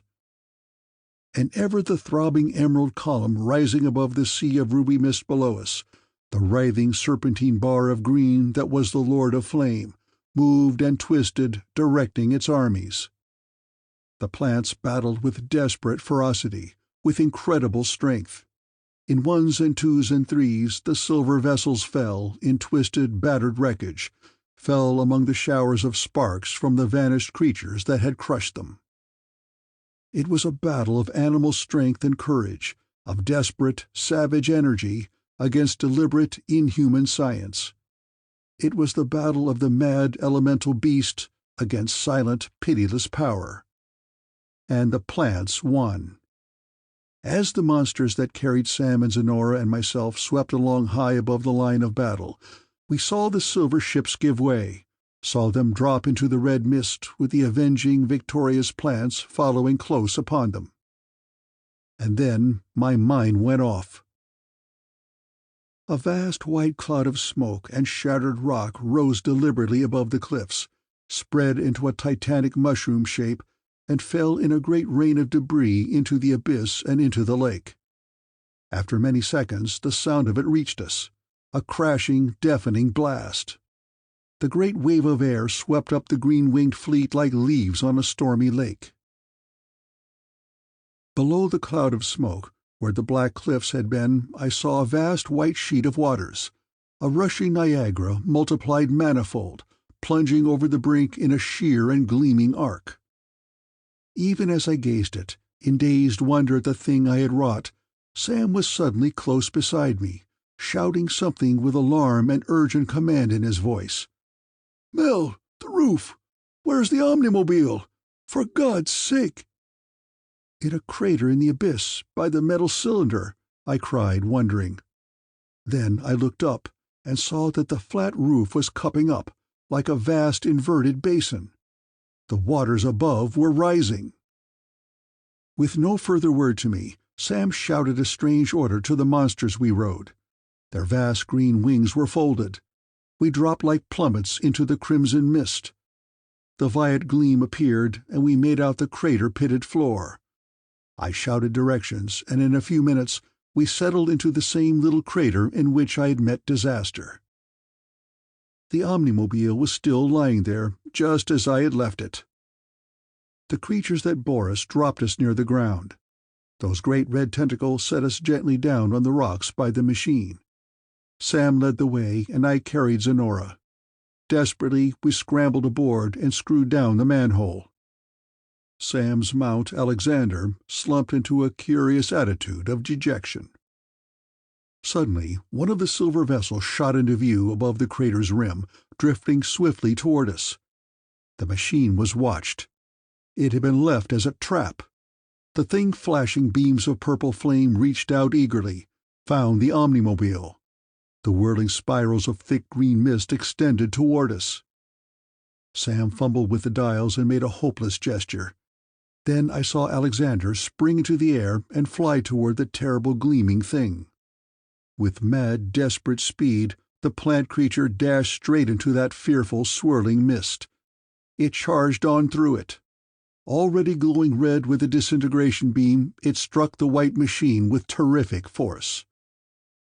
The argent globe paused, hung uncertainly, and then fell with swift acceleration until it crashed upon the walls of the pit, with the gleaming, wasting form of the heroic plant still clinging to it in the agony of a fearful doom. For a long moment Sam was still. Suddenly he roused himself as if from a daze of pain, and turned again to the instrument boards. "The Earth is not frozen," he shouted. "The power in the ether is dead." I thought of the havoc my cannon fire had wrought with the machines about the flaming brain. In a moment he had the generators going, and the machine crawling to an upright position. Then he turned on the rocket tubes. The crater was filled with the roaring jets of steam, and we were hurled into the crimson sky. I had a fleeting glimpse of the metal brain, the vast cylinder of violet, with the green beam still throbbing from it, and with the last of the silver ships battling the victorious army of plants that swarmed about it. "The roof is lifting!" Sam cried. "The equilibrium was very delicate. The gas that kept issuing from the Earth was lifting the waters to the danger point, and your explosion carried them past. The attempt to freeze the Earth was probably undertaken because a roof of ice would have been more secure." His voice was drowned in a fresh, rushing, whistling burst from the rocket tubes. I carried the inert form of Zenora down to the cabin, and did my best to care for her. In a few moments we were above the haze. I took a last glimpse of the green and purple forests dropping away below us, and turned again to the unconscious girl. Soon the fierce red glare that poured in the ports told me that we had reached the red roof. And suddenly the Omnimed Mobile was pitching and spinning madly, with wild waters thundering against her sides. A sound reached my ears, a roar, dull, distant, and slumberous at first, but rising to a crashing, deafening storm of sound. It seemed an eternity that I held the sleeping girl upon the tossing couch, while the very heavens rocked with thunder. Abruptly the bloody glare grew lighter, and was streaked with shafts of bright sunshine, white, precious sunlight of the upper earth. We had followed the vast bubble of gas through the roof of waters. The red mists cleared, drew up into the blue vault above, repelled into outer space. We were flying in the cold white light above a mad blue sea. In 15 minutes, Sam had brought the machine down upon an ocean that was still heaving madly from the cataclysm that had drowned a world. He came into the cabin, and under his skilled ministrations, Zenora was soon sleeping quietly in a normal slumber from which she would wake herself again. Presently Sam questioned me about my adventures. I gave him the whole account, and concluded with the question that for months my troubled mind had striven so vainly to answer. "Sam, how could intelligence exist in metal?" "Why not in metal, Mel?" the old scientist replied, smiling thoughtfully. "Why not there as well as in lumps of impure carbon and water, as one of the early savants called us? But do you remember the radioactivity of the metal bar, and the little cells of helium gas in it? I think the radium had somehow set up neuronic circuits between the cells, like the circuits between the neuron cells in our brains. It is not impossible. That was a helium brain, but it was formed as naturally as yours or mine." On May 4, 2000 A.D., just a year after the beginning of my story, our leisurely homeward cruise was ended. The green coast of Florida rose out of the clear blue sea before us. Zenora and I stood on the deck, happy in the cool salty air and the bright sunlight. The girl was lost in vast delight at the new wonders of azure sea and sapphire sky. At last the dream of my life was come true. The wonderful girl of my fancy was by my side, to be mine forever. But she was the green girl no longer. A week of the sun and wind of the sea had erased the soft green tint of her clear skin and replaced it with a light, smooth tan.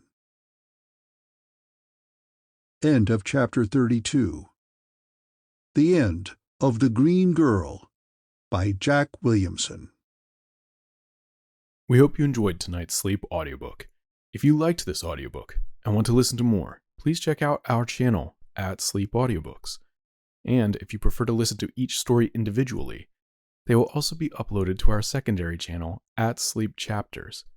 You can access our entire catalog of bedtime story audiobooks through our web app, which can be found at sleepaudiobooks.com. There, you will also find our suite of sleep tools, including a complimentary Better Sleep Quick Guide if you sign up to our mailing list. Links are in the description below.